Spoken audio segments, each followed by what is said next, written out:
In a plain with nothing but bushes, Kim Suho, or rather, Lloyd Frontera, observes with his pets and his loyal servant a vast sea of money. Digging his shovel into the ground, Lloyd activates his ability, turning that vast plain into a cluster of future buildings. This is the story of a civil engineer who completely changed the medieval world. But before that, let's go back a few years. You have been randomly chosen by the Absolute Being as a candidate. From now on, you will be a character in the novel. Knights of Blood and Iron. This was the message Kim Suho received as soon as he opened his eyes. Instantly, he realizes he has ended up in the fantasy world of the novel he read the night before but is confused because he woke up on the ground. He gets up, freezing, his mouth paralyzed from sleeping on the road. The system mocks him, leaving him stressed and making Lloyd try to hit it. Regaining consciousness, he knows he has possessed someone from the novel. But the only person who sleeps on the street and lives in the rural area is the young Master Lloyd. His bodyguard, who was searching everywhere, finally finds him.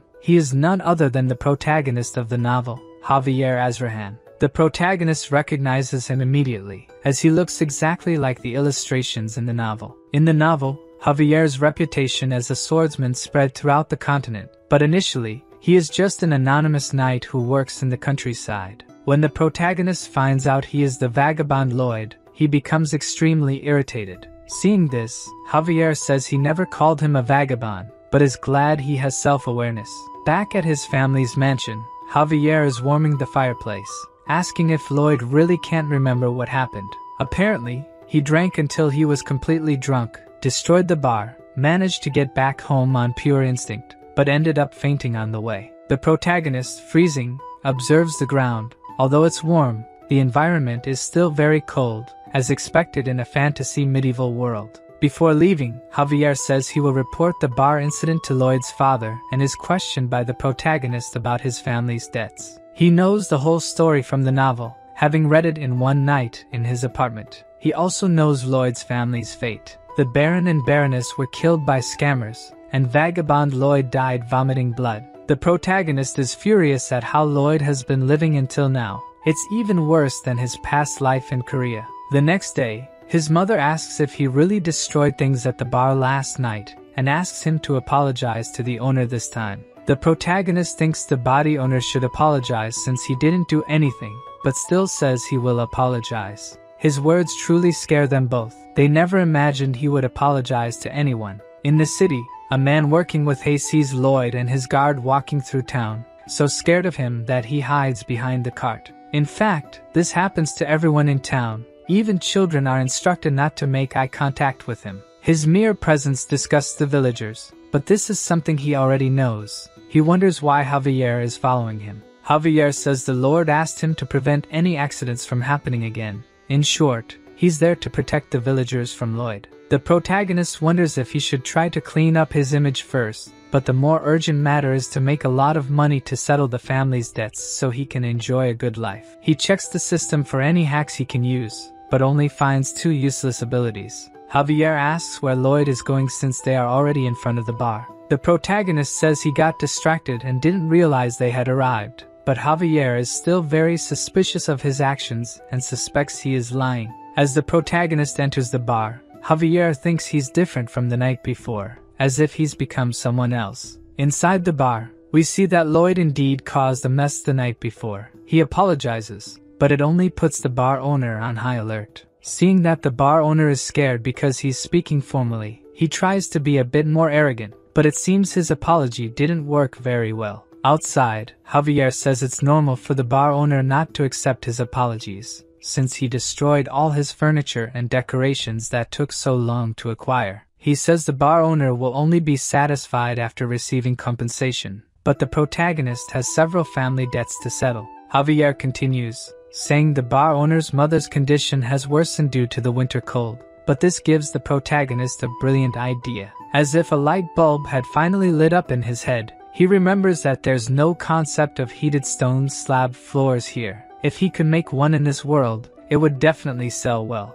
This is something Lloyd could never do, but with Kim Suho's knowledge, it would be possible. In Korea, he studied civil engineering and even managed to build a house while in the army. Excited about the new idea, he tells Javier he'll go back to the bar, But as he's returning, he receives a notification from the system saying his real journey has begun, and now he had RP points to earn from people. At first, he doesn't quite understand what it means and imagines it must be similar to XP. However, unlike XP, he doesn't gain it by killing monsters but by improving his relationship with characters, so he takes the opportunity to test how it works on Javier. His impression level with him is at -30, finding this number very low. He tries to compliment him by saying he's handsome, but this only makes the impression even more unfavorable, now at -31. He decides to set this aside for now to avoid irritating him and proceeds to the bar. At the bar, Lloyd is trying to make a contract with the owner.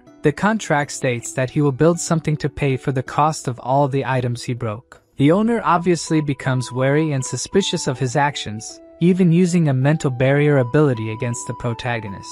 Since his reputation is completely destroyed, he can't simply try to transform into someone else to redeem himself. Instead, he uses his reputation as a vagabond to make the bar owner sign the contract. Now with the contract in hand, Lloyd says it was an excellent choice to negotiate with him, while his bodyguard looks at him with suspicion of his actions. Outside in the bar's yard, he's measuring the site with a shovel. Javier asks if he's trying to establish a new pattern of misconduct, since he threatened the bar owner to sign the contract. The protagonist says he's judging him based on what he did in the past, but now things are different. He will make them smile in the end.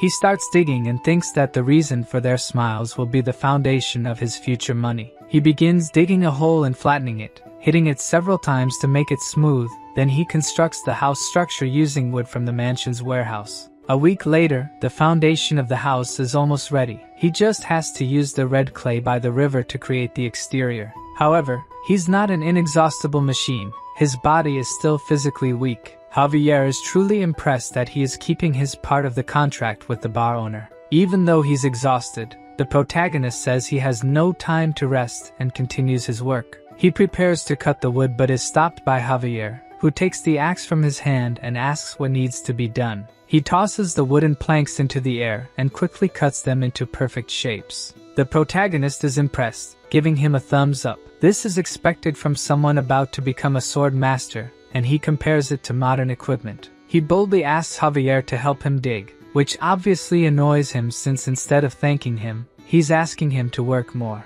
But the protagonist convinces him, saying that if they finish quickly, he'll be able to satisfy his curiosity about what he's doing. With no other choice but to help him finish faster, Javier starts working with the protagonist, and shortly after, they complete the house. He questions him about the symbol on the plaque, but the protagonist says it's his logo. Then he calls him to check what kind of problem he caused, lighting the fireplace and calling the bar owner and his mother. Both seem to love the warm room. The old woman says she feels like her joints are loosening, while the bar owner wonders how he did it. The protagonist thinks it's normal for people in this world to be surprised by this. It's the power of the Andal floor technique, a Korean method for heating rooms. Javier is impressed, seeing that he really managed to make the two smile. Even though he still doubts Lloyd's intentions, it's undeniable that because of him, two people are happy. Javier's impressions of the protagonist increased by 2 points, earning him 36 RP points.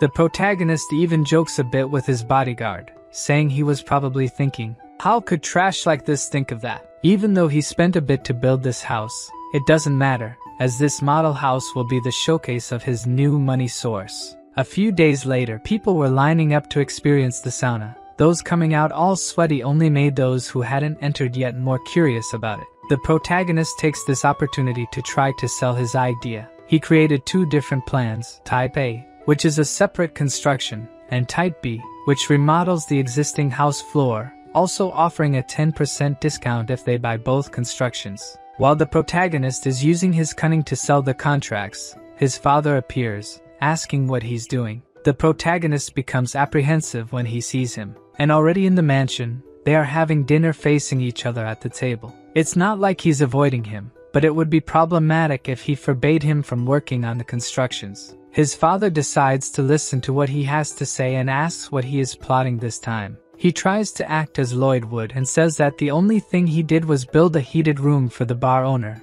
although his father already knows about the contract he made with him and warns that lying and deceiving the population will not be tolerated. The protagonist says that's not what he's doing and asks to leave, but his father asks if he's worried about the family's situation. He continues to say not to worry, that he will overcome this situation immediately, and asks him not to stray from the right path. The protagonist remembers that in his past life, he also heard these words from his father. At the time, he thought everything was fine, but it was all a lie. As he leaves, he tells his father not to give up and to keep going strong. Those were the words he should have said to his father back then. While walking through the corridors thinking about the request he received, 2 loan sharks pass by him without even greeting him. In the Baron's room, they say he has 5 days until the deadline, and if he continues not paying, they won't stand still. The protagonist, who was eavesdropping behind the door, thinks this is the perfect time to appear. He remembers receiving some RP when Javier's impression increased and found out he could use them to level up his skills.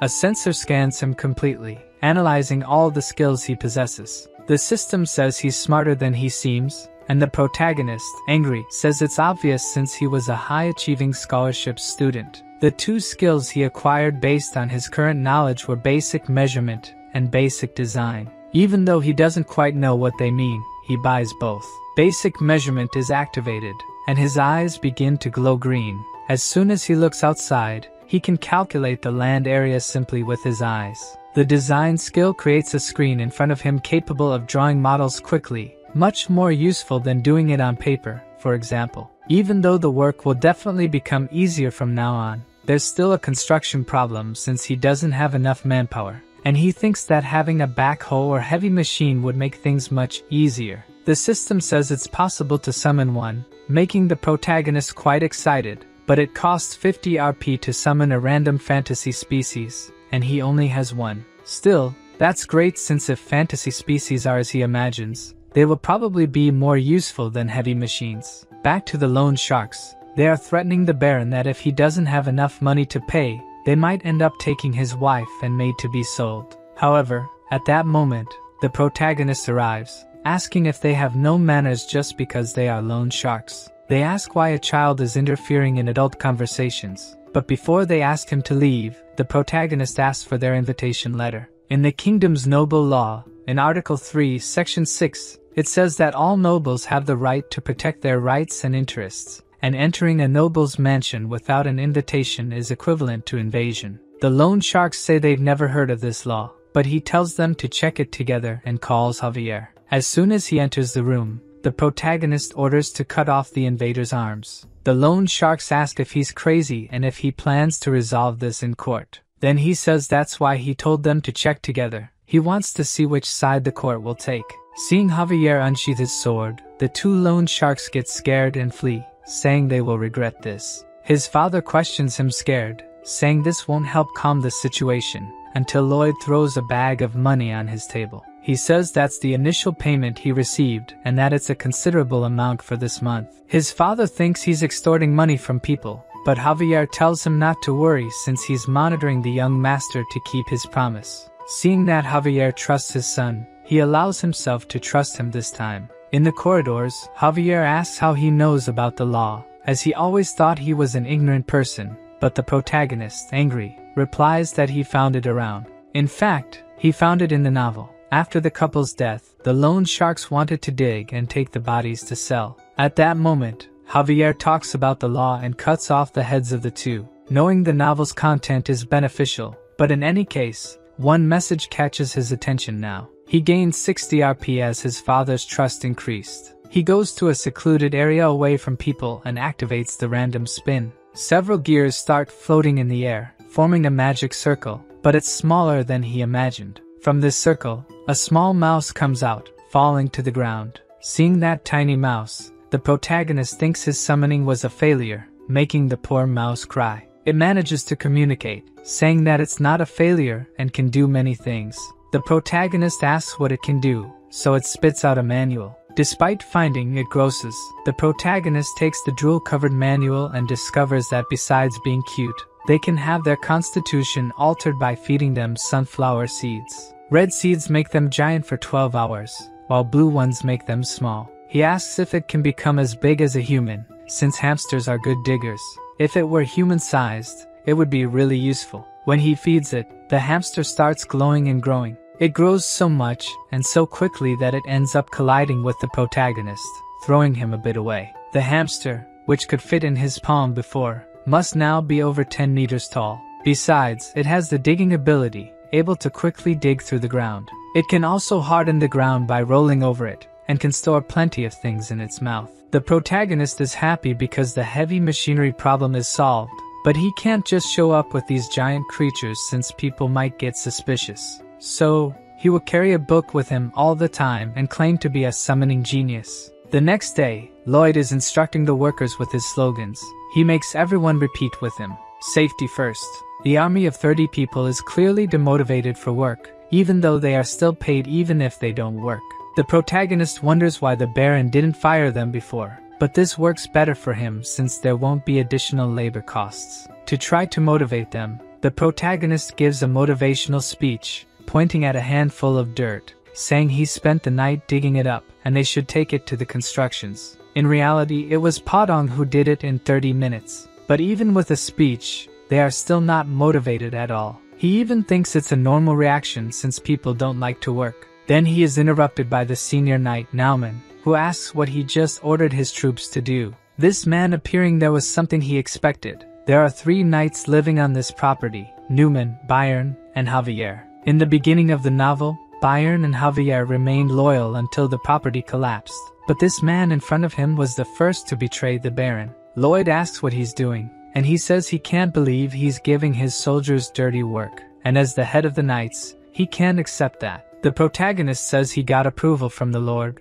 but he insists on talking about the past and that the protagonist must be using the soldiers for personal purposes. Lloyd asks if he wants a beating, and just with that, the guy gets quite stressed. He then makes the first move by throwing sand in his face. Everyone who sees that is shocked, while the guard asks if he really just tried to tarnish his reputation as a knight. The protagonist pretends he didn't hear what he said, then challenges him to a duel right away. Returning to the mansion, Javier asks if he has confidence in defeating Newman. His opponent has a man of heart, and is also known as a sword specialist, while the protagonist is just a wretch. How could he even think of winning against him? Javier gets irritated with Lloyd teasing him, almost cutting him with his sword. He tries to analyze his actions, but everything he is doing is very strange. After picking his nose, he asks Javier to teach him swordsmanship. Javier says he would never teach his swordsmanship to someone like him, as someone with bad character like him could use it against people around him.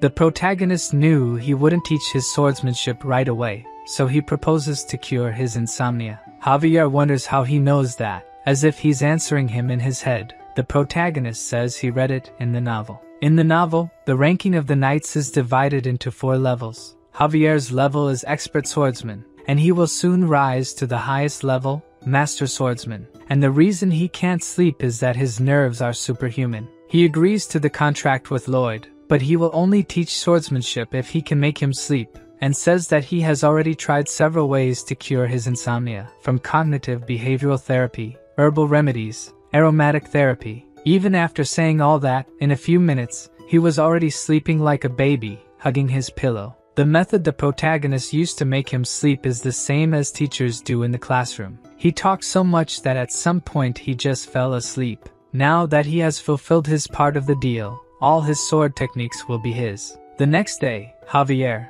now refreshed from having a good night's sleep, tells the protagonist to start training with 50 laps. And surprisingly, he starts running without complaining. He completes 1 lap and says he hates doing it, but by the 2nd lap, he totally changes and says he surely didn't expect him to do it without complaining. By the 3rd lap, he unmasks his plan, saying he would say something like, "You don't have talent for this," and ignore the training. While he's being totally annoying to Javier, he gains a skill that asks him to hit himself, but he tells the system to discard it. It would be a lie to say he's not tired, but this is nothing compared to his past life. He had no family and woke up alone every day. At work, he carried bricks up to the 4th floor of a building every day, and at night, he unloaded trucks. All this just to survive, hoping that one day it would get better. Compared to that pain and despair, this is nothing. Seeing that determination and sincerity, Javier decides to teach him his sword technique. In the mansion, Newman talks to the Baron. He is disappointed that his son dared to insult someone who has protected his family for so long. He had hoped that he was becoming more rational, but it seems he was mistaken. He says it's his duty not to cancel the duel, but asks him not to hurt him so much since he's still the heir to the estate. Newman says he accepts his request, but his true intentions are entirely different. He plans to kill him in the fight, and if the Baron complains, he will kill him and his wife and make it look like suicide, all as he had planned. 1 month later, the long-awaited battle begins. The Baron and the Baroness, with their servants, watch anxiously. Newman asks if the protagonist is prepared. He, carrying only a shovel, says he should be prepared to take a beating. Everyone watching the fight from outside wonders if he's really going to fight with a shovel. Javier says he personally asked the blacksmith to forge it. His father is deeply disappointed, thinking he's playing around with a serious situation. But Javier, who has been following what he's been doing for the past month, doubts that he's just fooling around. Early in the morning, he did the basic training without complaining. Then he went to the construction area to teach the residents about Andal, and then practiced swordsmanship until falling asleep at night. Someone who dedicated himself so much for a month couldn't be just fooling around. Javier is sure he's taking the fight seriously. The Baron initiates the duel between them, and the protagonist starts the combat with a pretty mediocre stance. Newman, who was already pissed off with him, is the first to attack but has his first attack defended. Both his father and Javier are impressed that he managed to defend an attack, and it wasn't just luck, since he continues to defend all the subsequent attacks. Javier is impressed with the extraordinary efficiency of his movements. It's like a sword technique evolved over many years. In fact, it's called modern combat, bayonet charge, something every Korean man learns in the army. Even using the shovel as a weapon wasn't random, since in addition to being able to use the shovel to defend himself, he can also use it to attack. For this combat, the protagonist came 100% prepared, first preparing the shovel, second, the basic sword technique, and finally, a tool synchronization ability for excavation. He managed to buy this ability thanks to Javier and his parents. Then, Newman shows why he is a Baron's Knight. He starts accelerating the state of his own mana using his mana heart. He truly prepares to attack this time, advancing almost instantly towards the protagonist. Even Javier says it's impossible for an ordinary person to block an attack from someone who has a mana heart. That's if he were an ordinary person, of course. Even though he attacked with all his strength, aiming to kill, the protagonist manages to block the sword. Newman is confused, feeling as if his body had sunk. This was the fourth ability he prepared, Azrahan's core technique, the technique that made Javier the strongest man in the novel. He realizes that his attack's mana was absorbed, immediately pulling out his sword, but the protagonist takes advantage of this opening to land a blow on his face. The impact is so great that he sees one of his teeth flying, and then he is hit by another attack. Everyone around is shocked. Lloyd really managed to win. His father ends the duel, but this isn't enough to quench Lloyd's anger. He continues to beat him while he's on the ground. His father gets angry, telling him to stop trying to tarnish the knight's honor. As some of the soldiers try to stop him, saying that the duel is over, the other knight from the family remarks that he's out of control. Lloyd claims to have calmed down and asks the soldiers to release him, only to hit him again immediately afterward. Javier, who is observing more closely, notices that he's hitting only in places that would cause almost no wounds, and the calm expression on his face indicates that he already knew this would happen. 15 days before the duel, the protagonist came asking him to teach the mental technique Azrahan. This startles Javier, since this technique was created by him, and supposedly no one else should know it. He confirms if this technique can attract mana from the surroundings and convert it into one's own. Javier asks how he knows the technique, but the protagonist shamelessly lies,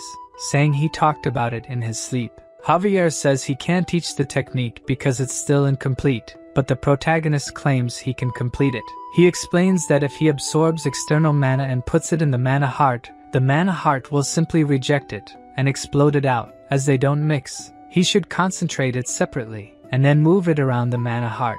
Javier thinks this might really be possible and asks how he came up with it, but the protagonist continues to brazenly say he just imagined it would work. That day, Javier was able to complete the technique he had been worrying about for so long, and on the first try, he managed to create 3 circles. Lloyd says he doesn't want to create a mana heart, All he wants to learn is the absorption part. He just wants to absorb what he can touch. Since he had learned this ability, Javier thought he could defeat Newman, but he triumphantly won. His father again tells him to stop talking about his reputation as a knight, but he tells him to look under the tablecloth and then say if this man deserves to be called a knight. He finds several letters, and when he reads their contents, everything is there. From the property's situation to the Baron's likes and dislikes and instructions on how to forge fake documents, these letters contain everything he has shared so far. Newman wonders how he found them since he had hidden them inside the wall, but due to the novel, he already knew where they were and sent his hamster to fetch them. He sees that his father is completely shocked. In the novel, he was described as a kind man, but this protagonist doesn't know the words kind and friendly. He suggests a way to get rid of this man. He proposes throwing fierce rats on his head and then banishing him from the properties or reducing him to a normal knight and giving him a chance to think about his sins. People are confused about why he wants to throw rats at him, since a measly rat wouldn't be able to hurt Newman. Both his father and the people around think it's a sensible and generous suggestion, albeit understandably dangerous. His father agrees to the punishment and asks if Newman has any objections to it. He obviously doesn't, and thanks for their mercy. If you treat an evildoer well, will they really reflect on their sins and return the given mercy? Or will they become even more determined to manipulate and figure out how to take advantage of that kindness? The protagonist says it's great to see his final smile, gives a red sunflower seed for his pet to eat, and says there's no best method to ask for forgiveness. The rat thrown into the air grows to a colossal size, falling on top of Newman, probably killing him. With this, the rotten apple of his lands has just fallen. The next day, his hamster digs a path in the middle of the city. Javier asks what he's doing, and Lloyd replies that he's preparing the way to build a road. The engineering unit, previously shy and unwilling to work, has now become surprisingly efficient. He mentions that in ancient times there was a city called Rome, where people loved roads and even created a road system called the Appian Way. He wants to build something similar, a road that stretches from the Baron's house to the eastern coast. Javier questions again why he's building a road, but the protagonist tells him to just watch quietly and see the rising popularity of roads. However, everything seems very strange to Javier, so he asks where he suddenly learned to do all this. He asks if he's really his young master Lloyd. When the protagonist saw this guy's personality in the novel, he knew something like this could happen.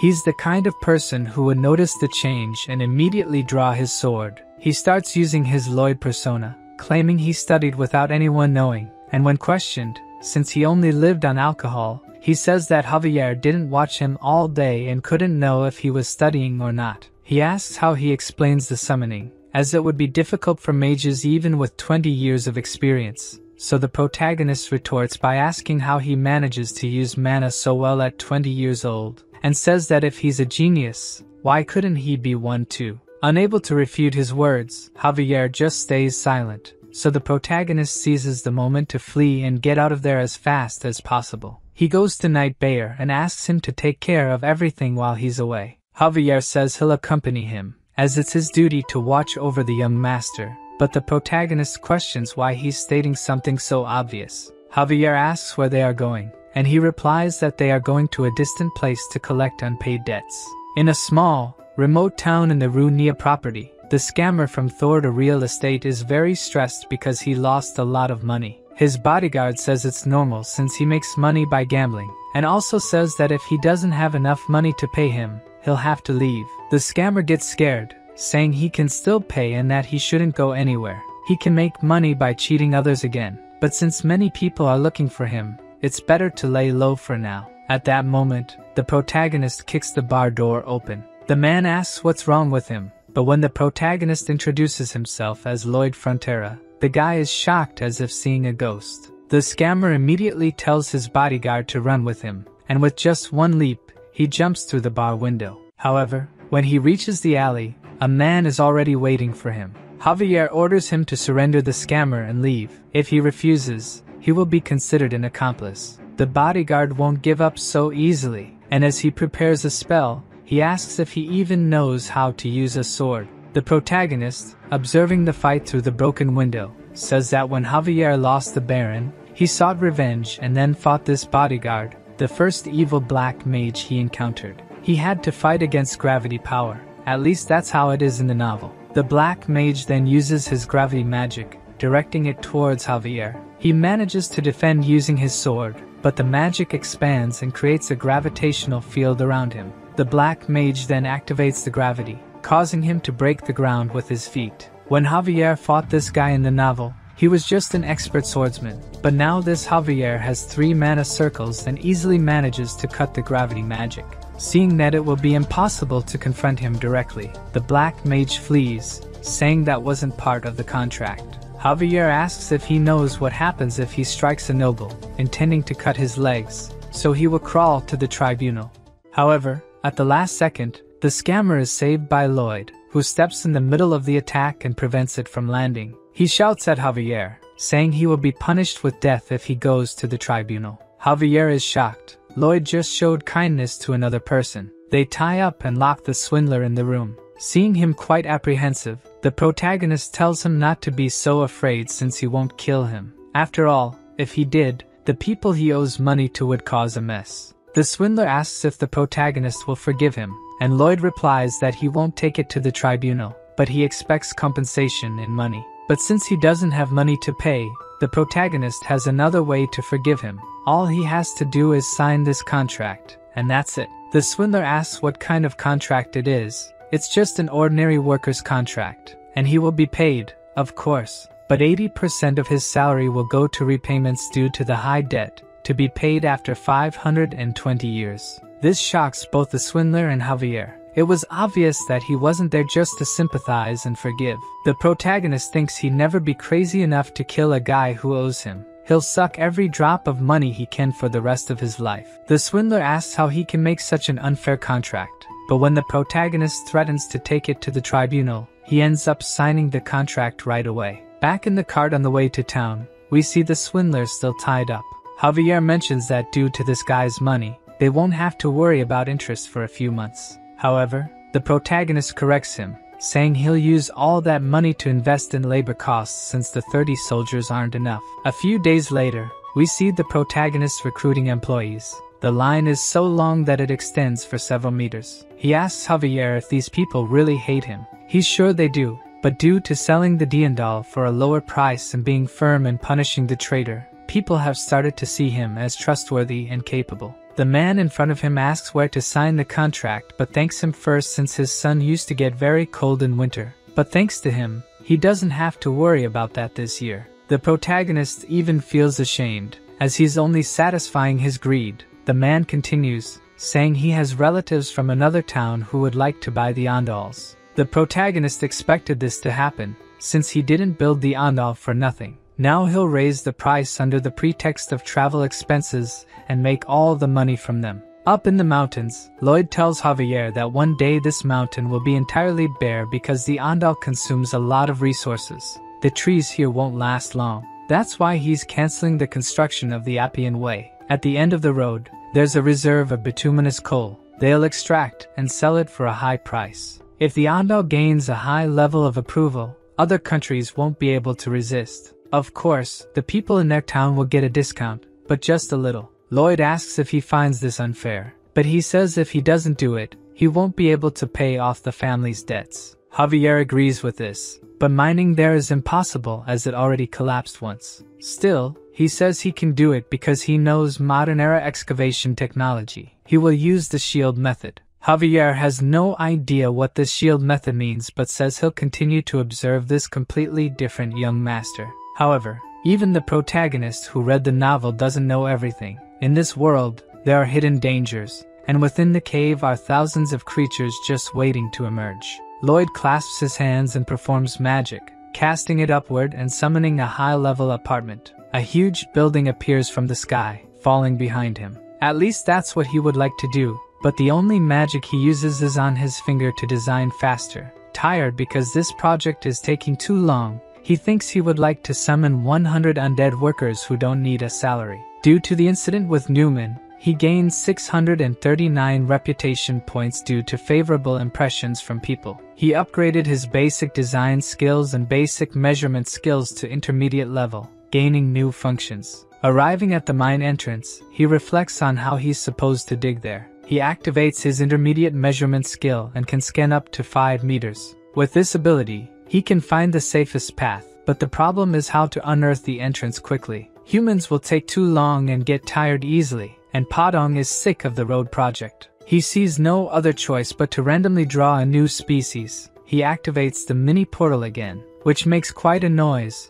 and a mini snake comes out of it. Seeing this cute snake, it seems apparently useless on the outside, but he remembers that was the case with Padong too, and asks if it grows big with sunflower seeds. He asks her to demonstrate her skills, and weeks later, he sees that she is much more useful than he imagined. She can eat the earth in front of the shield equipment, then she digests the food, and at that moment, Javier prepares for the attacks. She excretes steel, and Javier is in charge of cutting them, which are then used to build the terrain's support structure. Javier questions why he's cutting the poop of a giant snake, but the protagonist doesn't care and orders everyone to move forward, pushing the iron shield. Even though he installed oxygen tubes, he still feels a bit dizzy, but if it weren't for them, he would have probably passed out inside. Seeing that he's starting to get tired, Javier tells him that he also needs to rest with the other workers, but the protagonist says he's the site manager and needs to oversee the operation and act responsibly. In Korea, the people in charge of the work were the kind of people who didn't even show up on site. He hated those people and promises never to be like them. So, he uses his ability and detects luminous coal ahead. He cheers everyone up, saying they're almost there, and thanks the little snake because thanks to her, they were able to do this 10 times faster. While the protagonist explains that after they reach the coal, they'll have to dismantle the shields and expand the space, they start hearing a noise coming from the ground. Alarmed, the protagonist uses his ability and sees a small hole that wasn't there before, and this hole begins to grow larger until a giant ant emerges from it. Javier immediately cuts its antennae, and Lloyd uses his shovel to crush its head. The sudden appearance of this monster surprised him since it's something that didn't appear in the novel. But this is not the time to relax because an ant never walks alone. Thousands of ants begin to appear, and the protagonist evacuates everyone outside, while Javier manages to hold several of them, cutting them into pieces. If there's an ant colony, there can be from 200 to 1,000 monsters there. Javier is running out of breath. He won't be able to hold them all,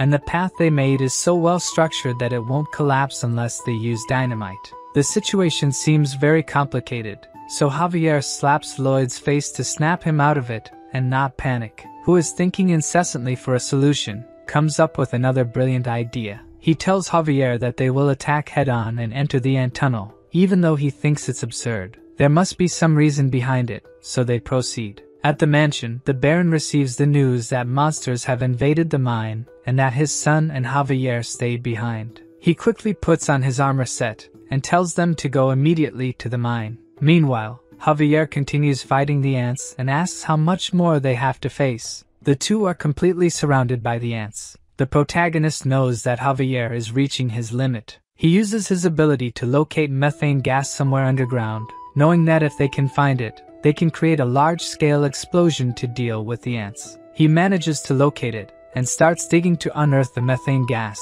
with Javier protecting him. Things seem to be going well, but they both hear a very loud scream. The Ant Queen has decided to show up, and just by seeing her size, Javier says he can't face her. However, in this situation, he has no choice but to push beyond his limits, managing to defend against and counterattack the Queen's assault. While Javier fights her, the protagonist continues digging until he finally uncovers the gas. He tells Javier to get out of there as fast as possible and run to the entrance, while he grabs a still-burning torch. They run through the tunnel filled with dead ant bodies, and when they finally put enough distance, he throws the flaming torch towards the gas outlet. The Ant Queen tries to attack them but is hit by the massive explosion caused by the gas. Not only her, but all the ants in the cave are caught in the blast. Outside, people hear the noise and a great tremor from deep inside the cave. The Baron worries about his son and tries to enter the cave but is stopped by his bodyguard. Inside, the two survive the explosion, but Javier and the snake have fainted. To make matters worse, the entrance is blocked. Realizing they will soon run out of oxygen, the protagonist uses his ability to see through the wall. He sees no other option but to start digging. Javier, who managed to keep some consciousness, sees him working to get them out, and as a result, he builds a stronger bond with him. Seeing that he has nothing more to lose, he asks the system to enhance his abilities. The system reanalyzes the abilities he possesses, combining all these skills to create the core technique Azrahan. When the ability is created, he feels immense power coursing through his body. Even though he doesn't have a mana core, he can feel the mana circulating around his core. His mana increase went up to 120%, and now he has plenty of RP to spend, so he keeps increasing it until his technique reaches level 10. When it reaches level 10, it evolves, and he starts feeling 2 mana circles circulating around his heart. Now his mana increase is at 200%, and he also gains 2 new abilities, one that prevents fatigue for 10 minutes, and another that triples his mana for 20 minutes. He activates his fatigue-preventing ability and begins digging tirelessly towards the exit. After digging deep into the excavation, he finally sees a hole indicating the way out, but he is still 5 meters away. He doesn't give up and keeps digging until he reaches 3 meters away, but his oxygen runs out, and he falls to his knees, exhausted. Then he activates his other ability, Power Extension, and continues to hold on firmly to the excavation, but its limit is 20 seconds, which is not enough time for him to reach the exit. Already feeling hopeless, he thinks that as the son of a noble in a remote area, he just wanted to live a quiet life. Unfortunately, he is about to die after exerting so much effort. When he was about to accept his fate, Padong appears, making a small hole. This small hole is enough for him to breathe and regain his strength. Even though he is tired, he still gets up, clinging to the hope that a peaceful life as a noble awaits him just ahead. Inside the cave, the Baron's group explores it, even the deep parts, in search of the two, until he sees his son carrying Javier on his back, who surpassed the limits of his own body, was able to create a third ability that allowed him to endure until there. Seeing that he has finally achieved his goal, the protagonist faints, being embraced by his father. The next day, people in the city talk about what happened.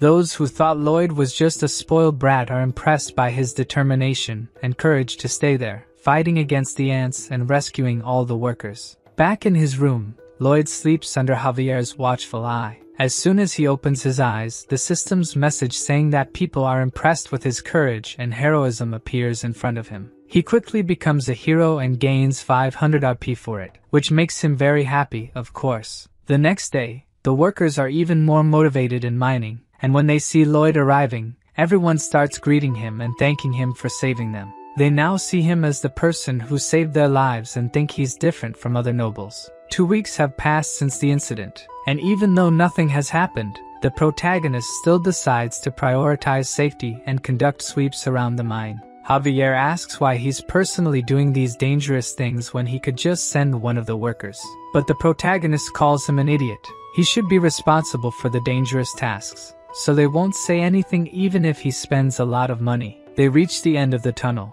and Javier tells them to go back. But the protagonist seems to have seen something with his ability. He starts digging to investigate, as there might be ant eggs that haven't hatched yet. But what he finds is something unexpected. An orc trapped along with several other animals, probably stored to be eaten later. Javier says he looks dangerous and intends to take care of him right away, but he's stopped by the protagonist. Lloyd asks if he's dead, but Javier says ants have a habit of only paralyzing what they're going to eat. The MC gives a wicked smile and says this is an incredible reward. Back at the mansion, the orc is already awake. His name is Hirosh, and he says he will never forget him as his savior. Hirosh, the son of the orc tribe leader, says he will do anything for Lloyd for being his savior. In fact, that was the exact reason he helped the Green One. Our Prota asks for 120 orc workers to help at the mine, but his request is denied by the orc. As orcs are warriors, only other warriors can give them orders, and since young Lloyd is not a warrior, he couldn't give orders to the orcs even if they provided workers. In the orc tribe, it's necessary to bring the head of a monster ant when one becomes an adult. Hirosh made a mistake in the tunnel and ended up being paralyzed, but of course, our MC wouldn't let this opportunity pass so easily. Before anything else, he congratulates him for becoming an adult orc. Hirosh, crestfallen, says he couldn't catch a monster ant, so the protagonist says they caught the ant queen together, showing her head pinned to the wall. The Hulk says he doesn't remember catching such a big ant, but the liar says it was a truly surprising sight because when he entered the ant tunnel, the queen was trembling with fear. While Javier listens to his disgusting lie, the orc believes that they are both excellent warriors and that they together caught the queen. Lloyd mentions the 120 workers again, but this time the orc says he will recruit them. A week later, in the Steel Sand Tribe village, the protagonist, who had made a long trip there, finds out that the orc leader refuses his request. Shocked, he asks why. The orc chief says they need to hunt every day, and if they don't eat protein right after the hunt, they will lose muscle strength. Javier says these orcs are bodybuilding maniacs, so it will be impossible to convince them. The protagonist asks if there was a way to preserve the meat so they could go without hunting for more than 3 days, and he says he knows how to prevent the meat from spoiling even after several days. Let's go back a little in time to remember the moment they arrived in the village. The father and son, who hadn't seen each other for so many days, were extremely emotional to see each other again. They run to each other and give a tight hug. The impact of the hug alone was so strong that it caused a gust of wind to spread around. Lloyd says that if anyone had been between those two, they would have turned into mincemeat. Our mercenary thinks that if they can get 120 workers with these two, productivity will increase hundreds of times. But that wasn't the only thing that caught his attention. When Hirosh brought the Ant Queen's head as a celebration, the orcs were using massive gold objects for squats. Lloyd is shocked and wonders where they found those. It's as if they stole or took them from somewhere. Because of this, he makes a deal with the orc tribe leader to get both the labor force and the treasures. Javier is reading the contract and discovers that they will build a stone-cold storage warehouse. Not knowing what that means, he asks Lloyd. The royal family preserves food using ice magic. What they are going to do is similar, but they won't use magic. To make it, they will need a special stone called granite. It is a very resistant stone and will be difficult to extract. Normally, one would use dynamite to extract the stones, but right next to him is a human dynamo. From Javier's look, he already knows he will use him again. In one of the main episodes of the story, in the city of Namrum, the entire population was trapped in a magic barrier, and within this city were thousands of refugees that Javier needed to save. At this moment, Javier was a sword master with 4 cores spinning around his mana heart. At this moment of despair, he unintentionally created a skill. The explosion from the collision was so strong that, aside from destroying the magic barrier, it became one of his main techniques. Lloyd explains this technique that he could use. Javier again asks how he knows about this, but the protagonist says he just thought of it at some point. Even though the real reason he taught him this technique was to use him, it would still be a great strength boost if he could execute it. Protecting the mana heart with 1 core and moving the other 3, he releases an explosion into the rock. It was so strong that it tore through all his clothes and even ruffled his hair. Angry, Javier asks if he knew that would happen, but Lloyd says he had no idea and apologizes. Anyway, the idea worked. Now it's his turn to work. Javier speaks of his knight's honor, and that now he's being used for construction, but the MC realizes that this is just his way of showing gratitude. After this, the construction proceeded rapidly. The granite Javier cut was carried by Padang. The orcs who were addicted to training started working on their own. Because of this help, they will be able to finish 5 times faster, and the last thing they will need is the ice and thermal insulation. Lloyd asks Javier where the people with the insulating material are. He replies that it's been exactly 3 weeks, and the group should have arrived by now. There are 2 possibilities. Either the soldiers are lazy, or there was an accident. The protagonist says they must check immediately. Javier stops him and says that if this is a mission, he should do it alone since he doesn't know what kind of accident happened. It could be dangerous. But Lloyd has explained this several times. He is in charge of construction and responsible for the workers' lives. Exploring further into the mountains, he ends up finding one of the gloves he had custom made to use when handling insulating materials. Javier warns that he senses a strange energy coming toward the canyon, an abnormal flow of mana but very faint. Thinking about it, he tries to remember if he saw something similar in any of the novel's episodes, but something leaves him completely terrified. He immediately says there's no time, and they need to walk quickly, as everyone might be dead. They venture further into the canyon, finding several clues from the missing group, until they reach Rupalan's dungeon. This was a place Javier had been looking for since the beginning of the novel, the hideout of a black mage named Rupalan. The protagonist is deeply irritated that someone dared to lay hands on his workers. Javier is the first to enter the cave, telling Lloyd to stay behind him. He ends up stepping into a trap but is narrowly saved by the protagonist. MC asks if he's sure he's a knight. He should have thought that there might be a trap inside. In fact, he already knew about the existence of this trap since in the novel, Javier fell into it and had to continue through the dungeon all battered. But Javier is the type of person who never falls for the same trick twice. Lloyd comments that earlier, he felt a normal mana flow and asks him to use that technique since magical traps are linked to mana. He would be able to sense any abnormalities. Javier manages to detect where the traps are located and begins to guide the way to the back of the cave. The swordsman thinks that even though his master always lies or insists on annoying things, this time it seems like he knows exactly what's going on. He can't sense any special mana or energy, and thinks it might be a type of very powerful mana, but he decides to ignore that and focus on rescuing the workers. Inside the cave, a black mage senses the presence of intruders since one of the traps was activated. They probably came to rescue the recently kidnapped people. However, the black mage has already finished the preparations he needed to make and approaches a large iron door. Opening it, the 5 missing workers are there. He grabs one of them by the hair and starts dragging him, throwing him into a magic circle of blood. This is the magic circle that connects to hell. Using a scythe bathed in blood for 100 days and a young human, he will execute his spell. Before he can hit him, the black mage hears a shout telling him to stop. At the entrance to the laboratory, he sees Lloyd and Javier ready to attack him. Surprised at how fast they got there since there were hundreds of traps in the cave, the mage automatically uses one of his spells. 2 iron doors close around them, trapping them in that small space. The protagonist already knows what's coming and holds his breath as a sleep-inducing gas starts to fill the area. Lloyd uses his ability that makes him tireless for 10 minutes and starts digging quickly into the ground to make a tunnel. He doesn't need to worry about Javier since he is already immune to all medications to treat his insomnia, so sleeping pills don't work on him. Seeing Lloyd digging a hole under the door, he looks like a giant mole.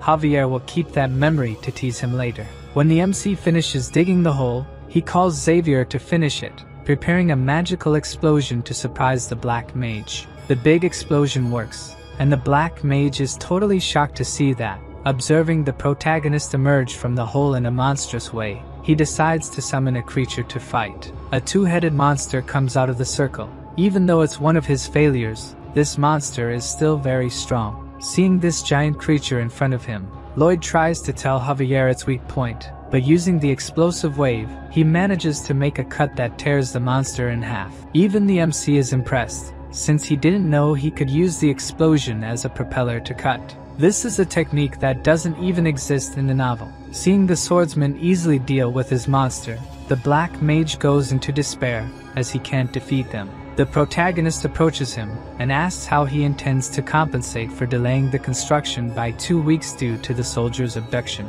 The black mage kneels, begging for forgiveness. In his mind, all he thinks about is surviving, but the protagonist doesn't care about the apology and asks about the compensation. With no alternatives, the black mage offers all his magical items. Lloyd is quite pleased that all the items will be his, while Javier rescues the soldiers. The MC asks what he was going to do with the kidnapped soldiers. The black mage was studying the resurrection of the dead, trying to bring back his deceased wife and son. He worked as a mage in the Lord's mansion, but one day the Lord tried to take them away from him, so the black mage planned to escape with his family. Lloyd interrupts his story right in the middle. He is not interested in hearing it at all. The protagonist asks if the black mage really thinks that bringing back his wife and daughter after killing hundreds of people will be good. Due to his selfish goal, he ruined several other happy families. He can only be judged as a serial killer after doing that. Lloyd says he will come back later to take the magical tools. While turning his back, he asks him never to hurt anyone again. The black mage is amazed by his kindness and thanks him several times for sparing his life. In the novel, Javier also forgives the black mage and forces him out of the laboratory.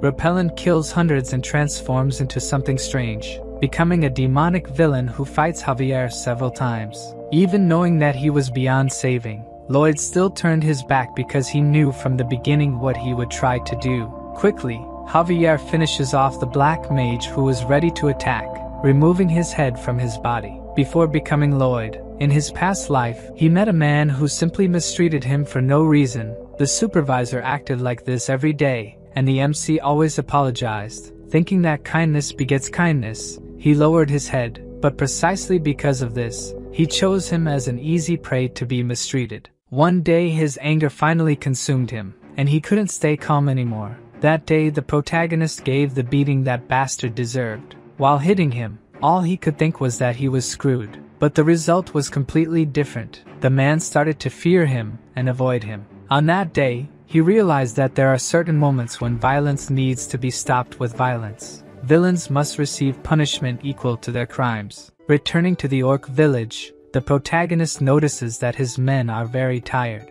Seeing that he could faint at any moment, Lloyd instructs him to hand over his backpack. The worker hesitates to comply, but Lloyd explains that if he faints, someone will have to carry both him and his backpack. In reality, the young master takes backpacks from all the workers, ties them together, and declares that if anyone complains from now on, they won't receive bonuses. Javier isn't sure if he's doing this just for the backpacks or for the soldiers as well, but the truth doesn't matter to them, since all the soldiers see Lloyd as a trustworthy leader they can follow. The system sends messages asking if he doesn't find this rewarding, but for the protagonist, his only reward is money, nothing more. Arriving at the orc village, the stone-cold storage is already complete. Inside, the young orc notes that it is indeed a bit colder than outside, but not enough to prevent the meat from spoiling. Lloyd says it's still not complete as they lack ice to cool the area. Hiroshi asks how he's going to get ice since their living area is very hot. With a smile, Lloyd says he'll get it one way or another, which makes the orc doubt him, thinking he brought a swindler to the village. However, the young Hulk decides to trust him, since his savior shouldn't be a bad person. When the orc leaves, Javier asks how he's going to make ice, but that's something even the protagonist doesn't know. Javier questions him signing the contract without a plan, but Lloyd explains that to be successful, you have to make the impossible happen. At night, the protagonist sits on rocks pondering how to make ice. First, he made molds and asked his pets to fill them with water, but he doesn't know how to turn it into ice. In this world, there are ice mages, but he doesn't know exactly how their magic works. He knows that magic is a way to control mana freely, a technique based on changing the arrangement of mana in the atmosphere. There are various types of different mana. If he can gather just one type and concentrate it, then he might have what is considered magic. Lloyd asks his pets to fill the giant ice cubes. Even though he can't use mana freely, he can do something similar. Placing his hand in the water and using the Azrahan core technique, he will try to draw only the warm mana and leave the cold in the water. In the first attempt, he does the opposite and pulls only the cold energy. Javier thought he was just being reckless, but apparently, the young master is finding his way proudly. A few days later, he actually succeeds. The orc chief and his son are shivering in the cooling room. What causes all this cold is a huge block of ice made from several smaller ones. Both of them are truly happy. Now they don't need to hunt every day or waste protein. Lloyd looks at Javier with a look that says, "This is the mind of an entrepreneur," and the swordsman agrees that he was indeed right. The orc lord says he is deeply indebted to Lloyd, who has now gained the 120 workers, mentions that he was merely following the contract. However, the chief states they don't take things for granted just because of a contract. Therefore, he and the entire Steel Sand tribe now declare Lloyd Frontera's family as blood brothers, and to celebrate, all the orcs strike the Arnold pose. All friends of the Frontera family will also be their friends, and all enemies will be considered enemies of the entire tribe. The protagonist, pleased, reciprocates by flexing his few muscles. After a week, when they arrived in the city, people's reaction was exactly what they expected. It's obvious they were scared to see 120 muscular orcs entering the city. Lloyd wonders if he should have made a formal announcement to calm the people. It seems even that wouldn't have worked since even his parents, who knew the orcs were coming, were scared. Besides the points the protagonist gained from the orc village, the story of how he saved the workers from the dark mage also spread, leaving him with a total of 911 points. The Baron said he would look for wealthy merchants to buy the orcs' equipment. Now all that's left is to figure out how to use the dark mage's tools. While looking through a book, Lloyd finds something so surprising that he immediately rushes to the mine. There, he searches for the defaulter everywhere and tells him he has great news. The clause in the contract stating he would work for 520 years was a joke, since it makes no sense for someone to live that long. But now he won't have to worry about it, as he found a spell that can turn someone's body into a ghost and control it. This means he will be able to work for the next 520 years. The protagonist asks why he's the only happy one there and tells him to smile. The defaulter forces a smile, while shedding tears of despair. His actions were so cruel that the system says the king of hell is enchanted by his personality. Returning to the mansion, there are things he needs to discuss personally with the Baron. He looks for him everywhere, but a maid says the Baron received a visit from loan sharks. At that moment, Lloyd's expression changes completely. He definitely has something planned for them. In the meeting room, the loan sharks are trying to convince the Baron to hand over the mine in exchange for paying only 10% of the initial debt.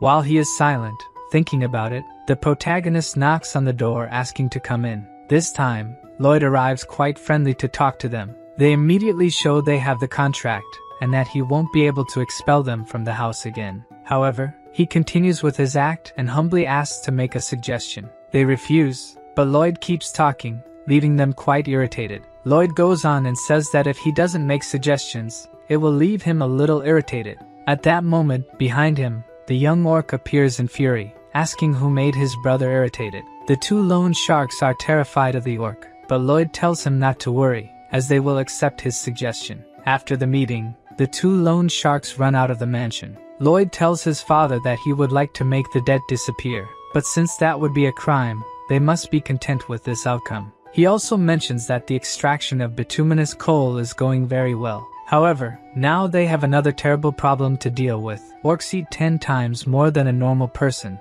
and if they can't resolve this, they will end up with more debts. As he expected, the orcs are great miners. Some of them mine for over 24 hours without stopping and have to be forcibly removed by humans. Their productivity is 10 times better than he expected, and they also refuse to receive wages. Their payment is in food, but the cost of this food has increased so much that Lloyd considers raising taxes to meet this demand. However, continuously raising taxes would be theft, making the population dissatisfied and work less. The simple solution to this problem is for the population to earn more money, and for that, they will use the wasteland in the north of the village, turning a swamp into a farm. Obviously, this won't be easy. Even with knowledge from another world, the protagonist still struggles to create a perfect drainage system. After 21 days of effort and hard work, even Javier asks the Baron if he should stop Lloyd, as he's not sleeping or resting properly. But the chief says that he used to hate his son,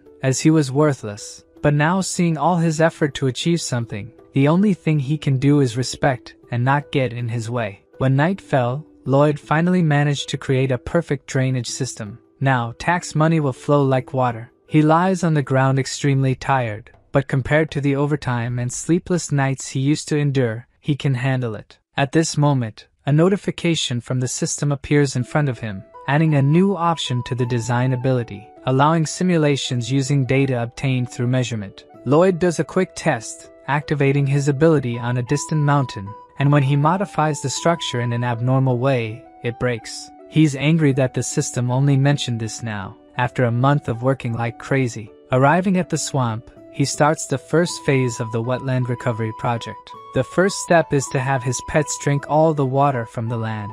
The MC knows that just the two of them won't be able to do it, so he intends to use all his points to summon as many pets as possible. With his current number of RPs, he can summon 4 of them. The pets don't need to have special abilities. They just need to be big enough to drink all the water. The creature that comes out of the portal hits the protagonist's face due to its speed, and when it lands, Lloyd is surprised as it looks like a hippopotamus, an aquatic animal. The 3 pets celebrate by playing among themselves. The protagonist, now hopeful, asks him to show his instructions. Like all the others, Hippo spits out a card, and Lloyd, accustomed to this, picks up the card and reads it, discovering that it won't grow even if fed sunflower seeds. As Hippo doesn't grow like the others, it won't be suitable for this mission, so Lloyd decides to ignore it and summon another. His pets become irritated by his attitude and console their new friend. The The protagonist tries to explain that he's not suitable for the job, but the pets go on strike,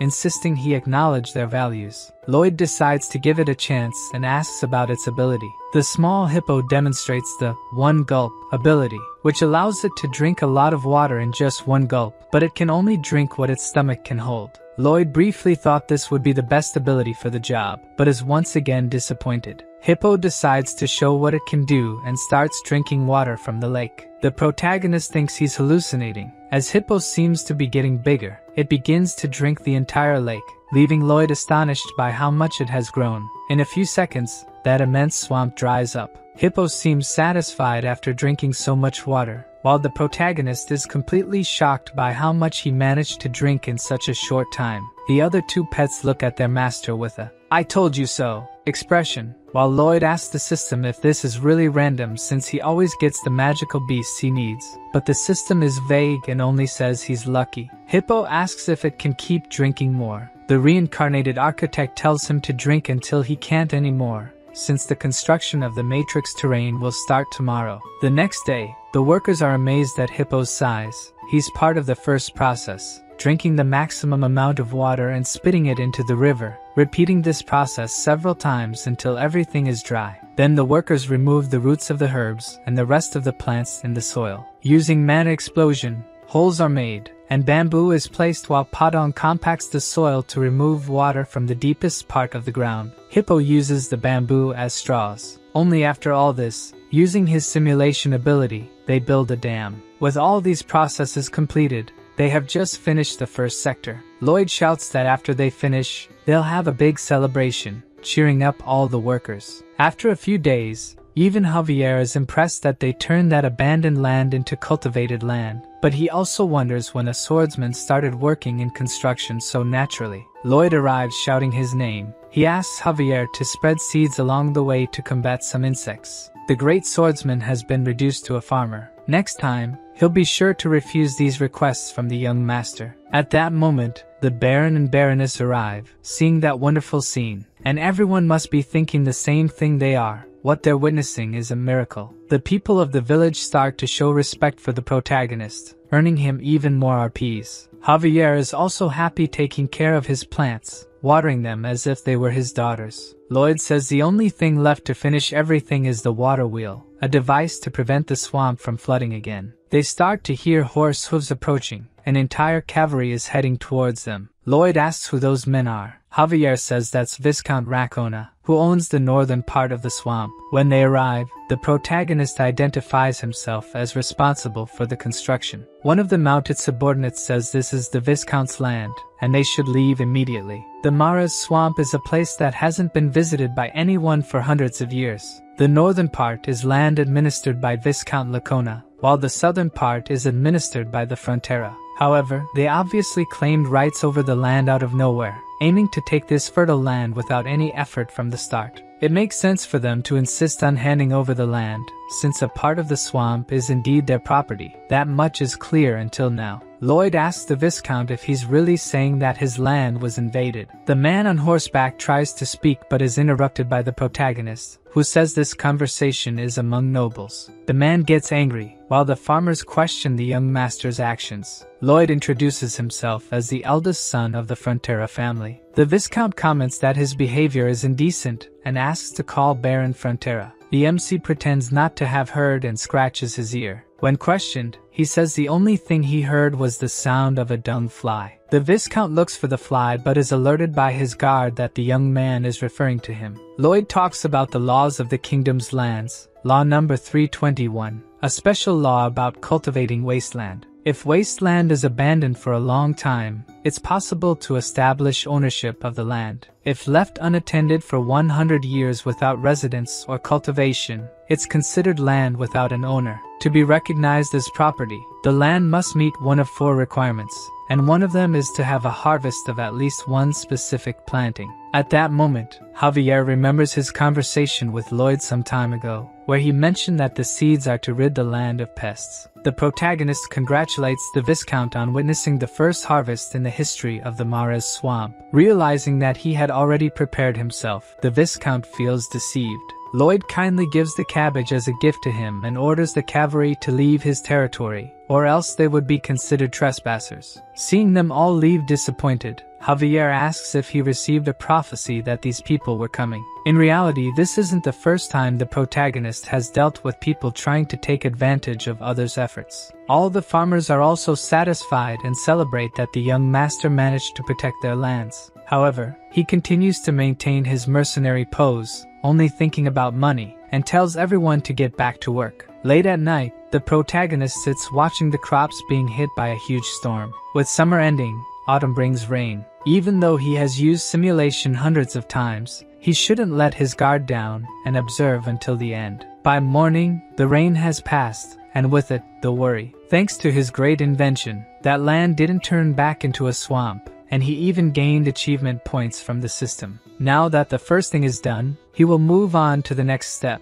Meanwhile, in Viscount Lacona's territory, he might be indignant with the situation. If they continue planting for 2 years, the land will officially be theirs. The swamp is the land where golden eggs will hatch. Even his stomach is hurting from having to give up his precious land. He can't let this fertile land slip from his hands and asks his executive to call the dye workshop supervisor. A few days later, Lloyd wakes up from his bed with a severe headache. Perhaps the long days without sleep have finally caught up.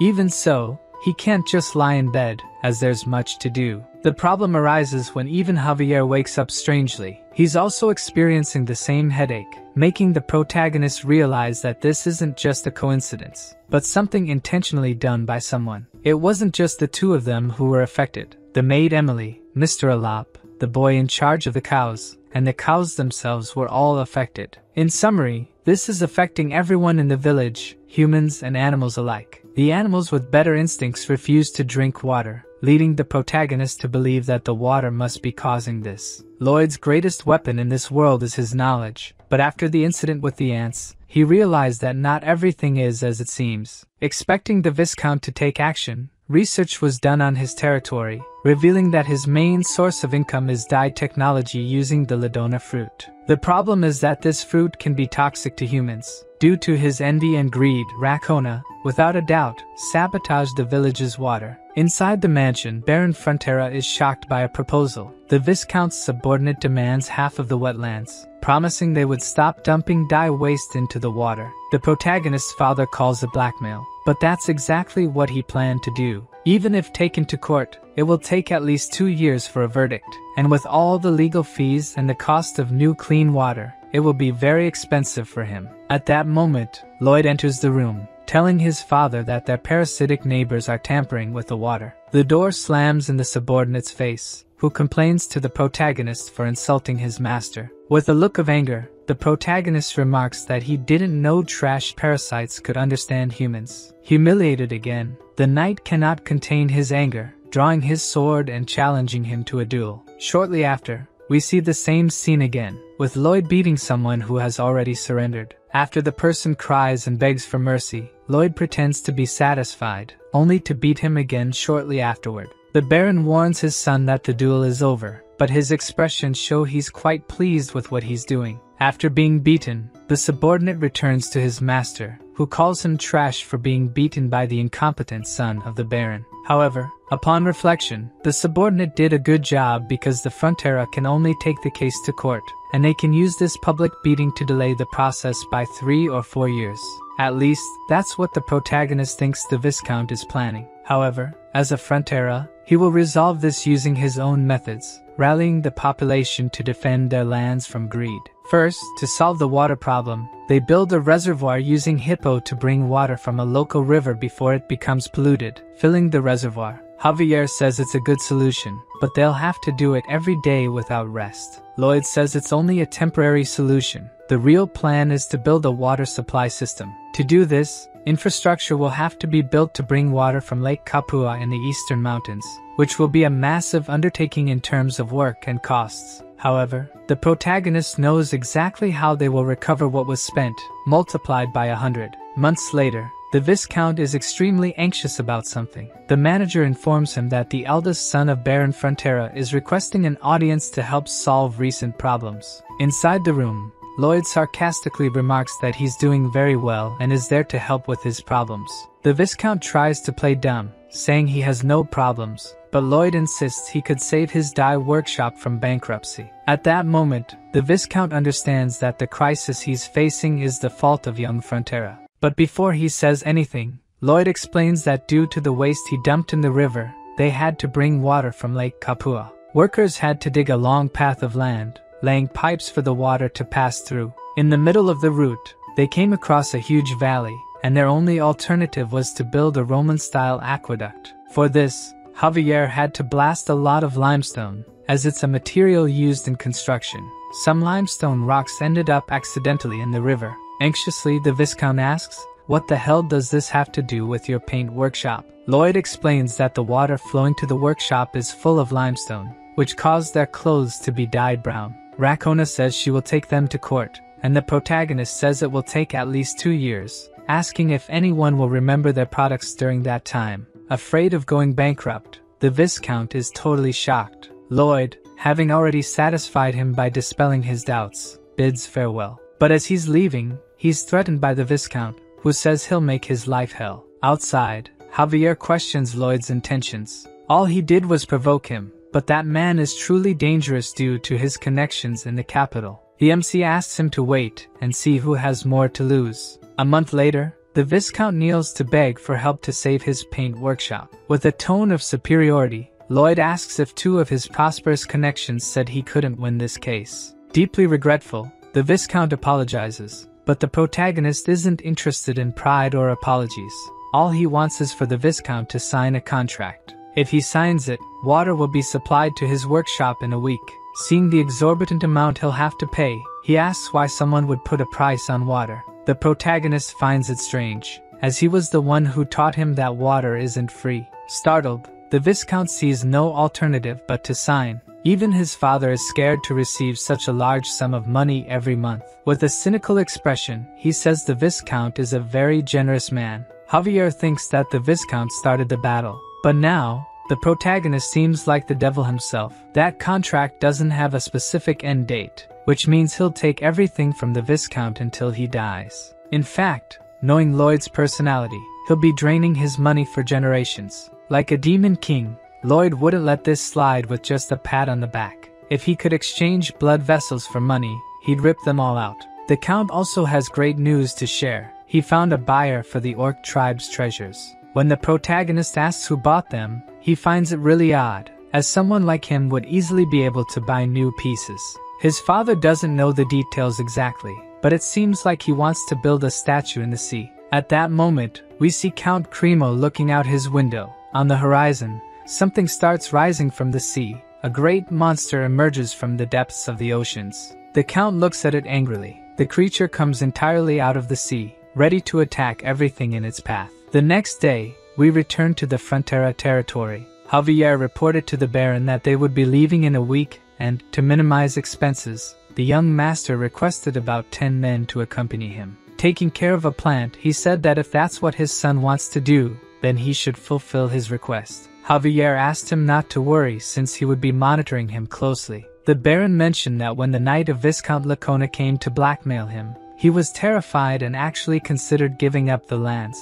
However, after seeing his son and the efforts of the people, he found courage. The Baron said he had always been an indecisive and incompetent lord, but Javier disagreed, saying he was the opposite, a welcoming and kind person, more so than any other noble. Despite appreciating his subordinate's words, he still couldn't say he was a good lord because of it. A leader should have firm principles and be willing to act, just like Lloyd. Javier knew that the only principle that guy had was money, but he was starting to doubt if that was so bad. The Baron stated that Javier's mission was no longer to monitor but to protect him since he was the heir to this land. Javier accepted his request, but even though Lloyd had miraculously revived the family's fortunes, he would never be able to like him. In the past, the Baron rescued him and asked what he would like to be when he grew up. Young Javier said he wanted to become a knight so he could protect him. Since he survived the winter alone, the Baron was sure he would become a great knight. On that day, he carved a wooden sword and gave it as a gift, but young Lloyd mocked him, asking how an orphan could become a knight, and broke the sword his father had carved. Javier returned to his room, taking off his coat while looking at the broken sword he had kept for so many years, sure that he could never like Lloyd. The MC started attending to his recurring client, joking that Javier couldn't live without him anymore. To help him sleep, Professor Miram began reciting the discharge compression method. Almost falling asleep, Javier was sure he should hate him, but it's as if he had transformed into a completely different person. It's hard to admit, but he had become a decent person. In the middle of the night, while both were in a deep sleep, an assassin invaded Lloyd's room and blamed everything on him. The assassin leaped from the window ready to stab him, but Javier quickly woke up and attacked the assassin, cutting his sword and leg. Due to the commotion, the protagonist woke up and saw Javier immobilizing the Knight of Viscount Racona. The next day, while monitoring the work, he reminded his employees of the company motto, "Safety first." Javier arrived, saying he handed the assassin over to the Viscount. He probably tried to target him because he was fired, as Racona is paying a lot for the water. The protagonist said it made sense since he was a well-paid knight, but all he did was get beaten up by his brother. Realizing that his master already expected something like this to happen, Javier asked why he didn't take any precautionary measures. Lloyd was confused by his question, wondering why he should take precautions when Javier is his bodyguard. Thanks to him, the protagonist could move so freely. When you think about it, it should have been impossible for a 5-year-old boy who lost his village in a monster attack to survive the winter. But he did and even became a knight.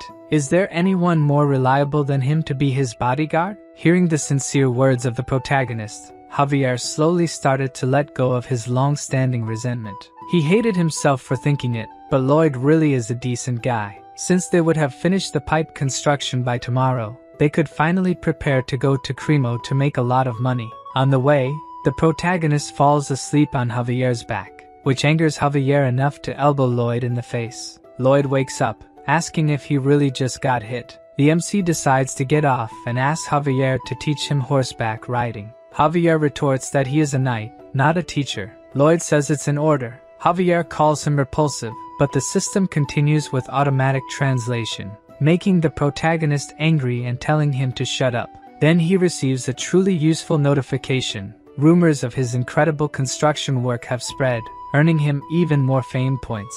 Realizing that fame means money, the protagonist now sees a great future ahead. The journey there isn't short. Winter arrives while they're still on the road, so they only manage to reach Cremo in the middle of winter. The Baron there greets them. He had heard rumors about a talented builder, but never imagined he would look so young. However, he's not saying this to the protagonist but to Javier. Lloyd tries to interrupt, but the Count is determined to marry Javier to his daughter. Due to the interruption, the Count gets angry, asking how a mere servant dares to interrupt a noble's conversation, even making the system laugh at the MC's face. A while later, they manage to explain the situation. Lloyd is in deep depression, while Javier struggles not to laugh. To make matters worse, the Baron says it's Lloyd's fault for being born with the appearance of a servant. This man in front of him is the Lord of Cremo, the commercial city, and also an important character from the novel, helping Javier when he became a criminal. He wants to buy jewels to decorate a statue to be placed in the sea. However, his business is declining because some years ago,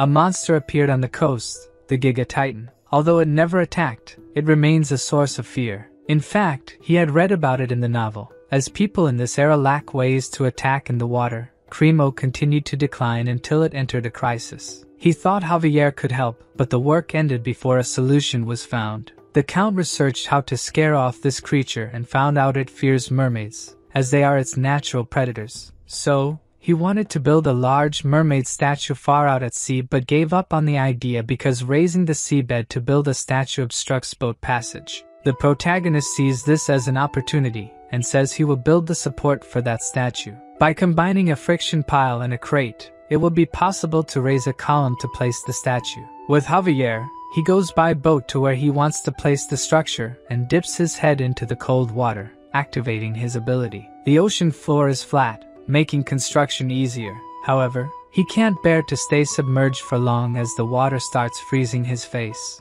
Javier seems happy watching Lloyd shiver from the cold and apologizes, saying it's the first time seeing someone suffer that makes him so happy. Also, Javier is curious about how Lloyd will build something from the ocean floor to the surface. To do this, he'll need to use magic. Lloyd says the only magic he'll need is cement magic, but the question is how he creates cement in this world. Back on the deck, Javier sarcastically tells him not to look where he's going and fall, to which Lloyd responds that his sarcasm is reaching master swordsman level, calling him a master of irony. Looking back, a young blonde lady asks if he's Master Lloyd, and seeing the love letter in his hand, the protagonist blushes. Lloyd, however, is disappointed when the letter is delivered to Javier. He kind of expected it, but seeing the swordsman tuck away the love letter, as if nothing happened, fills Lloyd with rage, asking how he could look at the love letter and act like it was nothing. At that moment, Javier becomes startled,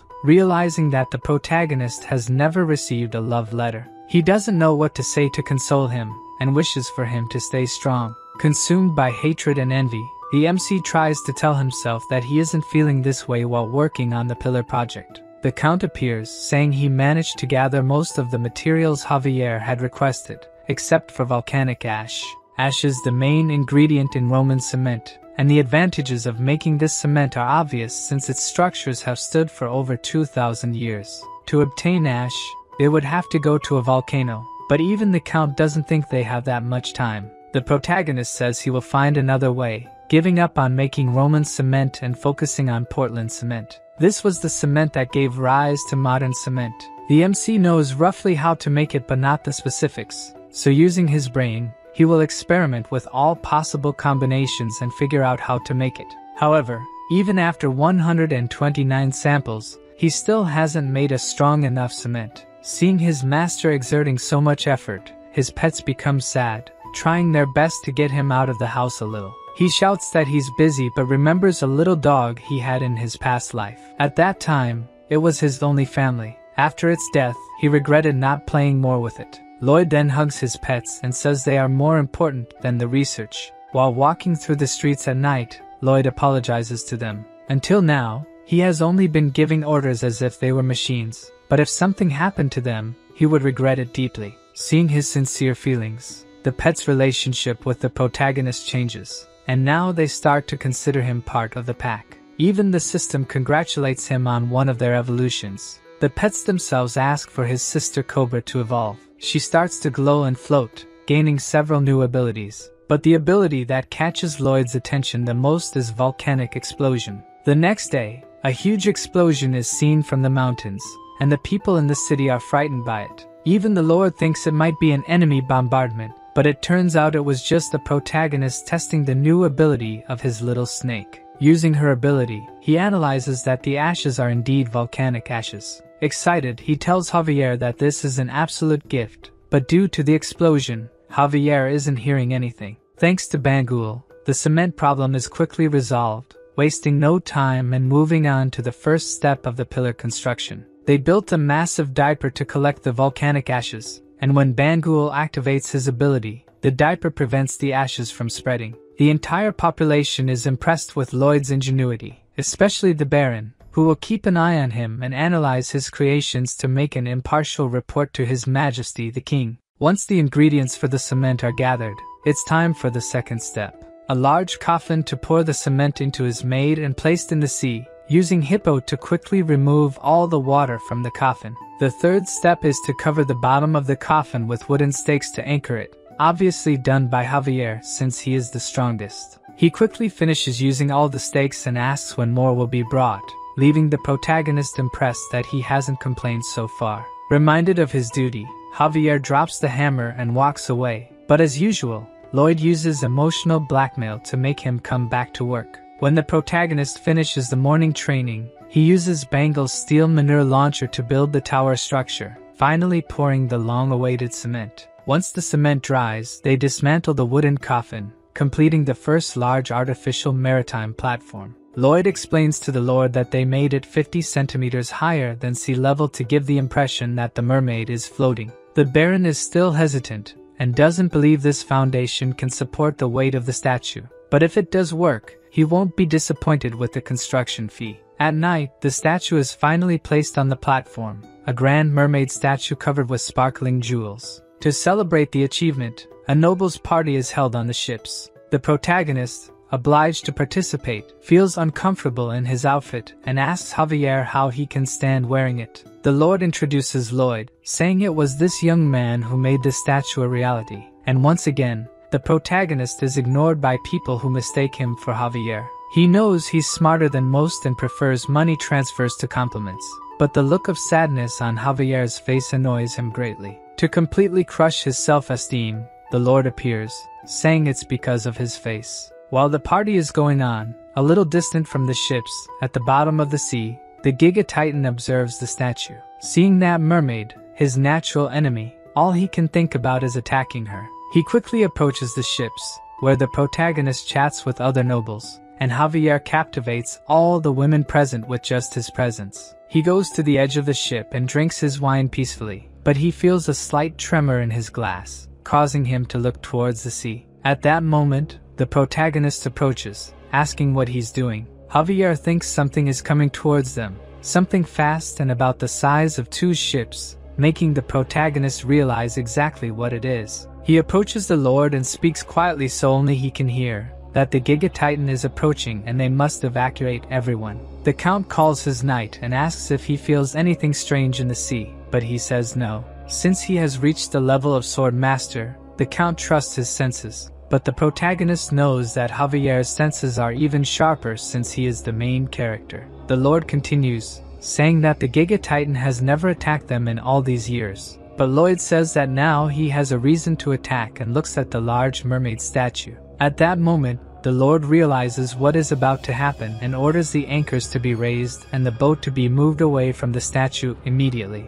Realizing that this will take too long, the protagonist asks Javier to take care of the anchors. Without hesitation, he jumps into the cold water while the protagonist throws Padong at the statue. Under the sea, Javier prepares an attack on the chains, using his mana to heat the blade. He cuts them easily, while Padong breaks the ropes that are attached to the statue. When Javier finishes cutting all the chains, he realizes that the Giga Titan is speeding up. Even though the ships are already loose, it is too late. The Giga Titan appears, knocking everything in its path. The protagonist and the others on the boat are thrown into the sea, while Padong dodges the monster's attack.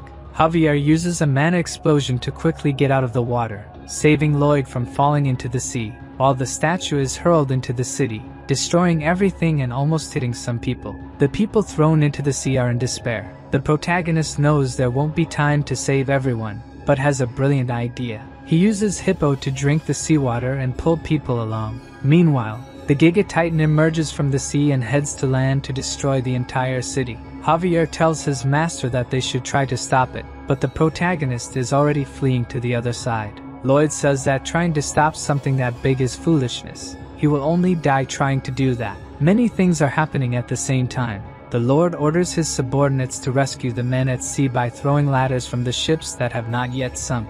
Meanwhile, in the city, the gigantic Titan continues to destroy everything. Javier asks if Lloyd is really going to ignore the people who are in danger, but his only concern is to get the money. Lloyd says they didn't come there to fight a giant thing but to keep the peace. At that moment, Javier is disappointed with his master. He thought Lloyd was someone who always fought to protect others, but now he sees who he truly is. As a gentleman, he would never abandon people in distress. Lloyd tries to warn him that if he tries to fight that thing, he will die, but Javier doesn't listen to his orders and heads towards the monster. Using his blade board and mana blast, he quickly approaches the coast. The soldiers shoot cannonballs at the gigantic Titan, but they are only reflected by his armor. The soldiers are scared as not even a scratch is made. The monster prepares an attack by opening its armor, and the wind power that comes out is so strong that it destroys the attack towers. The monster's real concern is not the soldiers but the supposed mermaid that it believes is still alive.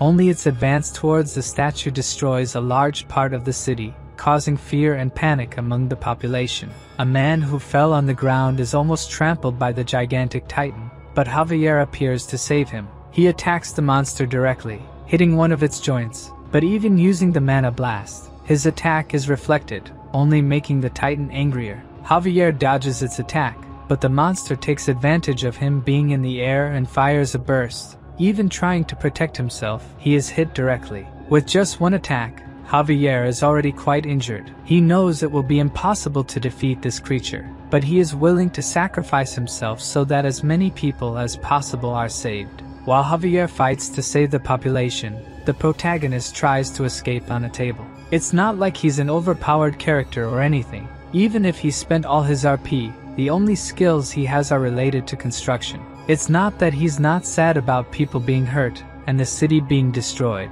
but he can't do anything. However, when the protagonist says these words, something clicks in his head. He realizes he must return immediately since the Lord hasn't paid the construction department's commission yet. While Lloyd advances quickly to the city, Javier fiercely fights the creature. Dodging its attack, he thinks that as monstrous as it is, it's still an animal. Its weak point is probably in the eye. However, even using the mana blast and attacking the eye directly, nothing happens to the monster. With nothing else to do, Javier is attacked by one of its antennas, but Hippo appears just in time to save him, releasing all the water and returning to the protagonist's head. Lloyd is extremely angry because the giant lobster dared to interfere with his cash flow. Javier takes advantage of the opening his master created to attack the monster, but once again the attack is only repelled by the armor. He becomes scared since he can't get through this thing. At first, he thought he could win, but now he knows it's impossible.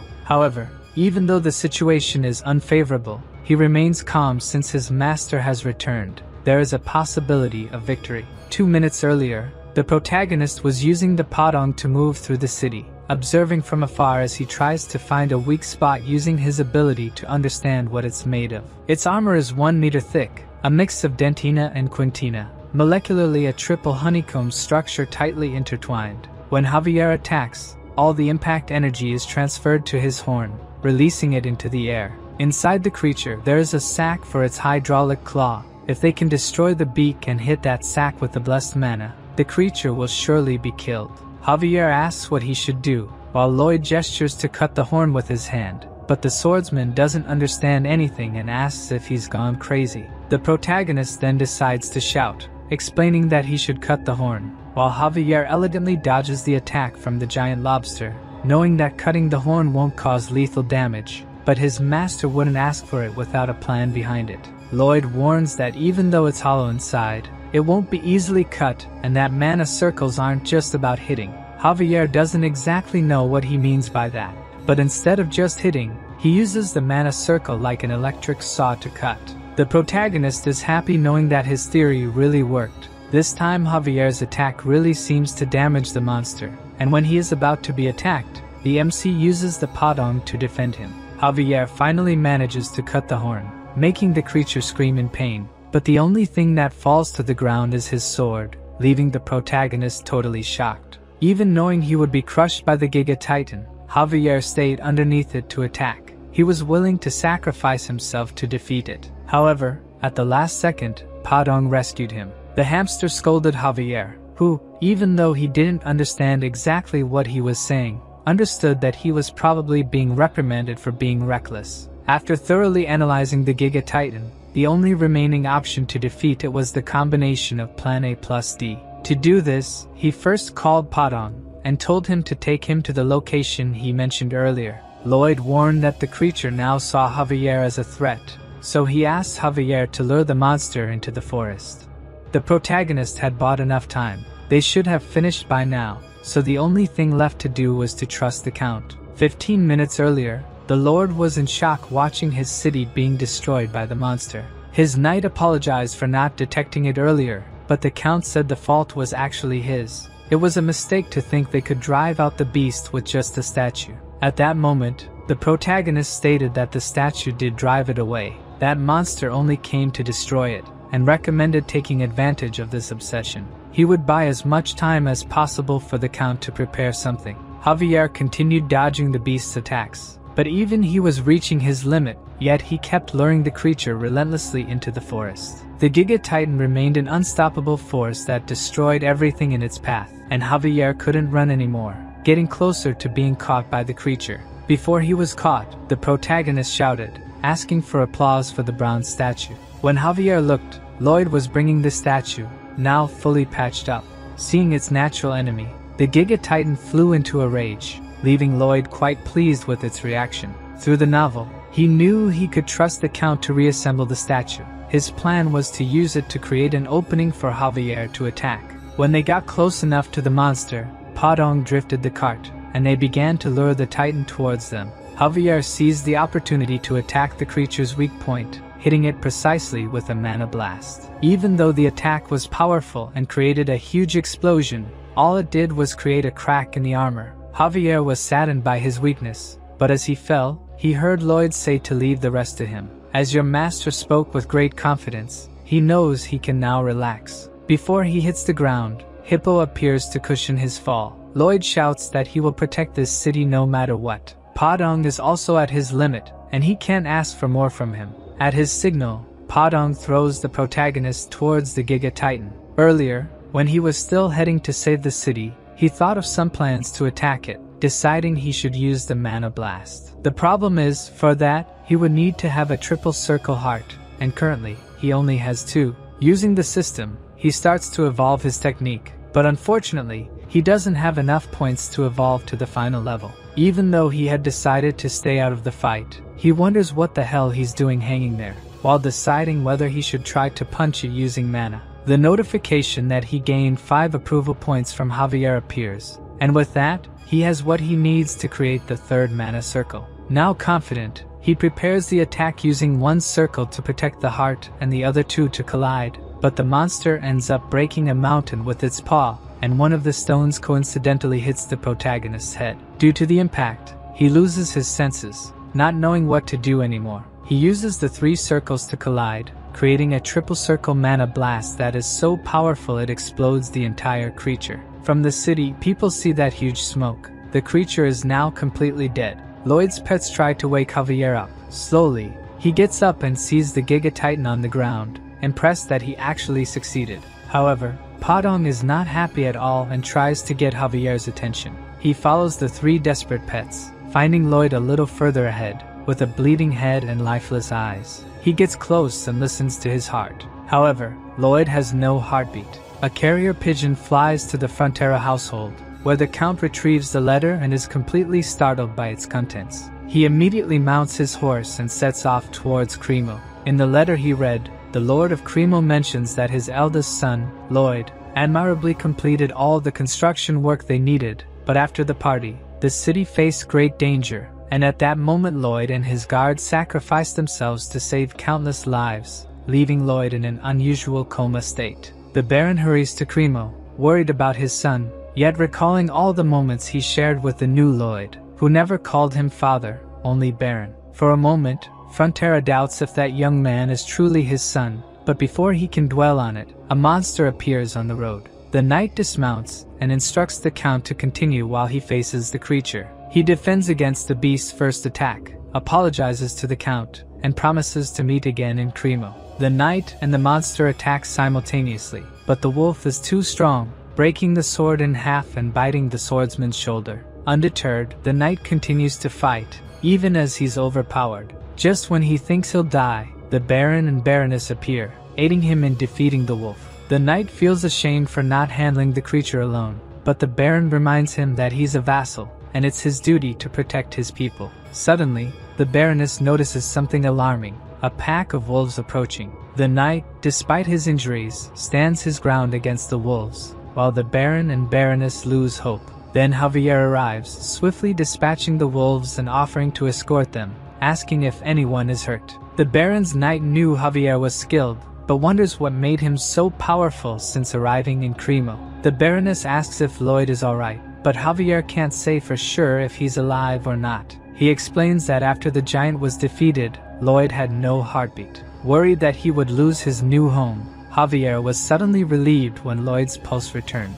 Although he's sure Lloyd's heart has stopped, he still has a pulse and is breathing. Touching Lloyd's chest, Javier feels the triple circle heart spinning at an incredible speed due to the magnetic fields they're generating. He can't determine the condition of his heart, only that these fields are keeping him alive. Returning to the present, people are trying to rebuild the city. Javier explains that the young master is at the Count's mansion, under a doctor's care, but his condition hasn't improved. The Count reflects on their battle against such a monstrous creature, but Javier insists he was just a sword Lloyd was using, it was his own strength that defeated the monster. Hearing this, not even the protagonist's parents believe he has this power until they hear that other nobles are heading to the Count's mansion to pay respects to Lloyd, acknowledging that without him, everyone would have frozen to death. Lloyd didn't just save the people from the sea, he also helped a soldier trapped in rubble, preventing a massive fire from destroying the city. Indeed, the entire city recognizes that they were saved thanks to Lloyd Frontera,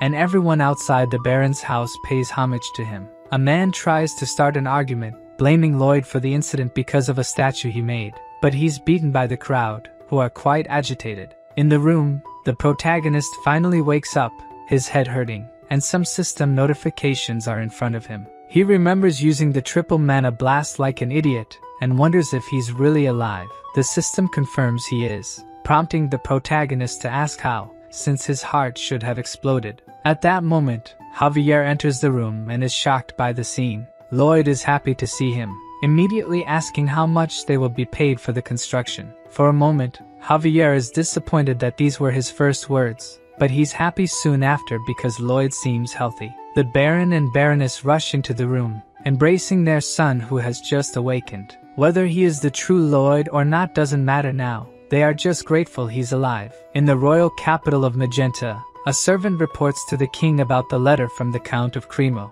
The king is intrigued that such a man exists in his kingdom, and instructs his subordinate to send a message to Baron Frontera to bring his son and guard. The Royal Highness, Alicia, declares that she will meet this man and evaluate him herself. Returning to Cremo, the system states that your great courage, wisdom, and self-sacrifice are spreading throughout the kingdom. Thanks to having taken your social position, he gained 1,500 RP. Additionally, he also obtained a mana heart, which explains why he has so much energy even though he's been in a coma for a month. Now that he has become the owner of a mana heart, digging will be much easier. The system questions if that's the only way he can think of using it, but the protagonist wonders if he's underestimating the world's builders. Since his mana heart emerged abnormally, it has unique properties.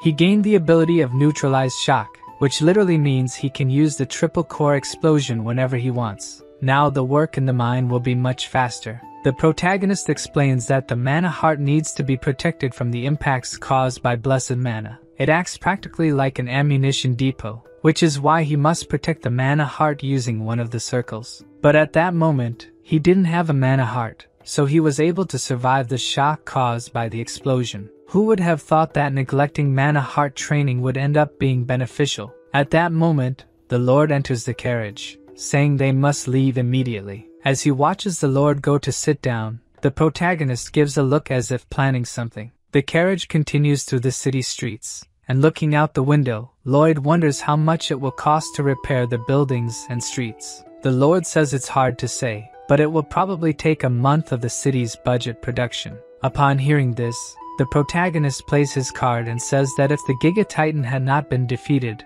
it would probably take half a year of production to repair everything. Realizing what's happening, the Lord immediately asks what he means by that. Lloyd says that what he's gaining compared to what they'll save in construction is a small portion. He continues using his manipulation game and mentions that he heard from some attendants that the Lord would financially compensate anyone who worked for the city's public interest. Realizing he has no choice, the Lord increases the amount he will receive by 1.5 times. The atmosphere in the carriage remains heavy. The protagonist says he wasn't asking for money, but he finally realizes that for the Lord, the lives of his civilians are worth 1.5 times the commission of his construction. Due to emotional blackmail, the Baron doubles the commission. Lloyd remains silent with a cold expression on his face, causing the Baron to increase the proposal to triple. At that moment, we see in the window's reflection the monstrous expression the protagonist is making. The Baron realizes he has just been extorted, while the MC extends his hand to him. Now with a completely friendly atmosphere, he appreciates his generosity, and says he will make good use of the special compensation.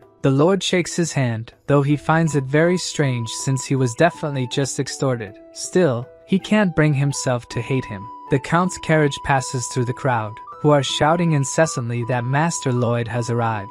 For someone who is a complete nobody in Korea, this is a lot of pressure. The Lord says they have prepared a podium for him, using a voice amplification sphere. The protagonist thinks of giving a generic speech since he won't make money from it. So on stage, seeing the crowd shout his name, the only thing he can think of is making money from each of those people. Instead of giving a speech, he asks if the citizens have heard of Andal coding. Realizing they haven't, he begins to explain how Andal will change their lives. All the time they spend by the fireplace will be replaced with peaceful family time, greatly improving their quality of life. Anyone interested should visit Baron Frontier's mansion, located in the Frontier Barony. Instead of a speech about saving the city, he just sold his product.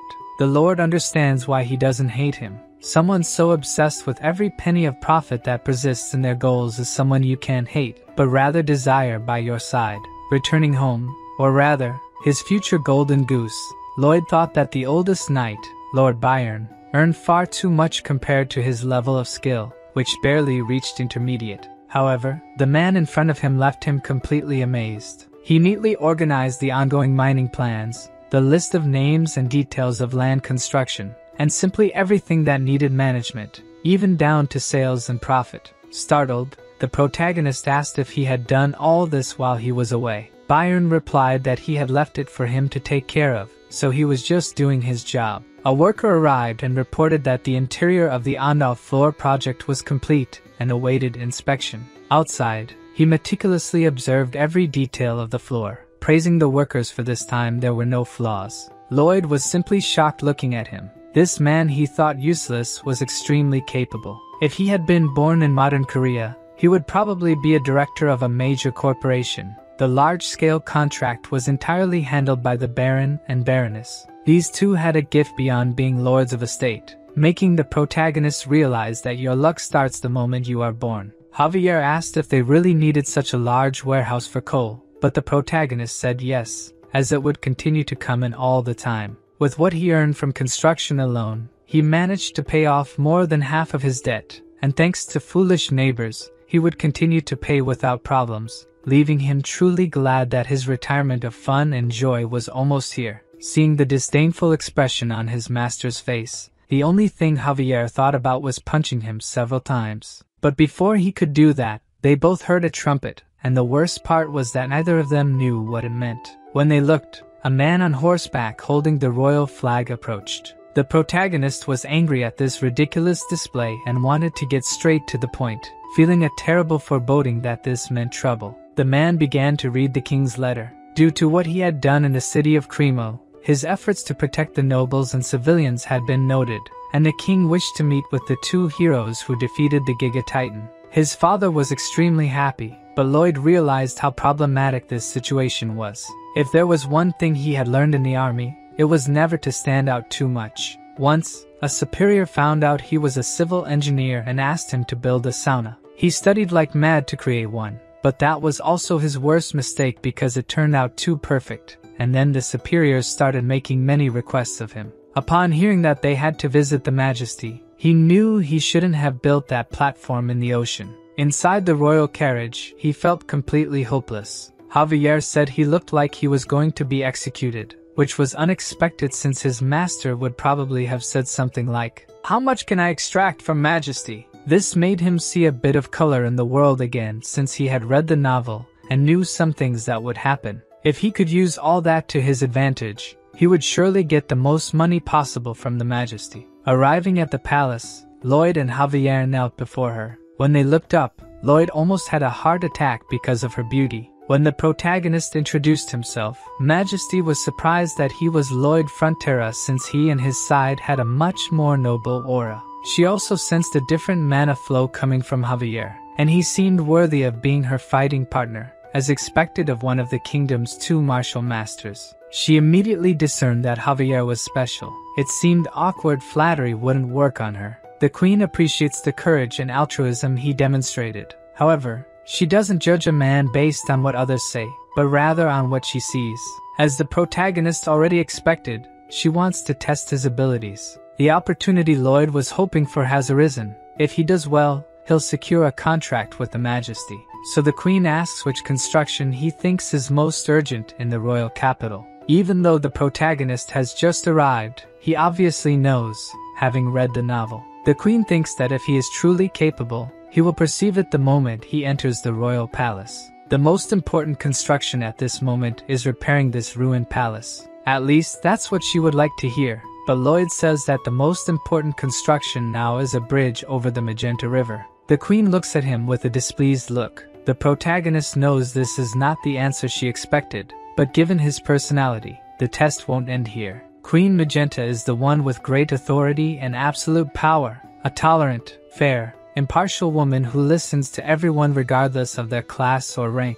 She asks why the bridge is necessary. The protagonist says other men might think differently and say that repairing the royal palace is most important. He knows a dragon with a bad temper took down 2 towers of the palace, which is why the roof is so heavy. However, this weight is pressing on the ground and its pillars, causing it to slowly collapse. Even after all this, the protagonist says that the repair can be postponed and that building the bridge is more urgent. The Queen realizes he knew what she was thinking and still gave a different answer, while the protagonist knows that she knows he gave a different answer. The Queen, like a lion ablaze, shows her power, while Lloyd is like a puppy chasing after a construction contract. He says the current Magenta River Bridge has been rebuilt 20 times and regularly collapses due to not withstanding the rising waters in spring, asking for Majesty's trust to build a new bridge that will never collapse, clearly referring to a modern suspension bridge. Seeing that the man in front of her just criticized her decision,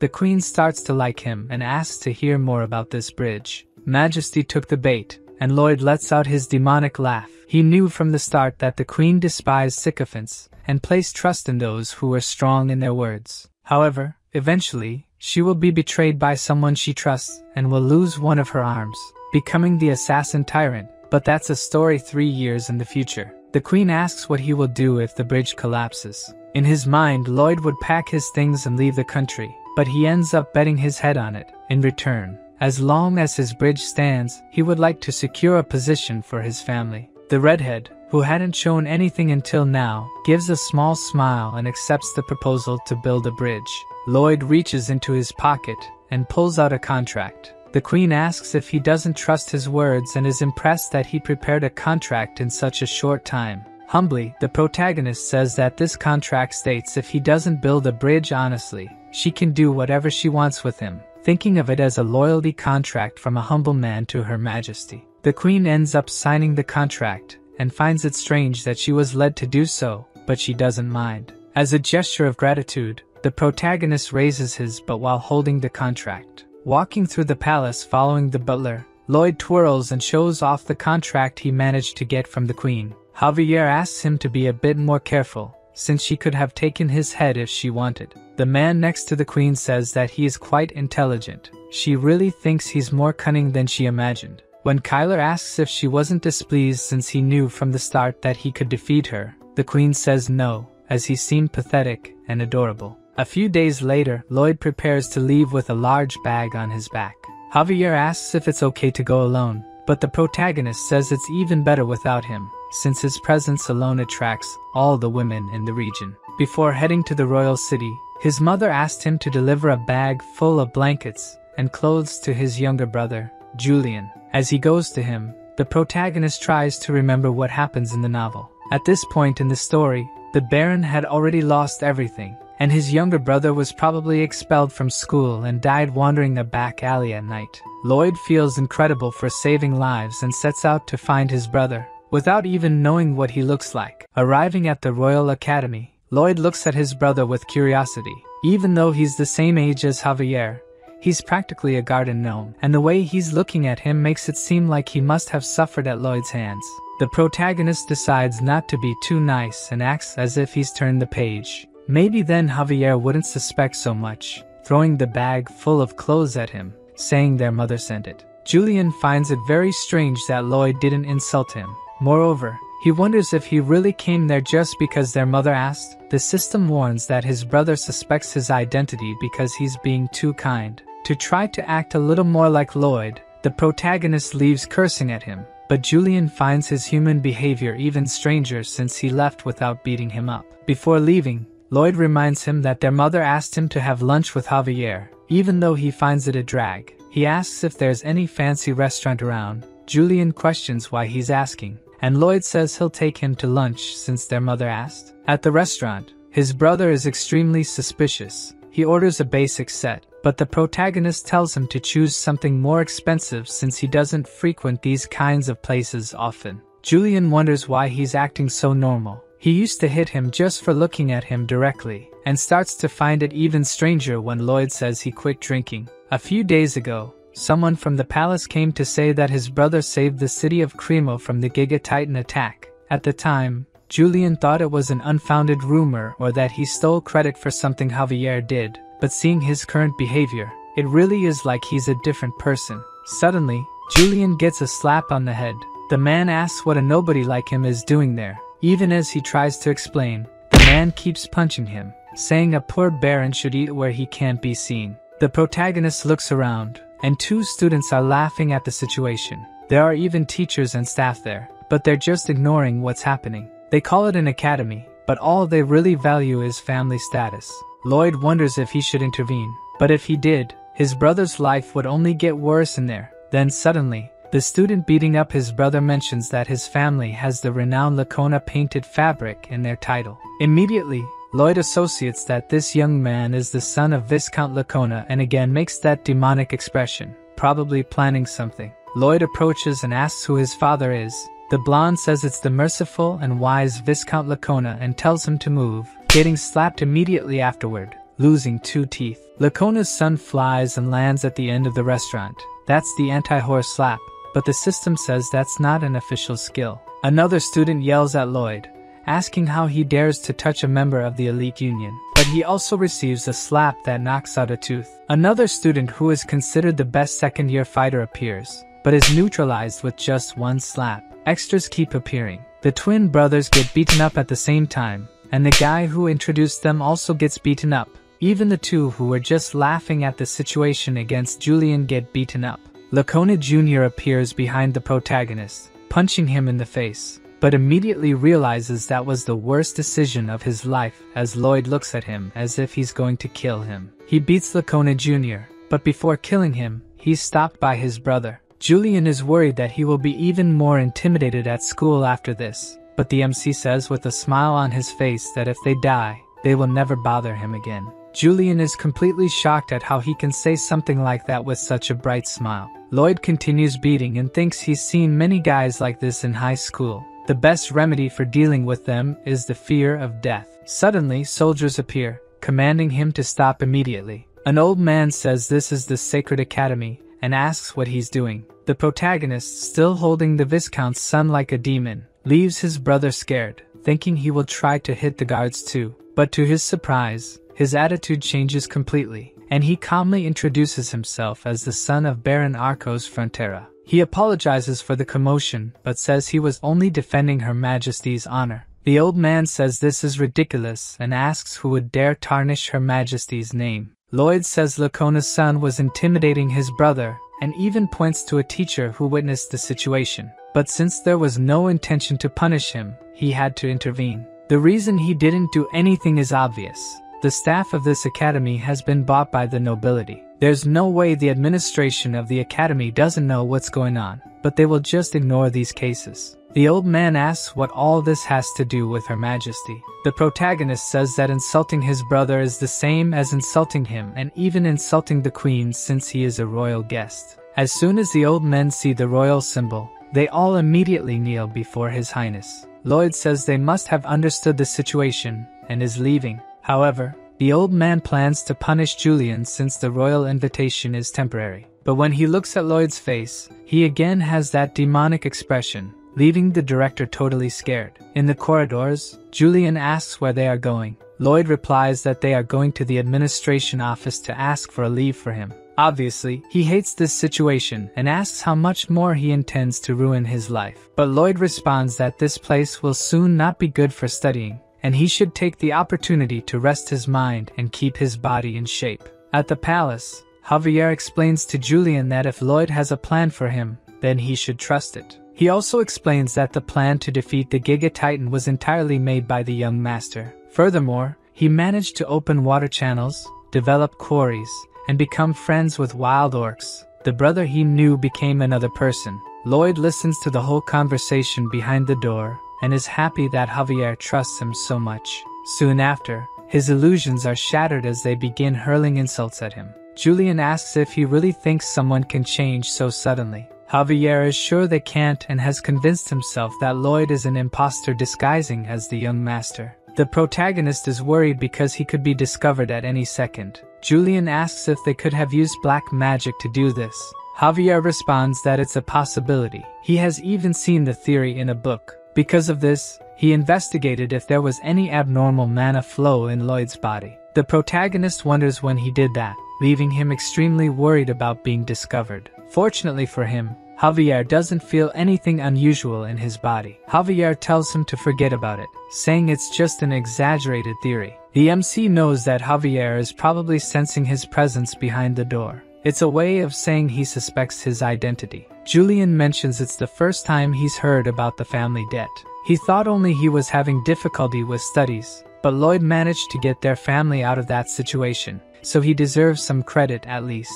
The protagonist, having just earned RP points from his brother, thinks that now Julian will be his golden goose. He enters the room calling Julian to join him. As he mentioned earlier, they will train his body with manual labor. Lloyd explains the first step in making bridge suspension cables. First, spread the clay and beat it until it becomes a 90 centimeters pizza. Then fill it with dirt and rocks and give it to the snake to eat. It will excrete the molten metal, and Podon will unite and wrap it. Then everything will be ready to make the cables. The MC hands him the shovel and says the tutorial is over. This task is crucial in construction, and if it's done wrong, the rest will be a mess. Julian asks why he's giving such an important task to him, but the reason is obvious. He's a Frontera, so he should be intelligent and responsible. Outside the palace, Lloyd knows that the modern bridge is a great idea, but even with all his knowledge, it would be impossible to make it perfectly. This means he'll need to borrow knowledge from this world. Before he can ask for anything, the master craftsman denies his request. Lloyd already knew this old man was stubborn and would only work on projects that caught his attention, so he had prepared to visit him, innocently showing the project of building a new bridge. As soon as the dwarf sees his project, he immediately tells him to wait. If he builds something like that without the exact rigidity, it will break. The MC says when the bridge collapses, everyone on it will die, and as he's decapitated, he'll scream that the culprit was the great Cortigus, who didn't help make the trusses. The dwarf asks if he's trying to threaten him, but Lloyd says it's just an appeal to the conscience of a great master. He ends up relenting and asks to see the drawings. Upon closer observation, he is fully aware that he is the only person in the kingdom capable of doing this. The protagonist continues with a killer look and says that's why he asked for his help. The dwarf says this has caught his attention and decides to help with the project. With Julian working on the cables and the royal workshop working on the trusses, the only thing left to work on is the suspension of the towers. Lloyd and Javier use a mana explosion on the ground but are suddenly stopped by nobles who accuse him of stealing the Majesty's treasure. The protagonist is obviously confused, but it seems this was planned for a long time, as they personally went to ask for a trial from the Queen. In the meeting room, the Queen orders each side to state their arguments, and the first to speak is the guild. Victor says that the Magina Bridge was built by the guild's previous leader and has stood for over 30 years. He explains that in its structure, wedge-shaped columns were made to slow down the strong water current, making it practically impossible to fall. Lloyd knows that it will eventually fall, as this is information from the novel, but he cannot reveal future events to others. Boldly, he asks the guild leader how much they were paid to say that. His scandalized reaction makes the protagonist absolutely certain that he is being paid, and he recalls that in Korea, when a politician and a businessman meet, either the politician takes money from the businessman, or the businessman bribes the politician. In this case, it's the latter option. They strip away all negotiating rights and monopolize the budget. His accusation without proof ends up irritating the Queen considerably. She says that accusing someone without proof in her presence is unacceptable, and immediately sends Lloyd to royal trial. He is tied up, and his head is placed at the Reaper's aim. The Queen says he insulted her and her vassals with lies and must restore his honor. Seeing that scene, Javier prepares to enter combat as needed. The Queen asks for their final words, and Lloyd says they must exterminate the entire bloodline of the guilty party. Javier becomes even more worried about the situation. The Queen asks her two vassals if they agree, and they fully respond that it is the right thing to do. In that situation, Javier is ready to attack, but before he does anything, the queen says they must prove the innocence of her vassals and immediately orders 4 mages to circulate the guild leader. As if he knew this would happen, Lloyd has a smile on his face. The Majesty orders the confession spell to make them tell the truth. David becomes completely desperate, asking her to wait a bit. Seeing the 2 hit by the spell, Lloyd starts laughing like a psychopath, and the next day, the 2 men are crucified in the public square. The protagonist made only those 2 pay for the crimes since their families did nothing wrong, thinking of himself as a good and altruistic man for doing so. As a reward for telling the truth, the queen hands over all the kingdom's workers for the bridge construction. The archmages use gravitational magic to lighten the weight of the stone blocks, making the construction extremely fast. Bangul is tasked with taking the suspension rope to the other side, using her volcanic explosion to quickly cross the river while Padong tries to hold it. Seeing this incredible construction method, Julian says his brother is amazing. Javier also thinks he is and says that even though it's his first time doing hard work, he managed to do it every day. Before, Julian couldn't learn his sword art because he had a fragile body, but looking at his body state now, that shouldn't be a problem anymore. After some time, the bridge construction is finally complete. The queen says this bridge will be called Lojavi, a blend of Lloyd and Javier's names. She also grants him the title of Master Builder, leaving the dwarf irritated as he built the entire platform. Lloyd thinks that only the commission money will be enough to clear his debts, but now he has another major obstacle. The queen is probably thinking of how to use him to her advantage. If he fails now, it will break his entire plan of becoming a wealthy and lazy lord, so he will put the plan of escaping work and helping Julian in the academy into action. Returning to the castle, the queen fulfills her part of the agreement and grants a noble title and properties to Lloyd. The castle's nobles were not pleased with this at all. The queen thinks it's natural, since he has sunk other nobles. The protagonist says he would like to ask for something a bit bigger and mentions that if she considers his request reasonable, she may even withdraw the offer of the title and property. This piques the queen's curiosity about what he will propose. Nevertheless, regardless of what the scoundrel asks for, her desire to keep him by her side will not change. The protagonist expresses a wish for a thorough cleaning of the Royal Academy, which is currently rife with corruption, inequality, and despicable behavior. Instead of studying, the students only use their status to harm those of lower rank. The teachers and supervisors are aware of this but choose to ignore it, furthering the social barrier within the institution. Both the headmistress and the nobles present are incredulous at what he has just said. Javier presents the results of a 4-month investigation conducted by Lloyd, which identifies all the corrupt nobles and workers in the academy. Upon hearing this, the nobles claim he is spreading lies and that such things couldn't happen in the Royal Academy. However, this turns out to be signing their own death warrants, as the queen orders the use of truth-telling spells on them, adding more nobles to the public lynching. Inside the academy, the queen is cleaning house with her soldiers, intending to rid her land of all the filthy rats. Lloyd watches from afar, a satisfied smile on his face. Javier asks if his smile is because the nobles are being condemned, but in reality, it's because his plan to get rid of the queen and enjoy a lazy life has worked. Suddenly, the royal bodyguard appears with a message. He can go home whenever he wants, but must attend the banquet tomorrow night. Furthermore, the queen found his plan to dodge work excellent and respects his desire to live as a slacker. Lloyd is a bit shocked to discover he has been in her palm all along. When he sees the swordsman leaving, he asks Javier if he couldn't sense him approaching. The obvious answer is no, since this man is a master swordsman. So let's go back to Lloyd's room. Julian asks if he hit Diego knowing this would happen. Basically, yes, as he already planned to investigate the academy after its construction and trusted the queen's confidence in him for it to work. Julian tells him he no longer needs to pretend to call him a little shit and now sees him as a brother he can be proud of. Lloyd is impressed by his words, but then says it was so bad it made him want to vomit.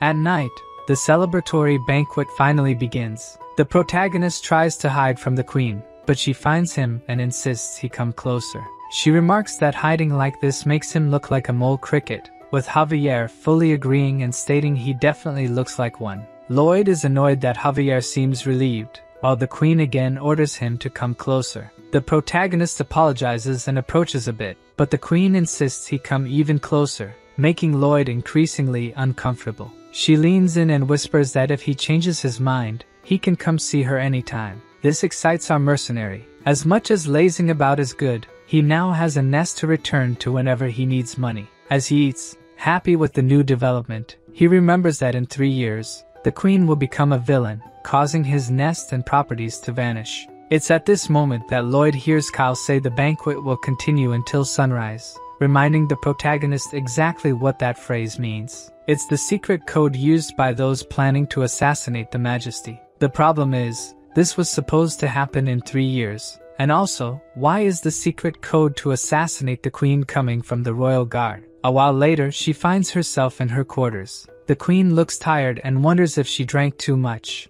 but she thinks it must be because she's been working hard in recent days. This excessive work is due to Asfahan, an enemy state where King Samarkand has been amassing an army. But it's probably not for an invasion, since trying to invade through the jungle would be a suicide mission. At that moment, the queen feels a strong headache. She finds it strange, since the effects of alcohol should be neutralized by the mana in her body. Soon after, it becomes difficult to control her heartbeat and breathing. She tries to circulate mana to neutralize the effects, but a sharp pain hits her heart, preventing her from circulating mana throughout her body. The queen has no doubt it's poison and tries to walk to the door, calling for help from anyone who might be there. The front door begins to open, and her knight Kyle appears. The queen says he arrived just in time and that she needs his help, but the help Kyle offers is different, leaving the queen incredulous at the betrayal. Meanwhile, Lloyd, still at the banquet, tells Javier that they have a problem.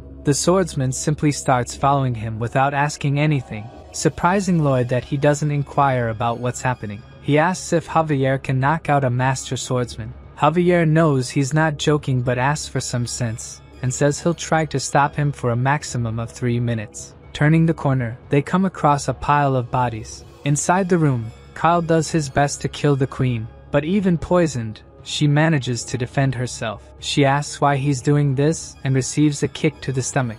Kyle prepares for a final attack but is stopped by Javier, who approaches quickly. Not giving him time to react, Kyle attacks, but our swordsman manages to defend, surprising Kyle as he stopped his sword using a candelabra. Taking advantage of the distraction of the battle, Lloyd approaches the queen, covering her mouth before she says anything and using the core technique to absorb the poison. Javier continues buying time, but Kyle is not playing around and activates the sword's aura. Realizing that if he completes that, they're in trouble, Javier throws the candelabra, interrupting the aura formation. He catches the candelabra back in the air and uses blessed mana to attack, impressing Kyle with his mana talent. However, he still lacks experience in real combat, and Kyle takes the opportunity to strike while Javier is in the air, cutting his candelabra and his chest. Lloyd continues absorbing the poison mana. The only thing he can do at this moment is pray for Javier to win, or everyone there will die. Kyle knows his cut was superficial but takes the moment to land another blow.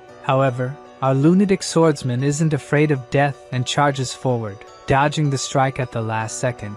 Javier shouts the name Padon, who tosses a sword towards him. With the blade in hand, he's perfectly ready to face a master swordsman. Javier uses blessed mana again, directing the explosion at Kyle. Kyler manages to defend but is thrown back by the impact, stunned and scared, wondering how Javier can wield the power of a cannon. Before he can think, another mana blast heads his way, but this time he manages to dodge. Javier decides to attack from all sides, dividing the blessed mana into multiple explosions, making a master swordsman run in fear. Meanwhile, Lloyd continues the process of absorbing the poison. The queen wonders how this is possible. He's only absorbing the mana contaminated by the poison. But before she can ask where he learned this ability, our protagonist tells her to shut up, angering Her Majesty as he just reprimanded her. But seeing Lloyd spit blood, she wonders if he's trying to sacrifice himself to save her. In the banquet hall, a huge explosion is seen as Kyle is thrown back,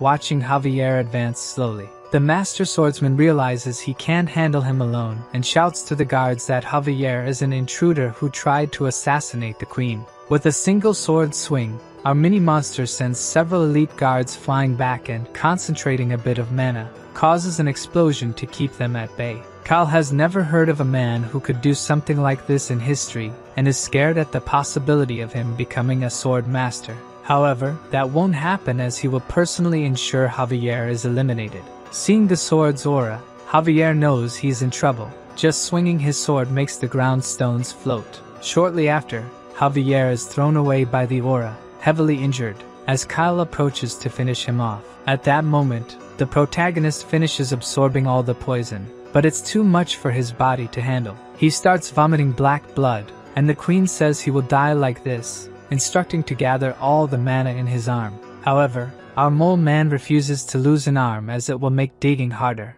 Lloyd grabs a butter knife and activates Mana Blast using all his mana, expelling the poison all at once. The explosion is so massive that it destroys part of the castle, leaving Kyle questioning where all this power came from. But before he can dwell on it too much, Javier rises, ready for the second round. He made a vow to Lloyd, and he needs to keep that vow alive. Before reaching the royal capital, Javier admits he was hopeless from start to finish. He was supposed to be Lloyd's guard, but he abandoned his duty and ran to the gigantic titan. Because of this and his lack of strength, he no longer feels capable of fulfilling his duties as a knight. Lloyd tells him not to worry too much, as he'll deduct 6 months from his salary, leaving Javier impressed with his lack of shame. Perhaps this shamelessness of his master is rubbing off on the swordsman, as he tries to negotiate the salary deduction down to 3 months. He promises to become a sword master in a year, but the protagonist remarks that these are quite ambitious words for someone who couldn't keep the promise of losing 10 pounds.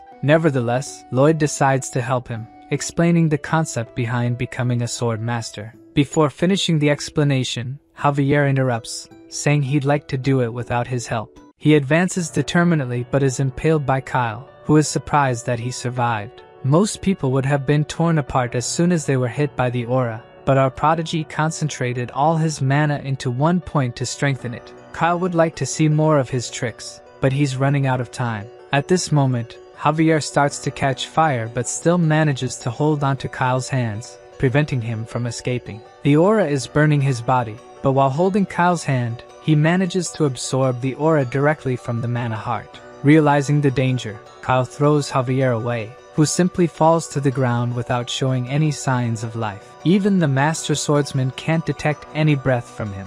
As Kyle has already wasted too much time, he moves to take the queen's head but is stopped by Javier, who rises unexpectedly. Javier says he now understands mana and activates the aura, creating a new sword blade. Kyle is at a loss for words. In all his life, he has never seen such a cursed brat. Javier further increases the aura of the sword, making it giant and attacking immediately. The swordsman tries to defend, but the power of his aura is completely overwhelmed, and his arm is severed. He screams in pain as the other guards approach. Javier orders everyone to retreat, warning that they cannot face the sword master. In the room, the queen is worried about Lloyd, who shows no sign of life. The protagonist slowly wakes up and discovers that he is now immune to poison and can absorb mana from the environment. He is quite happy since these seem to be great, but due to his creepy face, the queen reflexively punches him. He is confused about being hit out of nowhere, and even the queen cannot explain why she did it. She just says that when she saw his face, she felt like hitting him. Putting that aside, she asks if he is okay and can stand up, but that massive surge of mana left the protagonist incapacitated.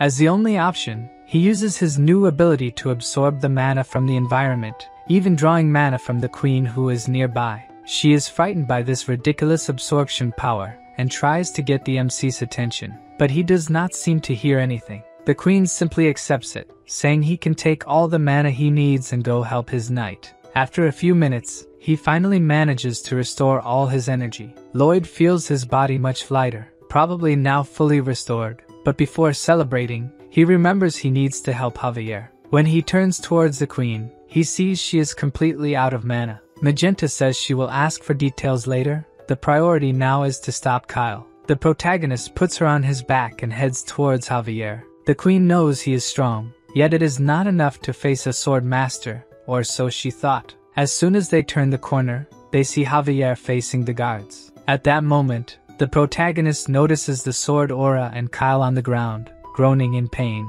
The queen orders the guards to lower their weapons and explains that these were the two heroes who protected her from her guards' betrayal. All the guards line up as the queen states that everyone who attended the banquet must be investigated. Lloyd asks if he really became the sword master. Javier casually says yes, as his master keeps putting himself in dangerous situations. This is his way of fulfilling his duty. Due to all his incredible achievements, the system activates a new function called the praise system. Whenever he does something fantastic, he earns a title, and this title comes with an ability, but he did not expect the boost from the ability to be so great. The system also gives CP, but Lloyd has to beg the system to tell him how to use it, discovering that this CP is used to see a final spoiler. Returning to the room, Lloyd complains of exhaustion, having been unable to sleep the previous night due to the investigation. Julian asks if they found the culprit behind the plan, but Lloyd explains that they used some barrier that prevents the truth's spell. Because of this, he will have to stay a little longer in the royal capital since the novel had no information about the murder, besides these events being supposed to happen in 3 years. Julian asks if Javier is still under investigation, discovering that the queen summoned him separately since he became a sword master. Julian didn't know Javier had evolved and is extremely surprised, but Lloyd explains that this is just common thinking, as he was the one who defeated Lord Kyle. At that moment, we see Her Majesty thanking our swordsman for his deeds, offering him a position as a royal knight, since a vacancy has opened up. Julian is worried that Javier might leave them, but Lloyd warns that he really doesn't know the swordsman from the Frontera's family. Javier explains that he is a knight of Baron Frontera and wishes to continue by Lloyd's side. The queen states that this is not a request but an order. Refusing an order from the queen is equivalent to treason. Our honorable knight only asks for permission to send a farewell letter to his baron, making the queen realize that he would rather die than serve her. Understanding that she won't be able to have Javier by her side, she allows him to remain a knight of the Fronteras. Javier thanks her for her mercy and heads towards the exit. He meets Julian,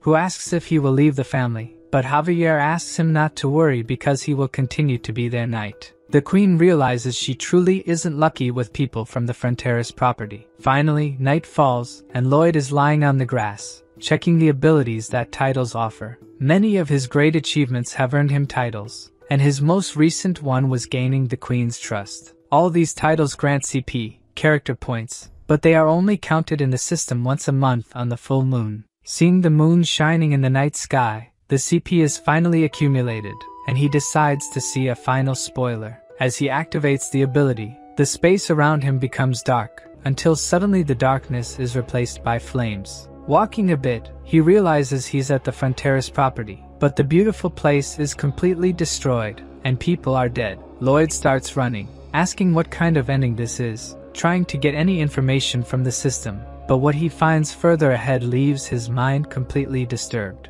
The protagonist sees Lloyd and Javier staring at two bodies on the ground, immediately recognizing them as the Baron and Baroness. Illusion Lloyd is desperate, apologizing for not being able to protect anyone, making the protagonist even angrier with this ending. Suddenly, he hears a noise coming from behind, and when he turns, he is faced with a swarm of insects. Javier walks up to him and prepares to attack the swarm of locusts with his sword aura. He lands 3 strikes, making the protagonist think he's really gotten rid of them, but the swarm is much larger than he imagined. At that moment, Lloyd wakes up on the lawn, utterly speechless. He asks if what he saw was real, and realizing that it's all really going to happen, he heads straight for the queen. In the spoiler, he said that if he had arrived a little earlier, he could have avoided this. But Lloyd doesn't know how early he needs to arrive, so he decides to go as fast as possible. He goes to the queen's office and tells her that all regions will be reduced to dust. This is the work of the enemy nation.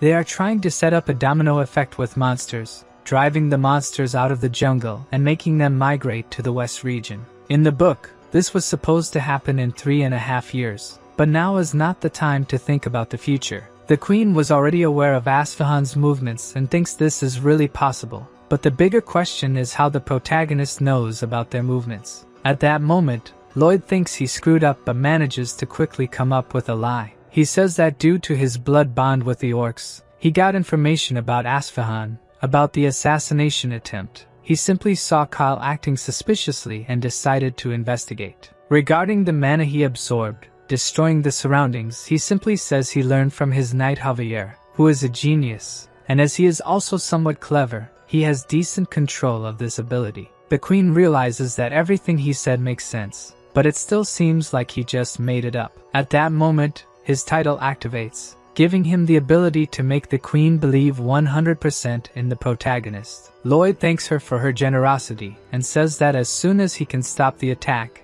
he will give her all the credit for the resolution, restoring the honor of the crown that was tarnished by the assassination attempt. The queen has never met anyone as suspicious as our protagonist, but she's glad they understand each other so well. Lloyd and Javier head to the Frontera territory. The horses' legs have been reinforced with magic, making them run at supersonic speeds, which further distorts Lloyd's not-so-pretty face. After a whole night of travel, they finally arrive at the territory just in time, since the locusts have already begun to appear in the sky. Seeing that black cloud forming, the field workers don't know what to do until Lloyd appears, telling them to hide in their homes and asking for the largest pot lid they have. The invasion of mutant locusts continues, spreading rapidly through the city, even invading the Baron's house. A maid passing by is frightened by the insect, but is saved by the Baroness, who crushes it using a chair. At that moment, several other insects invade the mansion. The two start running in fear, and when the Baroness peeks out the window, she sees that the swarm of mutant locusts is so large it almost covers the sky. The Baron appears, telling them to join Byron and the other soldiers, but when they open the mansion door, they attract the attention of all the locusts outside.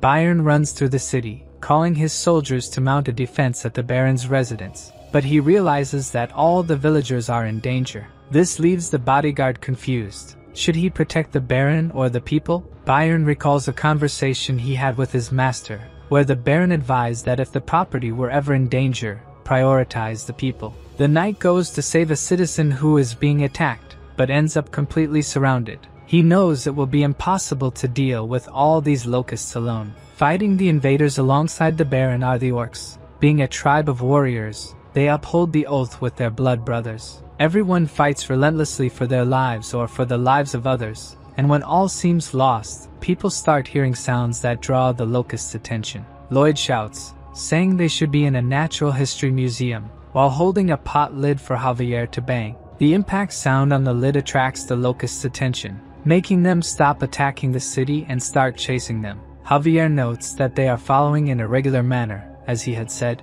Lloyd says they should circle the entire city and attract every locust that is destroying it. The protagonist orders his swordsman to hit the lid harder but gets annoyed when he realizes Javier is enjoying it. Thanks to the novel, he knows that locusts are attracted to this kind of loud noise, and he doesn't plan to stop just at his properties. He intends to save the Laconas from the invasion. Javier is surprised that he is helping the neighbor even in a critical state, but Lloyd simply doesn't want to lose his water supply. In the Viscounty, Lacona is desperately trying to survive the invasion, until Lloyd simply appears, destroying part of the house, telling Lacona not to even think about delaying the water bill this month. Javier asks if his plan was to lead them through the buildings and concentrate the swarm even more, but the protagonist just wanted to be a jerk like the Viscount. While attracting the locusts, Lloyd repeatedly shouts his name and that of Frontera. The swordsman tells him to save his strength and stop shouting, but again,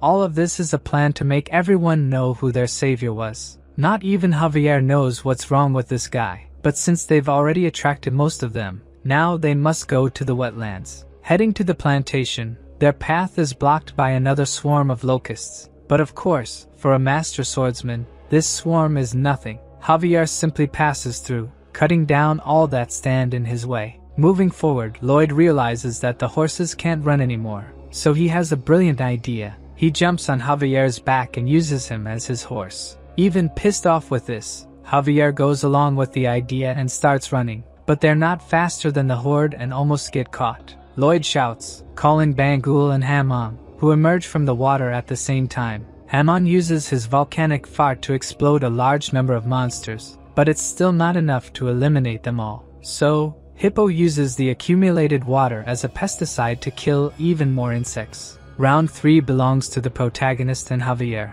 who who used mana explosion and aura at the same time to eliminate the rest of the locusts. Javier says they managed to take care of the majority, but there are still at least 1,000 left. Lloyd tells him not to worry, as the cavalry is arriving. 300 orc warriors approach with 500 soldiers of the white cavalry. The rest they can leave to them since they'll have something else to worry about. The monster domino effect never ends with just one wave. Meanwhile, the soldiers of the white cavalry do their job. The mages enchant the knight's swords with a fire spell, making it easier to subdue the insects. The orcs don't even need magic. With just a stake, they can impale 3 at once. As they are crazy about protein, they roast the insects and eat them right away, saying they found a strong protein source. The maid, saved by the orc earlier, hands him a gratitude flower, leaving the warrior quite happy. The baron and the baroness rush to their son, worried he might have been hurt somewhere, and embrace him, asking why he likes saving people so much. In fact, the protagonist only did it for his retirement. Everything was for his own benefit. Anyway, now he must prepare for the second wave. At night, the commander of the white cavalry appears and asks why Lloyd called him at this hour. First, he thanks him for helping exterminate the locusts, but the knight tells him not to say nonsensical things. Anyone can see they were just responsible for cleanup. Valalardi says he is a brilliant strategist, even being an engineer. Nonetheless, his pride is hurt. He sent the mages back and asked the cavalry to stay. The greatest pride for a knight is to fight and die for the queen's honor, so he didn't like Lloyd preventing that. In the novel, this knight fought against Javier, defending the honor of the queen who had become evil. At that moment, Javier wasn't yet a master swordsman, so he barely managed to win. However, what increased respect for this character the most was that, on his deathbed, the only thing he wished for was for someone to stop the queen's evil actions. With unwavering loyalty and a natural warrior, this knight is needed in times of crisis like this. Lloyd knows he won't get far if he keeps going in circles, so he proposes a duel. If he wins, the white cavalry will have to obey him. If he loses, they can return to the queen right away. Valalardi says he can never fight a civilian without the queen's orders, but the protagonist reminds him that he is the one commanding them now, and that's an order. The knight asks if he has a weapon. Of course, Lloyd shows his shovel. But this time the knight doesn't underestimate him. He knows that shovel protected Frontera's property. Even reaching the 3rd mana circle, Lloyd's chances of winning this duel are 0,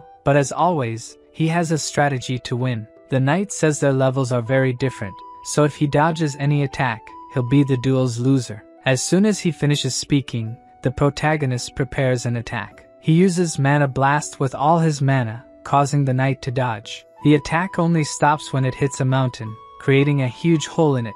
Lloyd falls to the ground with no energy left in his body, but still has enough energy to smirk wickedly with the easy victory. With that, the 500 strongest in the kingdom will become employees in the Frontera barony. Of course, the knights wouldn't be happy about it, but their leader says there's nothing they can do since he lost the duel. At the top of a mountain, Javier asks if this will really work. Lloyd says it was tested by the orcs, so it's a method with 100% effectiveness, showing a large sculpture being made on the mountain walls. After a few days, the second attack finally begins. The villagers hide in their homes. The entire Frontera property was drowning in terror. At the same time, they all shared the same feeling, that young Master Lloyd would protect them. The leader of the white cavalry observes smoke approaching. He finds it hard to believe, but what Lloyd said is indeed true. A huge herd of mastodons is quickly approaching. A few days ago, the leader of the knights asked for evidence for Lloyd's certainty, but Lloyd simply dodged the question,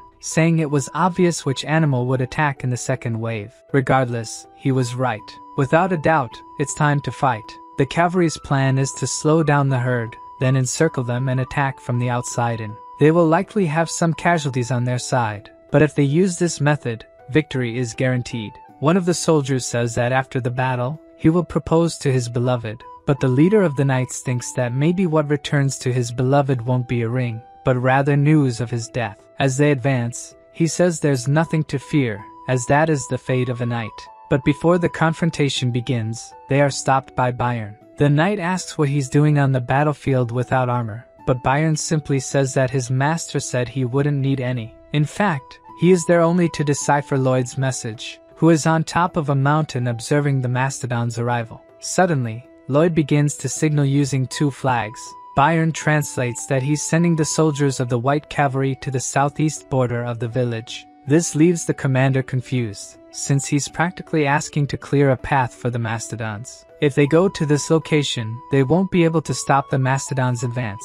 But Lloyd signals that if he keeps arguing, he'll report him to Her Majesty. The knight asks how he's saying all this just by waving flags, and he'd also like to understand what he's planning, since it goes completely against all common sense. Lloyd warns that the mastodons have arrived, and with that, the first phase of the plan begins. As the herd encounters the monster sculpture, they automatically stop running and start dropping to the ground. This extreme fear reaction is because that creature is their natural enemy. The second phase of the plan is to have the troops march forward, making a lot of noise, movement, and kicking up as much dust as possible. The mastodons, already scared by the appearance of a natural enemy, think another one is approaching and start fleeing, successfully completing the plan to move the herd. They start heading towards the hole that the protagonist had the knights dig.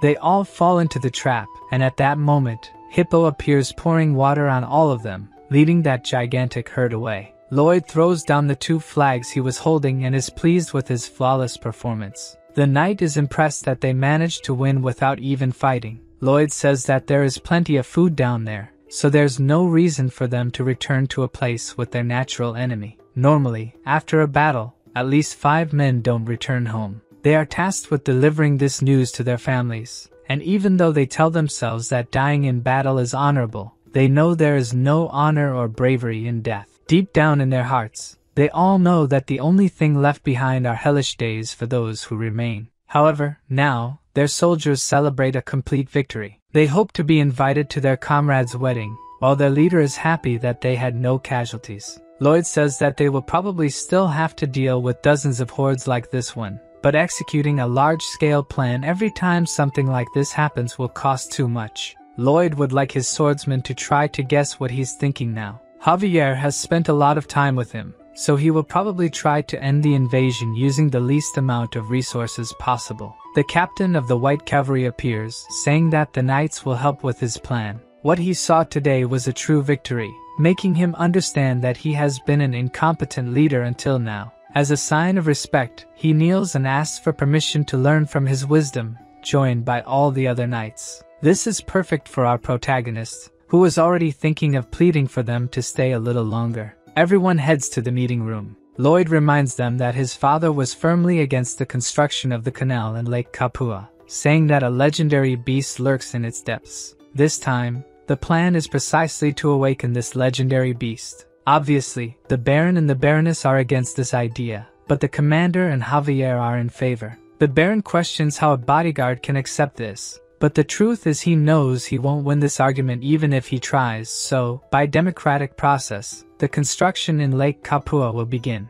All the new workers march towards the mountain. Javier asks if he will try to control King Storma in some way, but Lloyd is not a wizard or anything like that, so the only thing he managed to do was study his habits. The only things he found out are that he's a beast as big as a mountain and that if his habitat is damaged, he will let out a roar before starting repairs. The protagonist's evil plan is to destroy a part of the lake every day so that his cries scare off the monsters coming from the eastern mountains. Javier thinks his master is a demon since he will torment a beast that was quiet, but questions what would happen if the plan went wrong and King Storm attacked. Lloyd says he would have to give his all to defeat him, and that he would be the one shouting day and night to scare off the monsters. Finally, Lloyd arrives at the lake. He uses his ability to analyze the terrain and figure out where to break to avoid causing a flood, but since only he can see the ability, to others, it looks like a lunatic waving his hands in the air. Meanwhile, at the bottom of the lake, the monster senses the presence of humans. Last time, he let it slide, but if they interrupt his rest again, he will kill them all. A few days later, while Lloyd walks through the village, he ends up seeing a very intriguing scene. As soon as Byron realizes he's being watched, he stands up and asks if he can take care of the mastodon pups that have been separated from their mother. Lloyd finds this dangerous, as they tend to become fiercer as they grow, but Byron says that won't be the case since they are adorable. Realizing that the manager is a true animal lover, the protagonist simply gives up and tells him to do as he pleases. Anyway, the Lord will do a good job using them, and if successful, Perhaps these animals could become a great asset. Because of the domino effect, the orcs also have to return to their village. It's a shame to lose such an important ally, but Lloyd understands and sends 5 men along with the tribe. Finally, all the preparations are complete. Today is the day they will awaken an ancient beast. Lloyd gives a motivational speech to the White Knights, who this time are quite excited to work, even praying for the blessing of the Grand Shovel. Seeing all those knights marching with shovels in their hands, Javier truly laments for the White Knights. Through simulation, they modified the land so that when they broke the dam,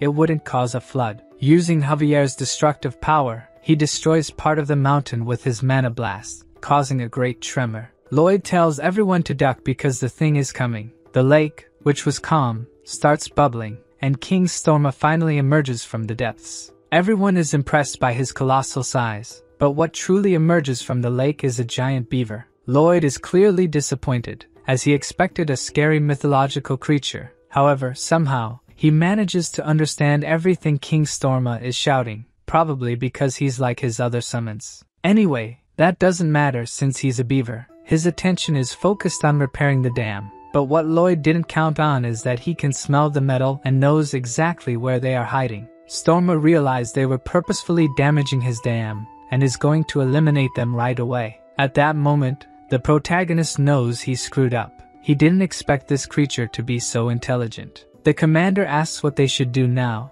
but Lloyd is totally desperate, not knowing what to do. King Storma puts his hand in the lake and raises a large amount of water, drowning all the workers who were trying to flee. Javier is the only one who manages to escape the flood and attack the creature using mana blast. But not even the power of Sword Master is enough to even harm this creature. Seeing that they have no choice but to kill him, Javier activates the sword's aura. But before he can do anything, he is stopped by Lloyd, who says he has come up with a plan. So, instead of attacking, Javier just keeps dodging his attacks like a fly. Taking advantage of the gap, Lloyd swims towards King Storma, but is almost detected by his keen senses. The swordsman keeps attacking to get his attention, but even using the sword's aura, none of his attacks are effective. The situation isn't good, since mediocre attacks won't be able to get this thing's attention. In desperation, Javier uses all his strength to shout in King Storma's language, managing to catch his attention,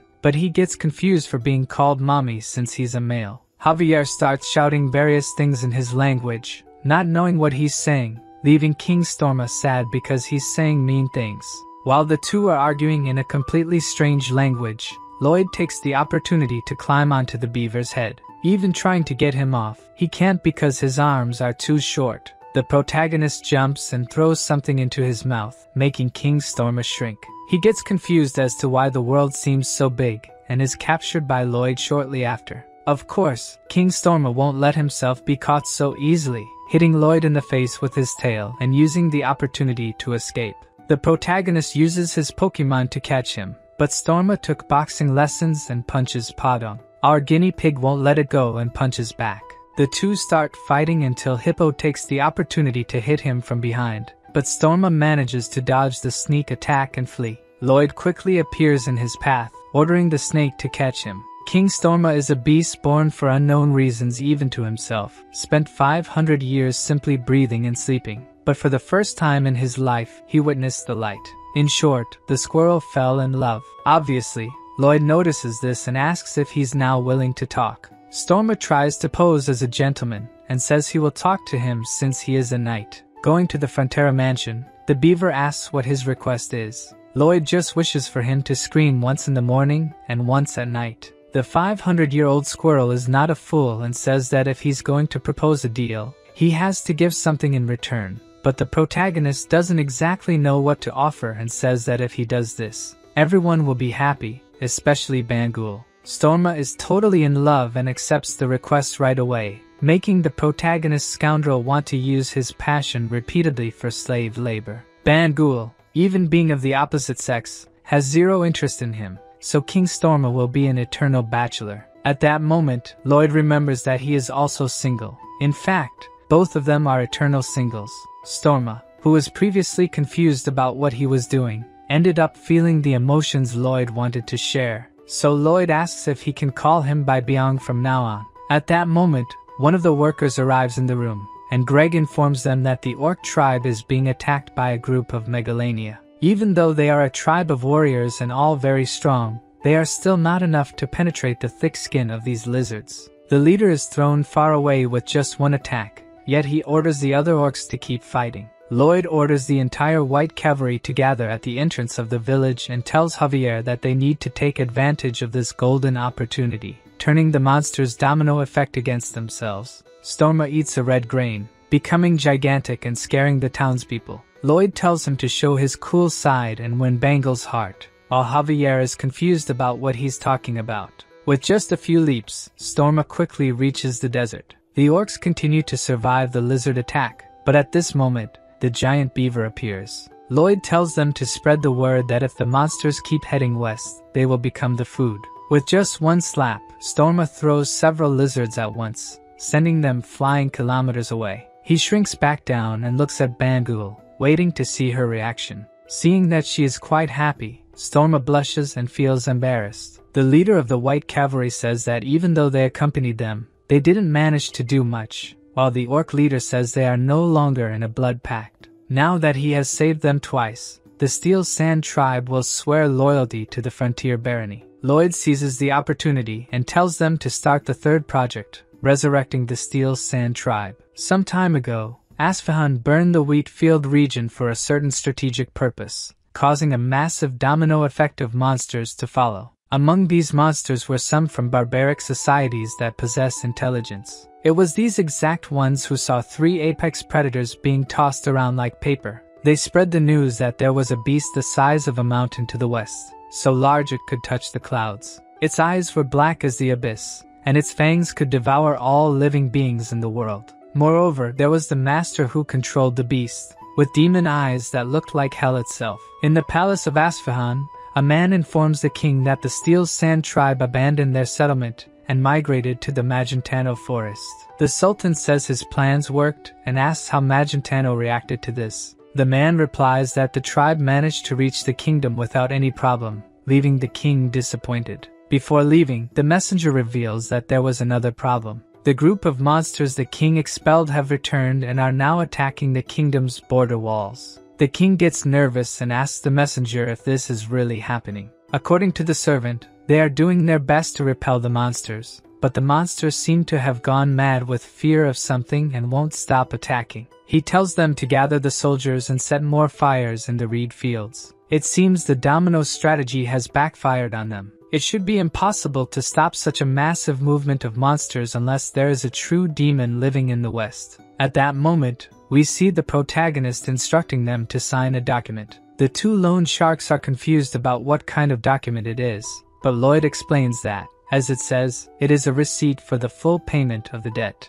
The loan sharks are shocked, looking at the huge check, but the MC asks what they are doing, tells them to sign it quickly, and get lost. As the 2 idiots leave, the Baron arrives. He asks Lloyd if their enormous debt was really paid off. Lloyd shows the Baron the payment receipt, and even suggests putting the receipt in a frame. In tears, the Baron hugs Lloyd and apologizes for making his son pay his debt. He reveals that he doesn't even know if he deserves to be the father of someone like Lloyd. Looking into the Baron's eyes, Lloyd asks if he really loves his son. To the Baron, this is a silly question because he is certain that he loves him. So the protagonist says that this is enough to make him his father. While walking through the mansion's corridors, Javier finds him and says that the tribe's relocation went well. Lloyd takes the opportunity to tell him to take the day off. With the tribe's relocation, they might buy some time if the domino effect returns. His debt is also paid off, so he has nothing more to worry about. However, it is strange. Our protagonist would normally be jumping with excitement when the debt was paid. For the first time in a long while, Lloyd lies down on his bed to rest. He remembers the Baron crying when the debt was paid, but this memory triggers another memory he would like to forget. He remembers his real father in Korea, crying and apologizing for making his son suffer. The protagonist says he managed to take care of all the problems in that world, yet he still feels guilty for not being able to help him in any way in his world. Javier hears his master's muffled sobs behind the door, while the protagonist, for the first time, cries as Suho and not as Lloyd. A few days later, while the MC is walking through the village, he is greeted by the villagers as if he were some kind of celebrity. Suddenly, Mr. Byron appears, saying there are problems, and Lloyd gets excited to hear this. According to Mr. Byron, many people are coming from the south. Lloyd is curious if they could be enemy soldiers, but it turns out all those people are refugees. The MC goes to meet these people, and the refugee at the front of the group asks if Lloyd is the lord of those lands. The protagonist explains that he is the son of the lord and asks who they are. The refugee introduces himself as Nicholas, the chief of Sortie village, and says they are subjects of Baron Certino to the south. Until recently, his father was the chief, but he stayed behind, so the rest could escape. His father protected the barony with the lord until the end. It all happened very quickly. Lloyd interrupts Nicholas and asks what happened and if it has anything to do with monsters. Their lands were attacked by giant beetles, and their only option was to flee there. Javier comments that the domino effect affected a much larger area than they had calculated. The protagonist knows that all areas near the jungle were affected, but his was probably the only one still intact since, besides giant summons, they have a master swordsman and the white cavalry. To the north, the refugees would find only the sea, to the south they would reach another country, and to the west of Cremo, it would be too far to go. So, they would probably head to the center, where Frontera and Lacona are, making Lloyd worried about the number of refugees that could go there. They beg for food, even if only for their children. Javier comments that they won't have enough space to accommodate everyone, but the protagonist is quite excited about all this. Obviously, the swordsman is scared, asking what he is thinking in this situation, but Lloyd asks how much he thinks they will start earning when they tax all these people. Javier gets angry, asking how he can think of taking money from these miserable people, but the protagonist ignores him and orders Mr. Byron to prepare some of the cooks to feed them all. While the young master goes to report all this to the Baron, the knight asks Javier not to be so angry. Even though he makes those bizarre expressions and can read people like a book, Lloyd is a good person, so it's better to see what he does before getting angry. The Baron is frightened to learn that more people will come in the future. Although he wants to help everyone, the current food stock is not enough. Lloyd is confused and asks what he is talking about, since they should have enough to feed everyone for now. Initially, they were stored to be used as fertilizer, but there are several warehouses with tons of them. Obviously, the Baron says that giving locusts to people is a bit bizarre, but when he notices, his wife is already eating one of them. She says they taste like shrimp and there shouldn't be a problem since the orc warriors eat them too. The problem is that the smell of the insects is quite bad, and she asks to be in charge of the kitchen. Soon after, tents start being set up for the refugees. While they are still finishing the first set of tents, more refugees arrive in droves. The protagonist tells them to hurry, or everyone will freeze to death in the winter. While the workers set up the heating system, the Baroness explains how to prepare nutritious meals using locusts. The other cooks say the smell is very strong, but the Baroness shows the legendary recipe book, leaving everyone astonished, since this book is the obsession of all aspiring cooks. Looking at the construction of the tents, Lloyd realizes there won't be enough space for everyone. Even if they expand the houses to the northern mountains, it won't be enough. At that moment, he sees a child crying, wanting to go home, reminding him of the day he had to move as well. At the time, his parents were happy while mentioning "our home" in their sentences. Unfortunately, he will never see that smile again. Even if it was a small and bad house for others, it was where he had the best moments of his life. Lloyd tells the boy not to worry since they will have a new home soon because the legendary architect, Lloyd Frontera, is there. Hearing this, Javier feels a bit relieved to know that his master is not a complete jerk. Lloyd says this will be the biggest project they have ever done, and he will solve the space problem by creating apartments. It's a common type of building seen in South Korea, and based on the current circumstances, this would be the most effective type of construction to house everyone. The necessary costs are also reduced due to standardization, and having units in all directions optimizes insulation. On top of a mountain, Lloyd analyzes the surrounding area using his ability. The construction of the apartments will bring significant changes to his lands, and these changes will bring rivers of money. This will be his last job. After that, he will enjoy a lazy life for the rest of his days, finally achieving humanity's ultimate dream of becoming a wealthy, unemployed person. He won't even need to manage the state. He will just dump all the work on Mr. Byron. Lloyd begins the meeting about the construction of the Hive apartments. Javier immediately objects, as he suspects there are many hidden motives behind this. Mr. Byron also looks uneasy, saying he dreamed of a demon slaver working him to death. Lloyd tells everyone to look at the documents. This is a tulu, an ancient building design found in Fujian in the east. Each generation has a room and a hall, and in the middle, there is a dining plaza with shared facilities. The protagonist's idea is to build them in square shapes, since they are faster to construct than circles. Another essential aspect of the construction is that it will become an impenetrable barrier, protecting the Frontera estate. Then the questions about the construction begin. Javier questions the necessary income to do this, but the protagonist ignores his question. However, when the Baron asks about the necessary funds, Lloyd responds extremely politely. After the questions, Lloyd jokes with Javier, who got angry during the meeting, but for a moment, he decides to be serious. Even our legendary engineer is scared. He doesn't know if he is really capable of doing such a project, but he can't show weakness to others and must always appear fully confident in what he is doing. The only person he can be truthful with is his bodyguard and friend. Javier gets upset, asking if he is just an emotional trash bin, and from the look on our protagonist's face, that's exactly what he's saying. The two then go to the Viscounty of Lacona. Diego, who was expelled from the Royal Academy, walks sadly through the corridors until he comes across the guy who beat him up. The young man, still missing 2 teeth, screams in fear when he sees Lloyd, but the protagonist tells him not to be so afraid since he is there to help him return to the academy, though that will depend on his father's actions. The Viscount is shocked, asking if he really wants to increase the price of water. Besides expelling his son from school and profiting from selling water, this bastard wants to earn even more. But of course, the Viscount won't just hand everything over to him. Perhaps because he is still young, he doesn't know how business works, but this contract has a fixed price, and he doesn't have the right to increase the price of water. Of course, our swindler had thought of this and takes a magnifying glass out of his overalls, showing tiny hidden letters that say the water price is subject to change. The Viscount gets angry, calling him every name possible, but Lloyd says this is a fair trade and that he too will profit immensely. Since 17 states were destroyed because of the domino effect, before the refugees went to the Frontera estate, they had to pass through the Viscounty of Lacona.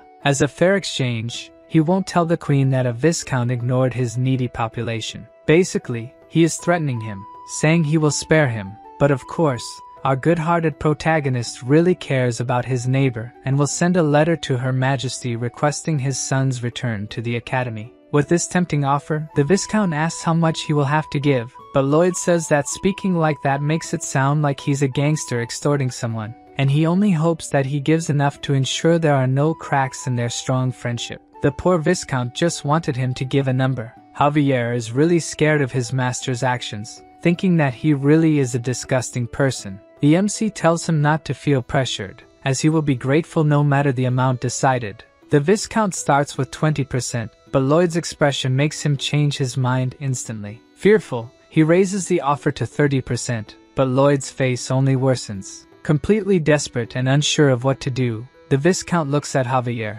who signals with his hand, indicating 5, increasing the offer to 50%. Even so, Lloyd is not at all satisfied with this amount, leaving the Viscount confused, asking if he wasn't supposed to increase by 50%. Javier shakes his head, indicating that he meant 5 times. This drives the Viscount crazy, as 5 times the initial value is utterly ridiculous. But the protagonist says he doesn't want 5 times, just 4 is enough, making the Viscount immediately agree to this amount. However, after analyzing the contract a bit more, he realizes he has just been thoroughly extorted. Outside, Javier feels bad, saying he feels like he has become a blackmailer. Lloyd tells him he shouldn't feel like a blackmailer, as he already is one. The swordsman says his duty is to protect him and that he won't help with his frauds, but the MC says if he doesn't obey, he'll stop singing him lullabies. Javier says he has become a master swordsman and can now control his senses perfectly, no longer needing his lullabies to sleep. When night falls, the swordsman can't sleep alone and goes to Lloyd's room, begging for the lullabies. The protagonist asks if he has heard of sleep hygiene, which involves repeating a certain routine to form a sleeping habit. implying that Javier won't be able to sleep without his lullabies. He sings the swordsman to sleep and then starts his tasks for the day. Lloyd was lucky with the construction of the Andal, as it was knowledge he already had, but the apartments are different. Never in his life has he built one, meaning our protagonist will test all simulations until he finds one that works. A few days pass, and Lloyd is stressed, giving various orders for Mr. Byron and others to carry out. At night, he continues testing possibilities for his new project. Even Mr. Byron is worried about the increasing number of refugees, but Lloyd tells him to accept everyone. He's running out of ideas to ensure his project doesn't collapse. He refuses to reduce the number of floors in the apartments, and at this point, his body is showing signs that it won't hold out much longer. The next day, Mr. Byron explains that the 4 months they have to build the apartments will not be enough. Although Lloyd insists it will work, it is clear he is exhausted. Suddenly, Lloyd's efforts take their toll, and he collapses on the sidewalk from overwork, leaving everyone around him worried. In the royal capital, the kingdom's knights prepare to shoot with crossbows. The target of all their shots is the queen, who is undergoing simple combat training. All shoot in her direction, creating a rain of arrows, but the queen, also a master swordswoman, manages to deflect them all. Despite this impressive feat, she doesn't seem satisfied with her progress, all because of that humiliating situation she went through. An old man appears, saying that the messenger from the Frontera barony seeks an audience. This messenger is Javier, who reads the letter sent by his master. The queen is obviously suspicious, as anything from that sly fox is dangerous. The letter states that, thanks to Her Majesty's wise judgment, they were able to save the territory. However, other territories were not as fortunate and left many refugees homeless. Since the Great Queen is known for sympathizing with the commoners of her vast kingdom, Lloyd decided to follow her will and shelter all the refugees, but he ended up running out of money. The shamelessness of our protagonist surprises the queen, but she had anticipated something like this and was considering sending supplies. However, as if reading her thoughts, Javier says they will need 3 times more than she has in mind. She is shocked, as 3 times is a staggering amount, and she even questions whether Lloyd has gone mad. Once again, Javier responds to her thoughts, saying he has not gone mad. The protagonist explains the idea of the apartments, which will serve as housing for the homeless, and again mentions that he does not have enough money for this. Her Majesty says she understands the message he is trying to convey, but cannot arbitrarily use a large amount of money and will need to speak with a financial expert first. At this moment, Javier, who had already read the first letter, pulls out a second one. It states that the buildings will be designed in such a way that they function as a fortress, preventing attacks from enemies and monsters coming from the east. Since the defense is directly against the enemy state, everyone who agrees with this plan will definitely gain a much better position within the kingdom. The queen sees no problem with having a fortress city, as there is indeed a possibility that the Frontera territory could become as large a commercial center as Cremo. The queen decides to provide the money, but Javier comments that he would love for her to send the dwarf Corjudas as well. Meanwhile, our protagonist is unable to work, and Greg is in charge of commanding while Lloyd is absent. So you asked me, who is Greg? In the beginning, he was just another lazy soldier, but he was always around, even participating in extremely dangerous missions and difficult and meticulous tasks. He is someone who gained responsibility, did his best, and finally was reborn as a true man. This is the kind of person Officer Greg is. When he leaves the tent, he ends up meeting Emily and asks why she didn't take a break like the others. Greg tries to take the sheets she is holding, but fails, yet the two seem to be having a lot of fun while doing this. At that moment, an orc who is in love with Emily sees this scene. The warrior is completely disappointed by this, while being teased by the other orcs, who say that a human would never like an ugly and muscular guy like him. The orc gives up on his love, throwing the bouquet of flowers on the ground, but this will not be the end of the orc's love story with Emily. In his bed, Lloyd finally wakes up. Due to days of relentless work, he is quite exhausted, and to make his situation worse, payday is approaching. Byron comments that they can delay the payment a bit, but something like that is inadmissible to our protagonist. All those people worked so hard waiting for payday. He could never do something as terrible as delaying it. Lloyd says he would rather die than commit such cruelty, leaving Byron very worried and looking for a doctor. At this moment, our great swordsman returns with the money, making Lloyd resurrect from death like a greedy phoenix. After several days of hard work, the Honey Pot Apartment Complex 101 is 70% complete. They managed to create a large plane to build the buildings. The protagonist uses his ability to create holograms of the apartments, running various tests to see if they are truly stable. The first test is a landslide, then he creates a typhoon, and for the final test, Lloyd summons a meteor, leaving the system confused and asking what he is really testing there. The truth is that Lloyd did this purely for fun, making Javier think that he has finally gone mad. Javier informs that Cortigos and 30 more dwarves have finally arrived. Even though he is very intelligent, an apartment is a complex and detailed structure, so it cannot be built randomly. Therefore, he plans to build a cement mixer to help maintain the quality of the cement and prevent the entry of unwanted elements into the mix. The dwarf complains that they have just arrived from their journey and are already receiving orders. But Lloyd makes that face and says that there's nothing better than showing a project first. With the dwarves in charge of the construction, he and Javier need to use mana explosion to soften the ground, leaving Padong in charge of turning the cement mixer. The orcs are also involved, twisting several metal bars with their bare hands. Lloyd pours the cement into the molds, explaining to Mr. Byron how to avoid leaving air pockets in any corners. Everyone does their job, and in a short time, the first apartment is almost complete. From this point, Lloyd asks Mr. Byron to take over the project. Now that everyone is accustomed to the work, Lloyd needs to worry about other problems. The heating system works via a steam boiler. All that hot steam rises through pipes connected to the radiators in each apartment. However, there is a problem. The higher it goes, the more heat loss occurs in the system, leaving the top floor without heating. The protagonist spent the entire night studying how to solve this problem, but the only idea he had was to use a material found only in this world. There is an episode where Javier faces a dragon. As the name suggests, this is a legendary creature, and just its breath is enough to take any knight off the map.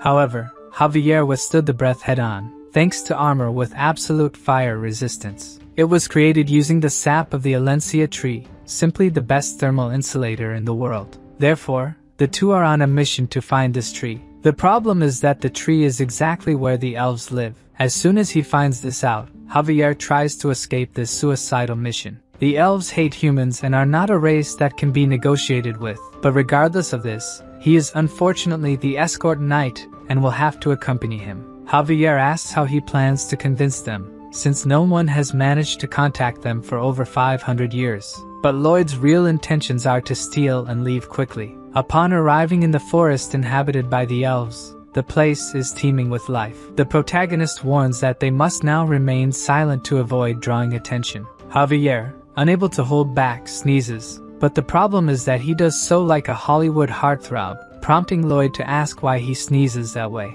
Javier explains that because he has a handsome face, everything he does looks beautiful, but that's something Lloyd wouldn't understand, leaving the protagonist incredulous that he actually said such a thing. Lloyd questions how a sword master can hold back a sneeze, saying he is imperfect for not even being able to hold his own crap. But Javier is used to these jests, and retorts that Lloyd mentioned crap because he has nothing to say about his face. The protagonist gets so angry that he tries to hit him, but this only makes Javier happier. Lloyd gives up trying to strike him and continues on their way, but the earlier shouting has already caught the attention of all the elves in the forest. Javier says this is not good, but Lloyd had expected something like this might happen. Things just progressed faster. The elf women start shooting simultaneously, but the sword master easily deflects all the arrows. Lloyd takes advantage of the distraction and says he will get the sap from the tree, leaving his bodyguard to deal with all the elf women alone.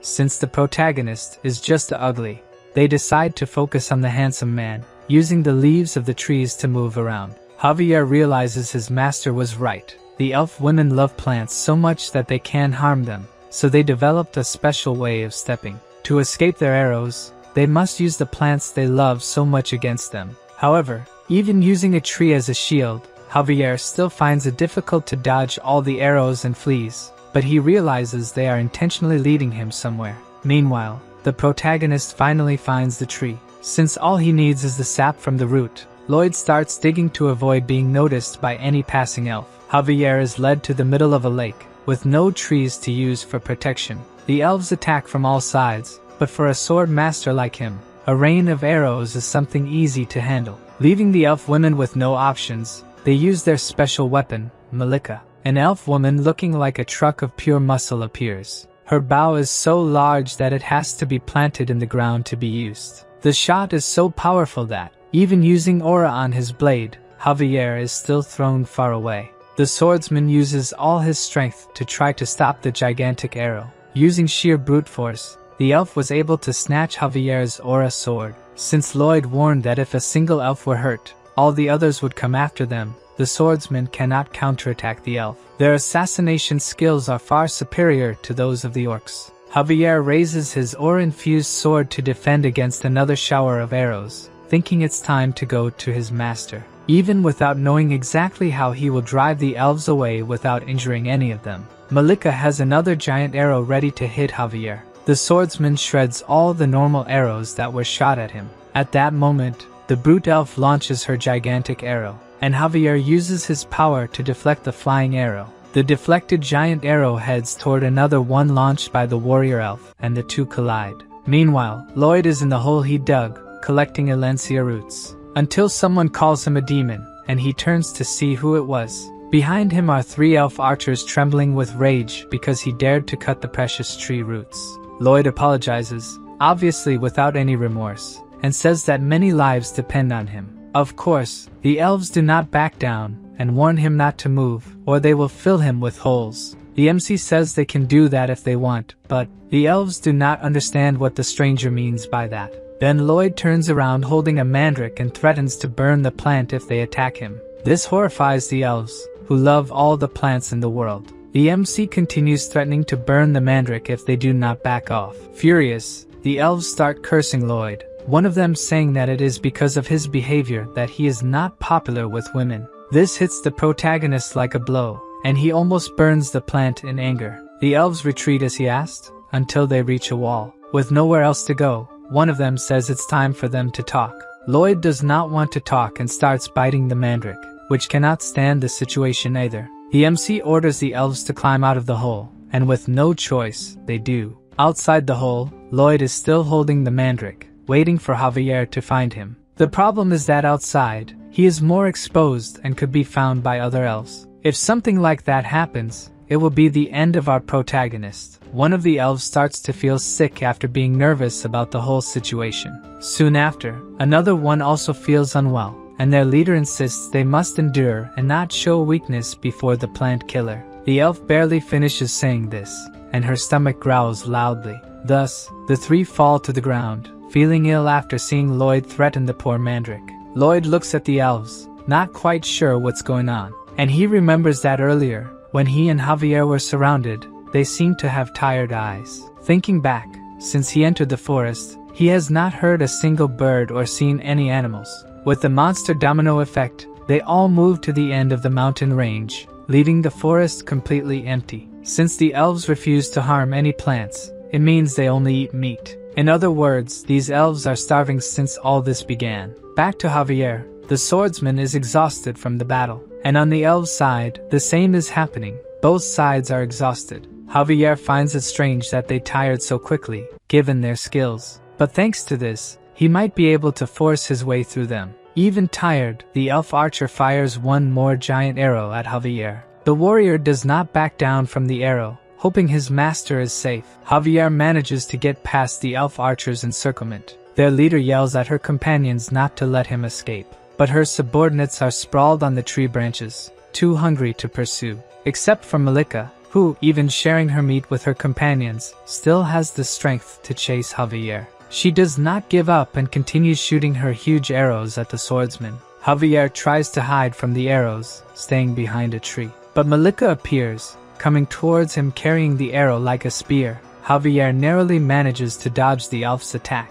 While dodging successive attacks, he thinks only that he should be protecting his master. The other elves also launch arrows with their last strength to help their companion. Focused on escaping and getting to Lloyd, Javier manages to support himself on leaves, just as the elves do to evade them. Seeing this, the elves think he is a monster. This was a skill they took a century to learn. Using the skill, the swordsman manages to distance himself a bit from the arrows. But Malika is preparing a new attack, using 2 arrows at once. Javier's last jump propels him above the trees, and he can see the Alencia tree, where his master went. From above, Javier shouts for his master, hoping to be heard. On the ground, Lloyd is with the other elves having a kind of barbecue and turns when he hears Javier's voice. The swordsman finally found his master, and he is in a very different situation than he imagined. Lloyd asks what happened to him. By his appearance, it is as if he has been in a war. The MC turns to the elves, teaching them the ideal point to savor pork. He turns again to Javier and invites the swordsman to eat with them. Lloyd introduces Javier to the elves calmly,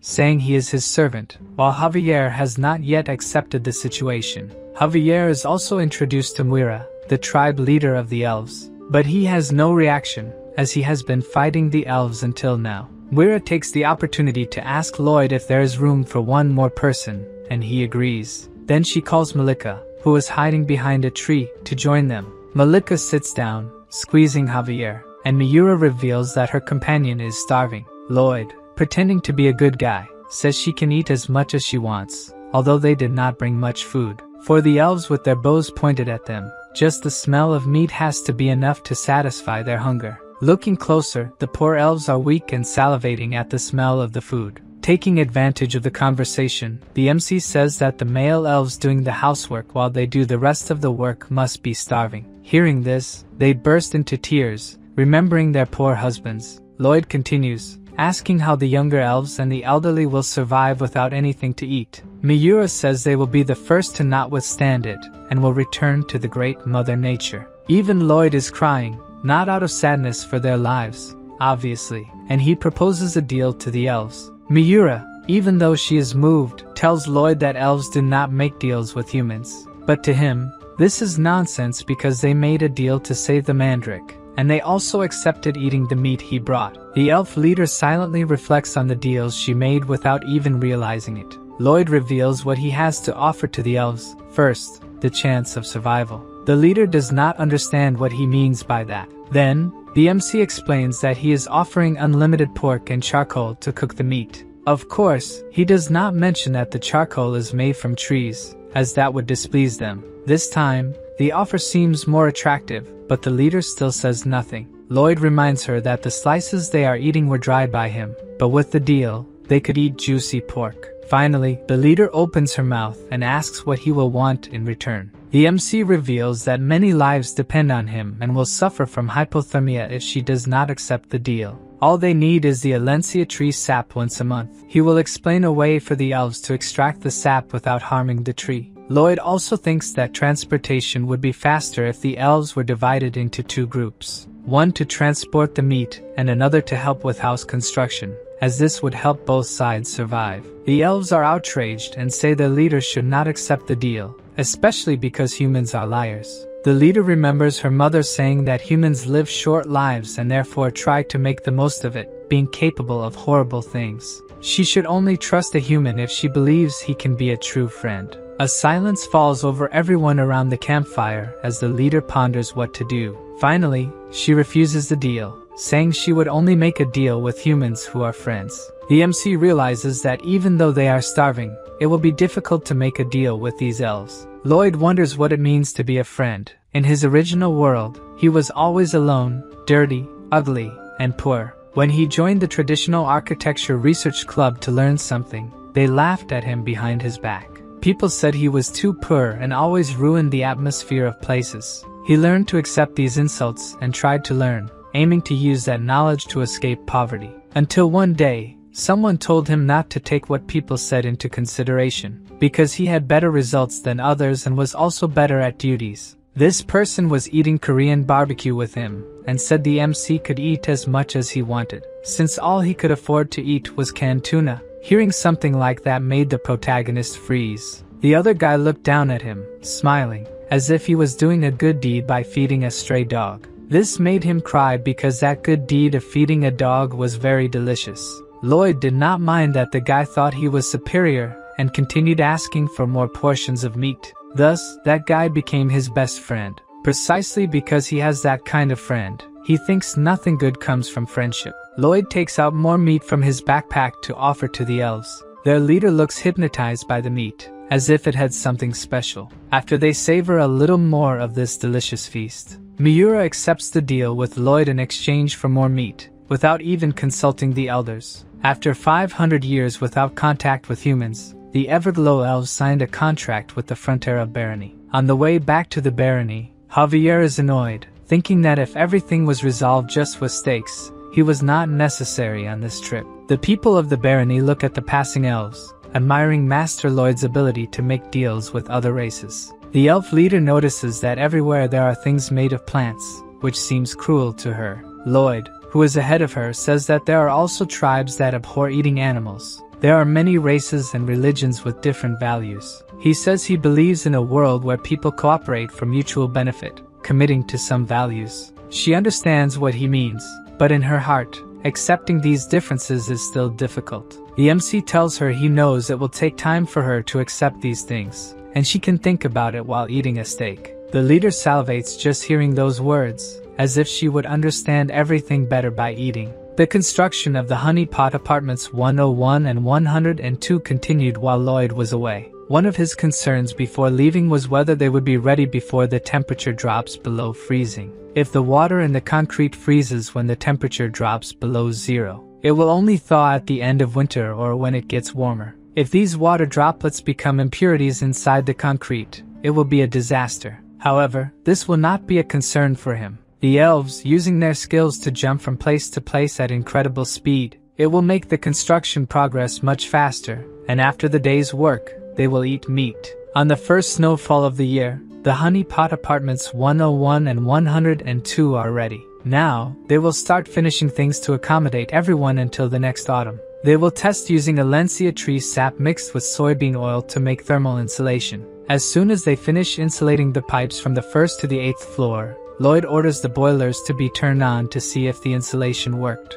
As soon as they turn on the boilers, Lloyd and the others start sweating inside the apartments. The plan was a success. Leaving the apartments, Lloyd orders preparations for people to move into the place. Javier argues about the priority of the moves, but Lloyd wants people to move in as soon as possible since it has started to snow. The lack of attention he receives from his master makes Javier red with anger, as usual. The MC tells Byron that the priority for moving is families with children, then the elderly and the sick.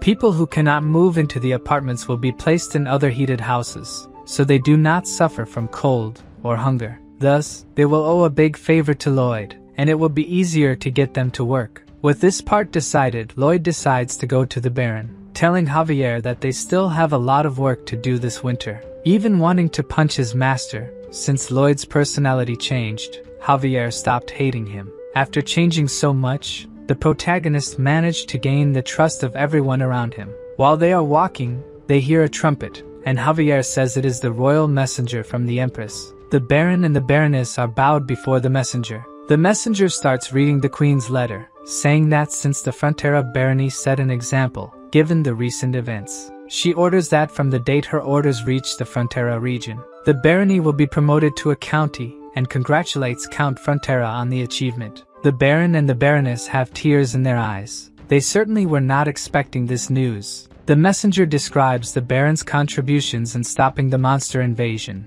protecting refugees who lost their homes, and rebuilding part of the eastern region, transforming it into a fortress. Because of these contributions, the county becomes independent of Cremo and now has the duty of reconstructing the east. The royal family will provide sponsorship and resources for the reconstruction of the East for 10 years. And lastly, they will be exempt from paying taxes to the crown for 20 years. Lloyd is ecstatic upon hearing this. The Queen must trust him greatly to believe he can complete the entire reconstruction in just 10 years. He turns to Javier, saying they need to return to the village because there is something there he has been preparing for a long time. He leaves, boasting that all the territories bordering the east now belong to the Frontera, including the Viscounty of Lacona. The Baron looks at his son with tears in his eyes, thinking that all of this is thanks to him. It's as if Lloyd were a miracle in person. Later, in front of a statue of the Empress adorned with flowers, Lloyd,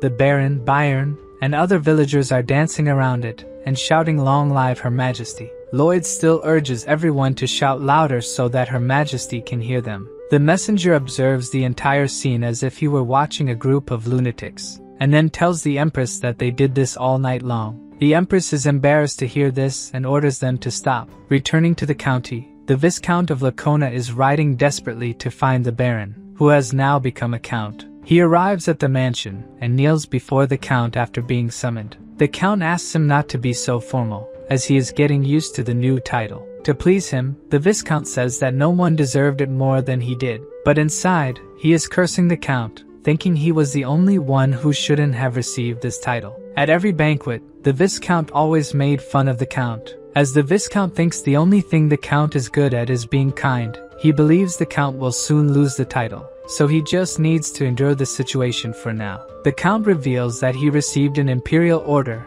and will have to rebuild many areas in the east. But unfortunately, they do not have enough labor, so he asks if the Viscount could provide some engineers for him. The Viscount agrees immediately and asks how many engineers the Count needs. The Count says that if the number is too high, it might be problematic for the Viscount, but he wants as many as the Viscount can manage. The Viscount raises his head a bit, looking incredulously at the Count who has just made the request. This time the Count has the same devilish look as his son, and says it would be best to send what he asked for so their friendship is not strained. Now the Viscount has learned that he is no longer dealing with just a kind Count. The Count looks at the Viscount through the window. This was the first time he said something like that, and it felt incredible. Meanwhile, Bayern informs Lloyd that the admission of residents to apartments 101 and 102 has been completed. It is time for the MC to reap the rewards of his hard work. In one of the houses built for the refugees, a family is excited to eat the meal they received,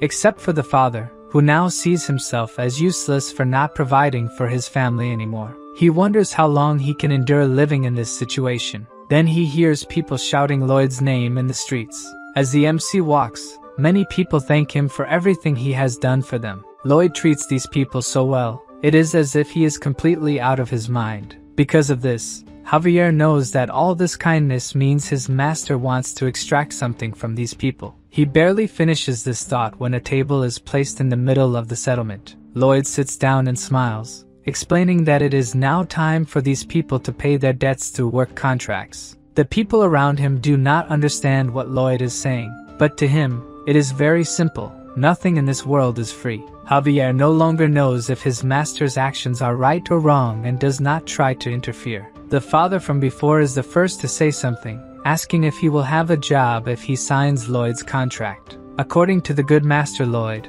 if he signs, he will even get paid for working overtime. But after signing and receiving the first salary, the worker will have to buy things with his own money. The worker, who does not want to live depending on anyone's goodwill, asks the MC to read the contract for him. Lloyd tries to explain that the contract will exploit him to the maximum but is interrupted. A young woman is also interested in the job, and of course, the contract also accepts women. Quickly, a line of workers forms in front of Lloyd's table. He is already thinking of a new project to provide food and land. He plans to cut parts of the eastern mountains and use Gabions to build farms. The problem is that Bangul has not recovered from the work on the apartments. Making her work so hard makes Bibian even angrier at Lloyd, and he kicks the master. After thinking for a few days, the only option Lloyd could come up with was that he needed to summon another pet. Even though he was constantly mocked by the system, Lloyd acknowledged that he always received the ideal pets for what he needed. Padong and Hamong, who were with him, waited eagerly to have another friend. With nothing to lose, the MC asked the system to summon a creature capable of helping him build his dam. The system opened a summoning circle, but Lloyd noticed that something was different this time. Instead of a new pet emerging from the magic circle, a flame appeared and hit the protagonist. With his hair burned, Lloyd asked if the world system was no longer on his side. All the previous summons were just coincidences to make the MC more confident that he would always get the ideal pets for what he needed. Lloyd was furious because someone as manipulative as him should have already understood how this system worked. Even so, he was induced by the system to try his luck again, and started another summoning. The only difference this time was that the explosion was much bigger than the first. Lloyd was overwhelmed with rage and tried to fight the system in vain until he was warned always to try 3 times. and on the third attempt, predicting that there would be another explosion, the MC and his pets threw themselves on the ground to protect themselves. Lloyd noticed that no explosion happened and went to see what he had summoned. Finally, a creature came out of the magic circle, but it looked more like a raging monster than anything else. So, the only thing the three could do was run away before being devoured by the monster. Lloyd went desperately to Javier, who was sleeping peacefully, to get rid of the creature. The swordsman killed it with just one blow and could go back to sleep. Meanwhile, the MC was even angrier at the system, saying he would never summon again. Then, the system showed that he had unlocked the bankruptcy skill for being deceived 3 times and could now choose a skill as compensation. A list with hundreds of skills opened for Lloyd to choose from, each more useless than the last. Until, looking more closely, one of them caught the protagonist's attention. With the ability to get spider webs, Lloyd would have a strong and elastic thread that would also take time to wear out from the sun. Decided, he selected in the system window that he wanted a creature with this ability. Another summoning circle appeared, emitting a very strong light. The light was so strong that it disturbed Javier, and it caught the attention of the workers, who saw something strange. Above, there was a small dot descending very quickly towards them. From the color and feathers it was shedding, the workers wondered if it was an angel falling. But in fact, the angel was Lloyd riding his new summon, Goming. The workers celebrated Master Lloyd's new summon. Lloyd continued his ride. He thought it would be a spider due to the type of ability, but it was more beneficial that a bird appeared. To the workers, it was as if Master Lloyd was blessing them from above. With Goming, he intended to promote himself as a prodigious summoner and increase his followers. Goming's main ability was to get spider webs, but it could also spread webs, create a nest, and bombard with poop. Additionally, it released spider webs behind its backpack. From Lloyd's tests, the webs were very resistant and could only stretch a little. He asked Goming to go to a nearby plane to make a net with the web-spreading ability. But Goming didn't like his master's idea and went elsewhere. The bird stopped abruptly in front of a snowy mound, causing his master, who didn't expect this, to fly face first into the ground. Lloyd got up, furious with Goming, asking what the bird was doing. Goming sat on the ground, chewing a branch, and told Lloyd he was lazy. Now, Master Lloyd would have to figure out a way to make his new pet work for him. The previous night, right after Lloyd had summoned Goming, he asked if his new summon could show how it produced the webs. But Goming just sat on the ground, with no desire to do it, and asking why someone like him had to work like a slave. From that moment on, Lloyd realized that his new pet was not like the previous ones. Padong went to Goming, trying to be friendly with the new little friend. And he said that Goming could build the infrastructure of society, improve people's quality of life, and find satisfaction after doing so. The new pet could be an existence capable of bringing happiness to the world. After this speech, Goming felt a bit more motivated and said he would try to do it. The next day, when he was supposed to be helping Lloyd, he got lazy again, leaned against a tree, and didn't want to do anything. Seeing that his colleague's determination didn't last even a day, Padong went to him again, encouraging Goming to work together. The bird decided there was no reason to keep working. He believed the world would continue to develop without his help and that Lloyd, the idiot who summoned him, would keep feeding him. Lloyd was so irritated by what Goming said that he considered cooking the bird. The little Padong did not give up trying to convince his colleague to work a bit, but the little one's words did nothing to encourage Goming. Instead, he threw the branch he was chewing in the direction of the guinea pig. Poor Padong didn't even have time to dodge and took the hit right in the forehead. Seeing that friendly conversation wasn't going to work with his colleague, Padong asked his master for a sunflower seed. After that, an explosion could be seen in the forest, and Goming was trying to flee in panic. But before he could do so, Padong, now giant, grabbed the bird by the leg. The bird, desperate, screamed for help as the guinea pig started punching him in the mouth. Even Lloyd couldn't believe the scene he was witnessing. His pets weren't supposed to do something like this. At that moment, Padong practically swallowed his colleague, who was giving his last screams of despair. Fortunately, the taste of the bird must not have been very good, and he was spat out by Padong. Wiping his lips, the guinea pig asked if his colleague wanted to do it again. Proving he was just lazy and not stupid, Goming was now determined to work. Satisfied with the decision, Padong gave an evil smile just like his master would. Not that Lloyd wasn't also pleased with his pet's persuasive power. Back to the works. The first step was to dig a trench. Step 2 was to have Bibyang sift the fine sand with a giant sieve. Step 3 included using Goming's labor. After filtering the sand, the plan was to have the bird weave webs in a mesh pattern. In step 4, Padong encouraged Goming not to become lazy again, while Lloyd shouted from atop the bird for the white cavalry to start their part. Lloyd's loyal followers were in position, fully dedicated to their master. Step 5 was to use the sand to cover the web and repeat the process until everything was covered. In step 6, after covering all the sides, they would pour stones and gravel into the gabion. Monitoring the work from above, Lloyd noticed that the first section was ready. At this rate, they would finish before spring. Once they sold the land to the refugees and the construction of the apartments accelerated, everything would be ready by the following year. With this, Lloyd's dream of ending his life as a worker was close to coming true. The days passed with everyone working hard to finish Lloyd's final project. Not long after, the construction of the county's terraformed farm was completed. And with that, Lloyd, lying in a flower field, earned the title of Leader of the Tired. To enjoy his new retired life, Lloyd spent the day playing chess. His opponent was none other than himself. Javier appeared, asking if he really found this fun, and Lloyd tried to hide that he was enjoying his new life. It was the first time Javier had seen Lloyd play since that day, and according to the master, there was nothing left to do. They had already improved the wizard's magic, and now their work was much more productive. Everything was going well. This phrase triggered some old memories of his original world. In them, his father said that he should always reconsider if everything was going well. Remembering his father's words left the MC petrified. Then, Lloyd decided he needed to do something before putting Javier to sleep. He needed to be sure that everything was indeed going well. Alone, he invoked the system that gave Lloyd the option to get a spoiler of the story's end.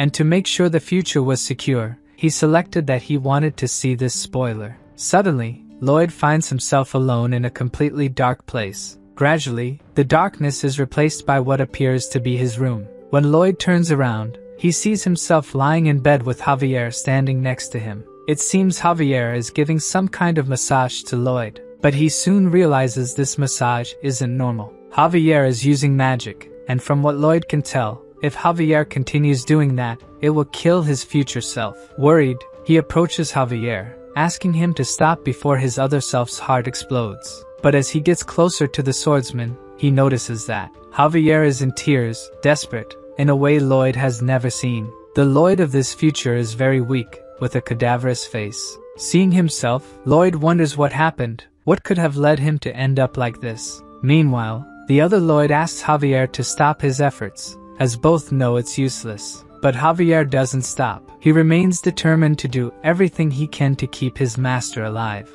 Lloyd, with great difficulty, says that he is actually not the Baron's son, but Javier interrupts him, saying that he is the hero who protected their home and saved countless lives. This is how he will pass on his master's story. Without the strength to do anything more, the Lloyd of the future meets his end. His pets, all gathered around him, begin to cry over the loss of their master. And since they were all summoned by him, as soon as he leaves this world, they also begin to disappear. Our Lloyd, who continues watching his horrible future, tries to stay calm. This isn't the first time he's seen his end, and he needs to analyze this situation. Since this Javier isn't much different from the one he knows, this future must not be far off. This Lloyd is very thin. He might have suffered dehydration, but for what reason? Javier carries Lloyd's body, and from the landscape, all this should happen in the spring. Our Lloyd keeps following the swordsman, analyzing where he is going. At the end of the path, Javier reaches a place full of bodies scattered on the ground.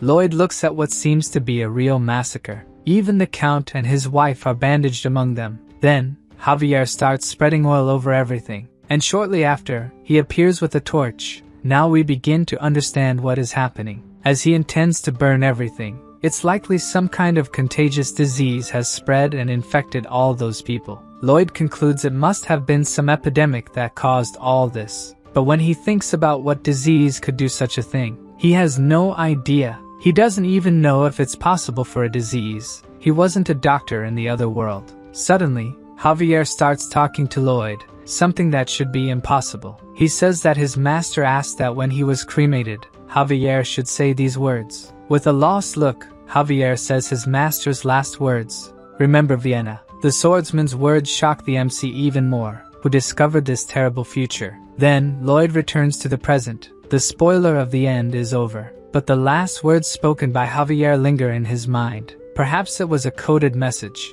And it must really be that because that Lloyd already knew how the end would be. So this might be a message for himself, something related to epidemics. Suddenly, Lloyd stops walking in circles. Things are starting to fall into place in his mind. And of course, in the end, his conclusion is that his future self was an incredible genius. A few days later, Lloyd has a conversation with Bayern. He explains that he needs some professionals as soon as possible, even though Bayern warns that the cost will be very high. But for Lloyd, there's no choice. The Count of Cremo will have to provide these professionals, though it hurts that they'll have to incur new debts. Bayern wants to understand how big this new project will be, and according to Lloyd, it will be even bigger than the apartment project. Since he wants to prevent an epidemic, the MC explains that the project will cover the entire Viscounty. He continues by saying they will need tunnels. His new plan is to build sewers. The tip Lloyd gave before he died was about Vienna, where the population grew significantly during the Industrial Revolution without the city having sewers. Thus, people's waste was simply dumped into the river, where it would normally dissolve and decompose naturally. But the brutal winter caused a terrible disaster. With the river frozen, the waste didn't dissolve and remained solid, polluting all the water. And in this way, cholera emerged in that place. Looking down at the Viscounty, Lloyd reflects that the same will happen to them if the river freezes. Just when he thought he could enjoy his life as a rich retiree, he has to go back to work. Anyway, no matter what comes, be it diseases or demons, he will achieve his dream of retirement. Even so, knowing that he is in debt once again dampens the MC's spirits. In addition to worrying about paying the employees, Lloyd also needs to think about the cost of accommodations and other things. The poison of so-called indebtedness consumes the protagonist's thoughts. Meanwhile, near the construction site, we see the love-struck orc. He has just spotted Officer Greg flirting with a girl. The officer is telling the girl that ever since she arrived in the Viscounty, his heart has warmed like the sun. The girl starts to laugh at his silly words but still likes them. This scene becomes increasingly strange for the orc, who continues watching from a distance. From the smile the girl gives the officer, we can see that she likes him. The orc also notices this and becomes completely enraged at the officer's actions. Suddenly, a soldier appears saying that Bayern is looking for Greg, forcing him to say goodbye to the girl. As the officer goes to meet Bayern, the orc calls out to him. The orc is so angry at the human that it's as if flames of fire are coming out of him. Then he asks how the officer could do something like that, but Greg doesn't understand what he means by that. Kuga, the orc, shouts in disbelief that the officer could court a girl when he already has Emily. The officer doesn't like what he hears and asks what the orc is talking about. What did he mean by someone like Emily? Kuga can no longer contain his anger and tries to punch the human in front of him. The problem is that Greg dodges and punches the orc, sending him to the ground. It takes a few seconds for him to understand that he has just been punched by a human. According to the officer, the orc's weak punch wouldn't have enough power to hurt him, especially now that he can use mana. After a lot of training, the Viscounty soldiers learn to use mana, but they use the power to build Lloyd's projects. Recovering from the blow, Kuga gets up, ready to counterattack the human. Officer Greg is also in an attack position, equipped with his mana. Thus, the two charge at each other to resolve their dispute. But before Greg could attack, Bayern appears saying that he is too slow. Neither of them saw Bayern arrive, such is his skill. The knight is not at all pleased that the soldier took so long to come to him, and thinks the subordinate was just lazing around. As they walk, he explains that the officer will be sent on a work trip because he trusts him despite his mistakes. Bayern continues to reprimand the soldier, who is focused only on staring at the orc. Kuga, in turn, stares back, not admitting defeat. From their faces, this doesn't seem to be the end of their conflict. At the Frontera mansion,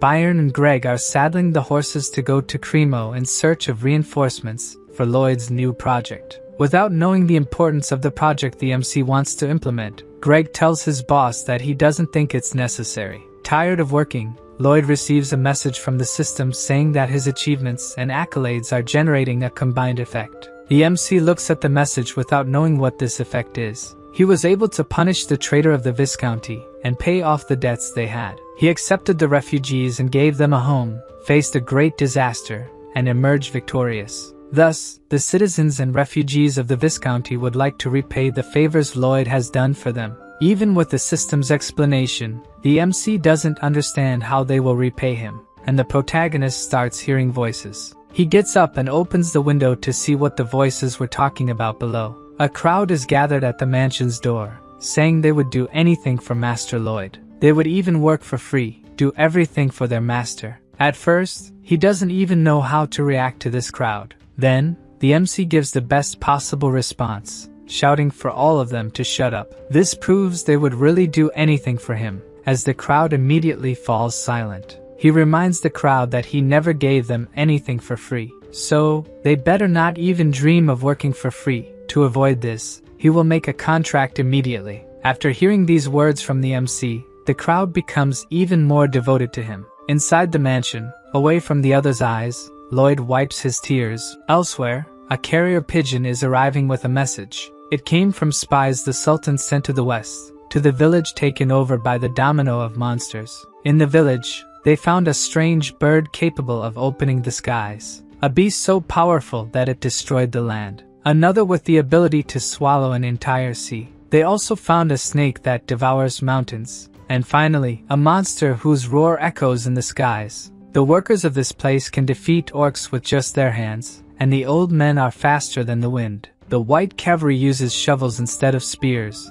and the elves and orcs are building something, so the combat strength of this place must be unimaginable. After reading this report, the Sultan can only conclude that something is very wrong with this place. The next day, in the town of Mr. Lacona, we saw his son watching two men fighting in a fist fight. He says to put more force into the punches, but judging by the men's faces, they are being forced to fight each other, because the boy is threatening to let their wives and children starve. The men, powerless to do anything, start fighting with stronger punches. The blonde boy gets excited that it is now more fun to watch the fight. But look who appears beside him, even more excited and smiling. The boy almost dies of a heart attack from the shock he receives. Lloyd asks who the two men fighting each other are. The blonde boy says they are servants in his house, and Lloyd gets excited about this competition and also wants to participate. But the boy, trembling all over, says there is no way he can fight against the two men. But Lloyd says he is asking to compete with the blonde boy, not the men.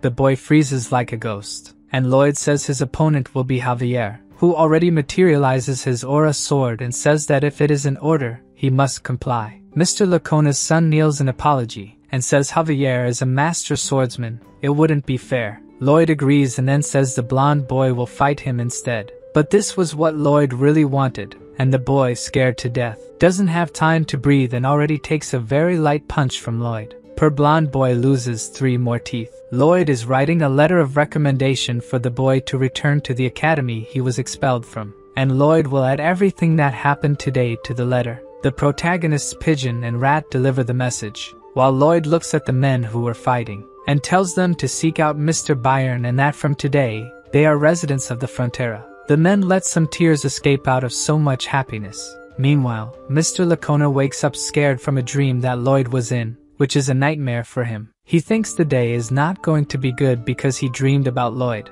Mr. Lacona's servant knocks on the door, saying he needs to tell him something. But Lacona gets very angry and grabs a whip he uses on the servants. But Lloyd opens the door while shouting that he missed Mr. Lacona. But the old man's heart can't take it, and he faints. Lloyd asks if his face is that scary, and Javier says yes. Lloyd goes up to the mansion's terrace and shows Mr. Lacona the areas that will need terraforming. But the old man is uncomfortable, wondering why all this is necessary. But Lloyd asks if they will need to resolve this the hard way while pulling on his mustache. Lloyd tells him that for making these tunnels, it's better to use granite than cement. He also tells the workers to make the path straight to Lloyd's estate. On the way to the construction, there's the residence of the Lacona family, but the workers follow the protagonist's orders without any curves. Count Lacona just watches incredulously from his window as the building cuts through the middle. Lloyd says the Viscount doesn't need to worry, he'll build another house for him. In the next scene,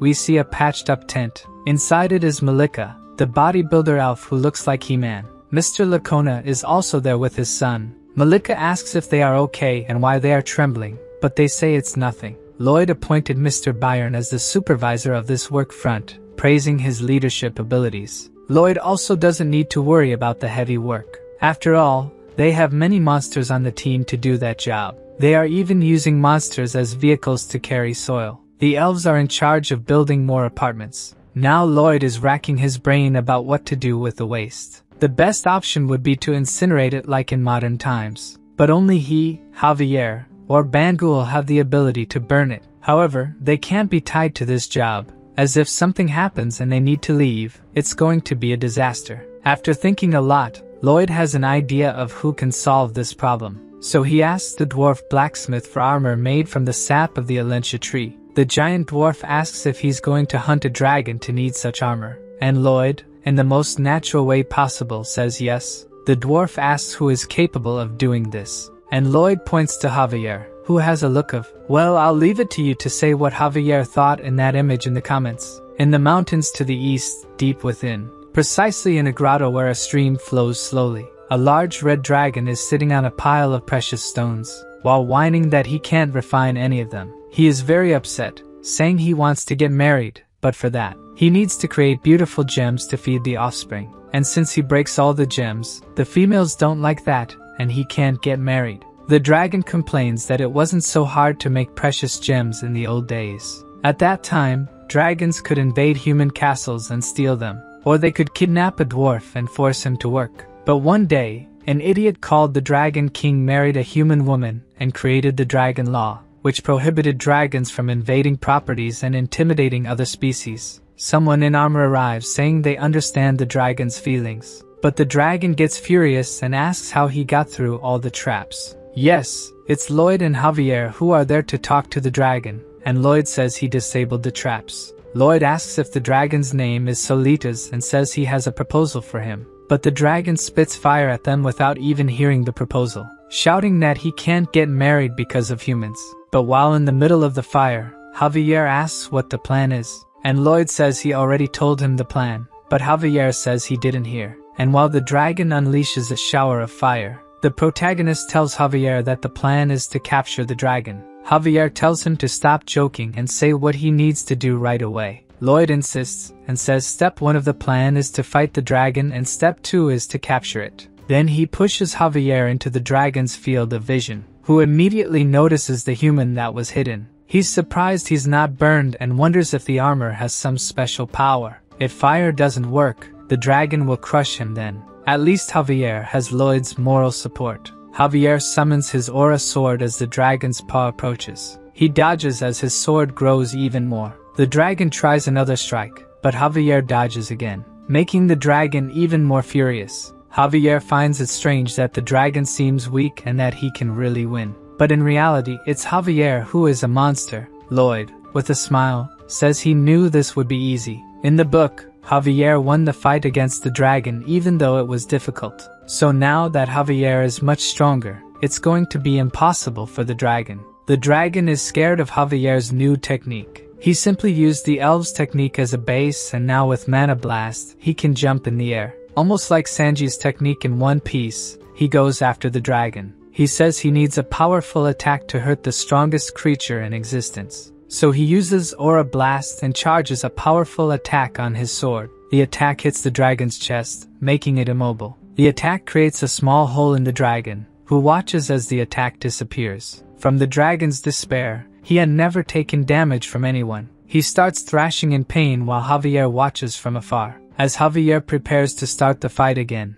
the dragon asks for calm. Lloyd explains that now that Solitas has experienced fear, Javier is like a monster to him. Before Javier attacked the dragon again, the creature asked him to wait a moment because it had something to say. Thus, the knight did not attack, waiting for what the dragon had to say. But he was deceived by the dragon, who took advantage of the pause to strike the swordsman. The problem was that when the dragon raised its paw, it realized the knight wasn't crushed beneath it. Then, Javier appeared behind Solitas, who had no chance to dodge this attack. The explosion of mana that the swordsman used hit a very small area on the dragon's back. Even so, Solitas roared in pain, as if he could be defeated with just one attack. Javier continued attacking the dragon relentlessly, not giving it any chance to counterattack. As the fight had been going on for a while, Lloyd lay calmly on the ground, watching. Everything was going as planned, and he knew what Solitas would do next. The dragon blew a puff of smoke in Javier's direction. It seemed like he had a plan in mind when he launched this attack. Covered by the smoke, Solitas took advantage of the fact that no one could see him and transformed into a human. Then, he ran away in fear, trying to get as far from Javier as possible. He hid behind some rocks, thinking he hadn't been noticed by his opponent, and he used some kind of mental power to teleport out of the cave. But before he could do that, a lightning bolt appeared out of nowhere and struck him on the head. He fell to the ground, thinking he had set up the anti-teleportation trap himself, and felt like a complete idiot. Then, the dragon realized someone was approaching him. Lloyd arrived politely and introduced himself again as the son of Frontera, and Solitas tried to disguise, telling the MC that he was not a dragon at all. Lloyd just smiled at him without saying anything. It was obvious that he was the dragon. Disguising, he said he didn't know how he ended up there, while Javier approached from behind him. Stealthily, the knight launched another mana attack on the dragon. Hit in the middle of the back, he screamed like a little girl for being attacked. Lloyd told the dragon that humans don't scream like that when attacked, but Solitas was more interested in knowing what they wanted. Then, Lloyd reminded him that they were there to make a great offer to the dragon, who asked, crying, why they attacked him instead of talking to him. But he was reminded that he was the one who attacked first, and Javier only counterattacked. With no way to escape from these humans, Solitas inquired about what they had to offer. Finally, Lloyd saw that his negotiation would progress from that point. In the novel, the MC noticed that Solitas couldn't contain his anger, but it wouldn't be possible to talk to him, so Lloyd had to use another means. Even with the dragon calmer, it would be difficult to negotiate if his pride was hurt, having been defeated by a human. Then, Lloyd shouted at Javier, calling him a reckless idiot. He belittled the swordsman, showing that he had the audacity to hit a wise dragon. This attitude from the master caught Javier by surprise. He had no idea what Lloyd was saying, and Lloyd didn't stop, stating that if the dragon weren't magnanimous,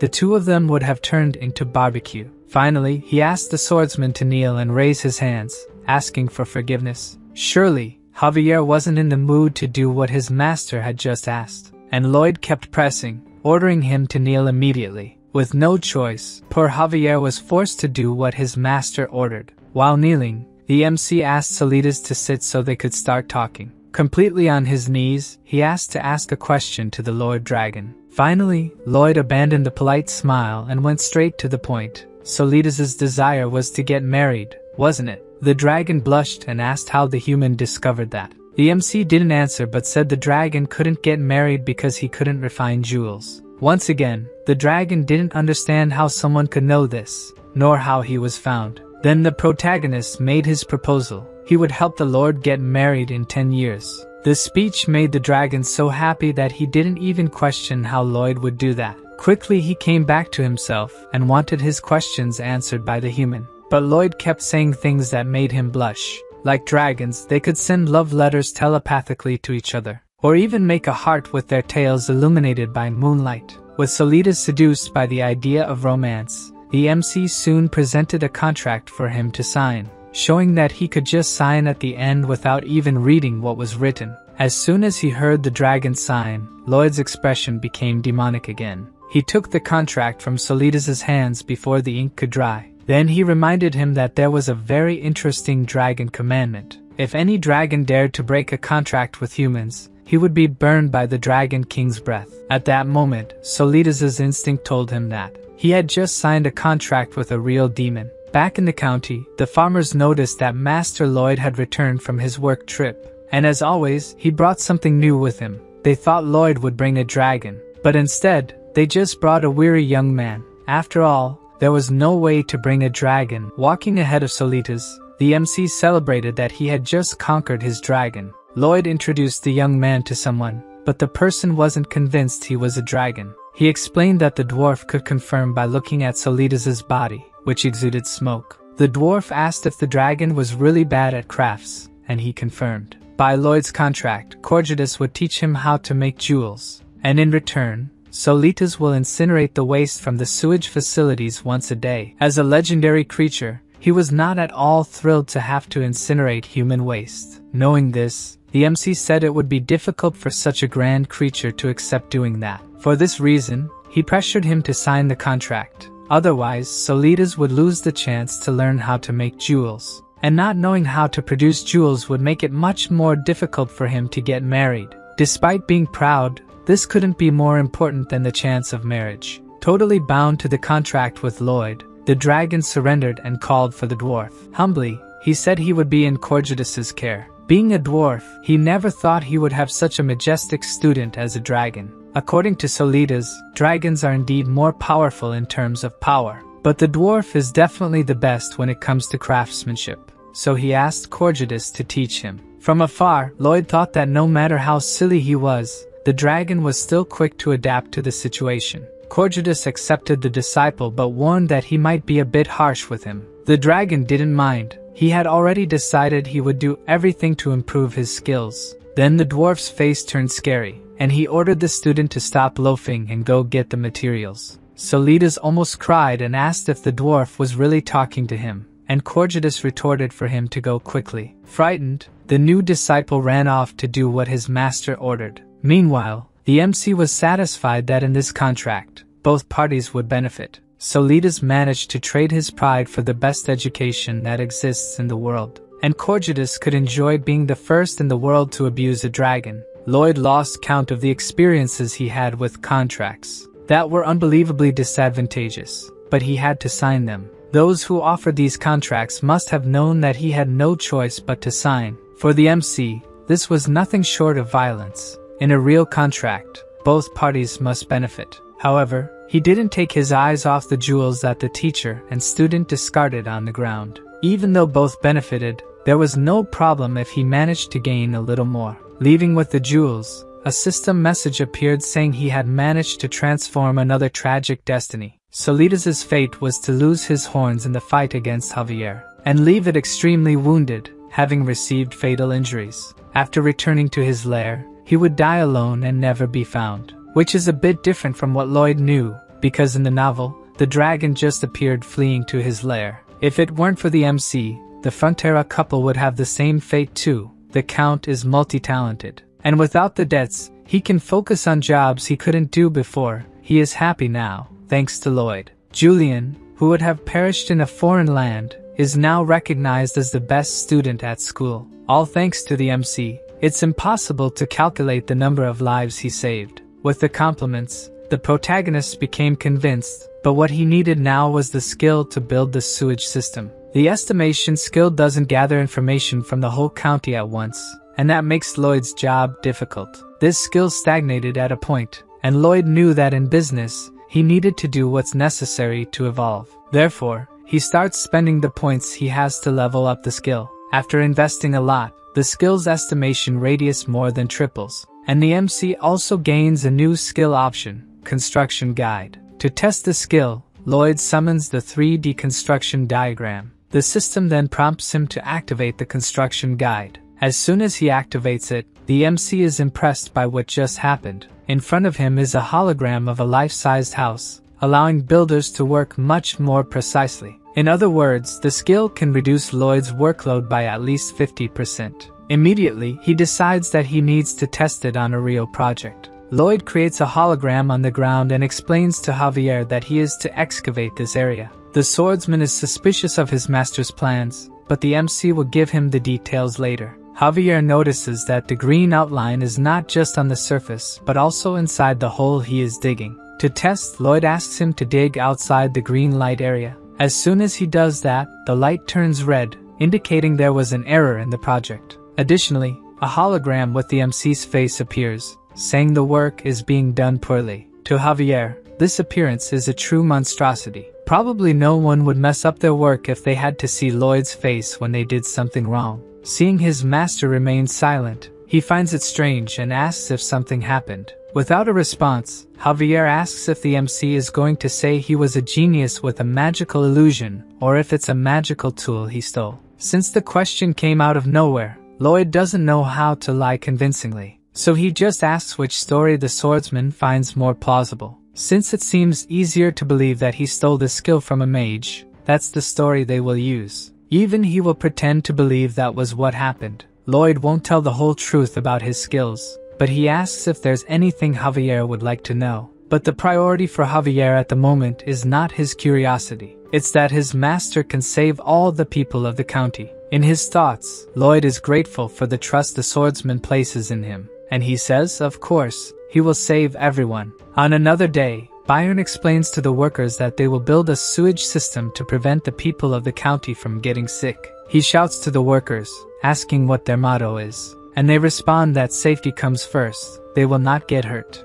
Lloyd and Javier watch the workers devoted to the work and their master. The MC comments that they seem crazier by the minute, not knowing how they got that way. The waste thrown into the sewer will flow to the main pipeline. Even alone, Padong is capable of digging a smaller sewer, but he alone won't be enough to dig the main tunnel. So, what they need right now is encouragement. Watching Bangle's encouragement, Bibyong's heart starts pounding wildly. He gets more than encouraged and starts working at full power. Suddenly, one of the workers digs in the wrong spot, and the area turns red. Then, a hologram of Lloyd criticizing his lack of attention appears. All the workers stop to see the projected image of Master Lloyd, and instead of being intimidated by it, they get more excited to continue the work. From above, we can see several holograms summoned, and the workers competing over which one is the ugliest. This makes Lloyd furious. They weren't supposed to be playing with the holograms. And he asks Javier why his workers started acting like lunatics.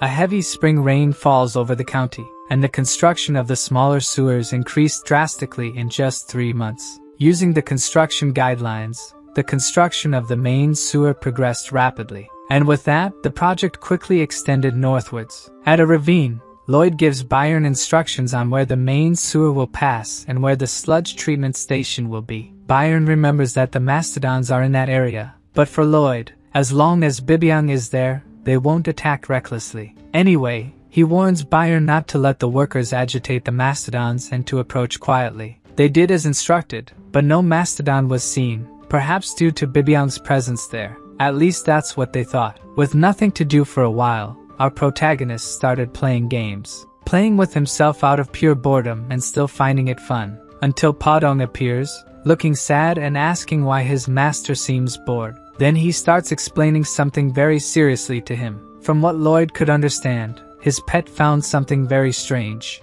A crowd of workers is gathered around a large hole with something at the bottom. Lloyd arrives, asking for passage through them to see the hole. And when he gets closer, he falls completely silent. At the bottom of the hole is what was once a mastodon. Approaching it, it seems it hasn't been long, as if someone had killed and buried it there. The question is who would do this and why. Bibyong catches his attention by saying he smells something. Then Lloyd asks the workers to dig a bit more in that area. They barely start, and already find something that catches their attention. From the edge of the hole, the MC is astonished by what he is seeing. Down below, dozens of mastodons in the same state as the other one were unearthed. This kind of thing wasn't in the novel, so he is no longer sure about anything that is happening. But there was something in the novel that resembled this. In the episode of Namarin where Javier learned to use the mana blast, the purple light emanating from the mastodon is similar to the dark magic from that city. He quickly yells for all the workers to get away from there immediately. That is corpse explosion magic.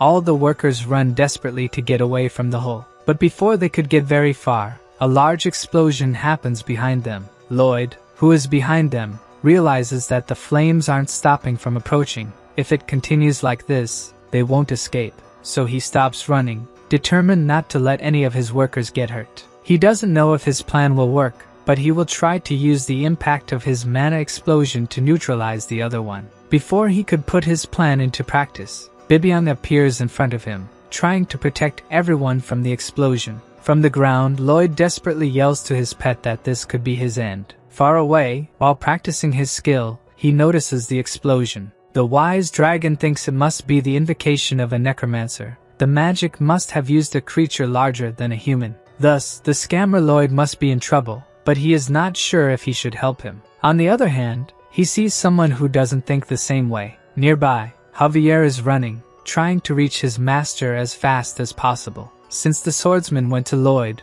The dragon doesn't think he would be of any help, as he knows how strong the knight is. Back at the explosion site, Bibyong is unconscious, and the MC is trying to wake him up.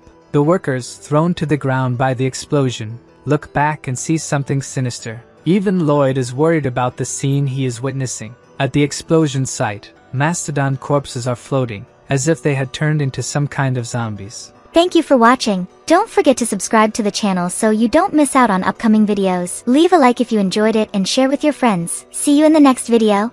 Bye for now.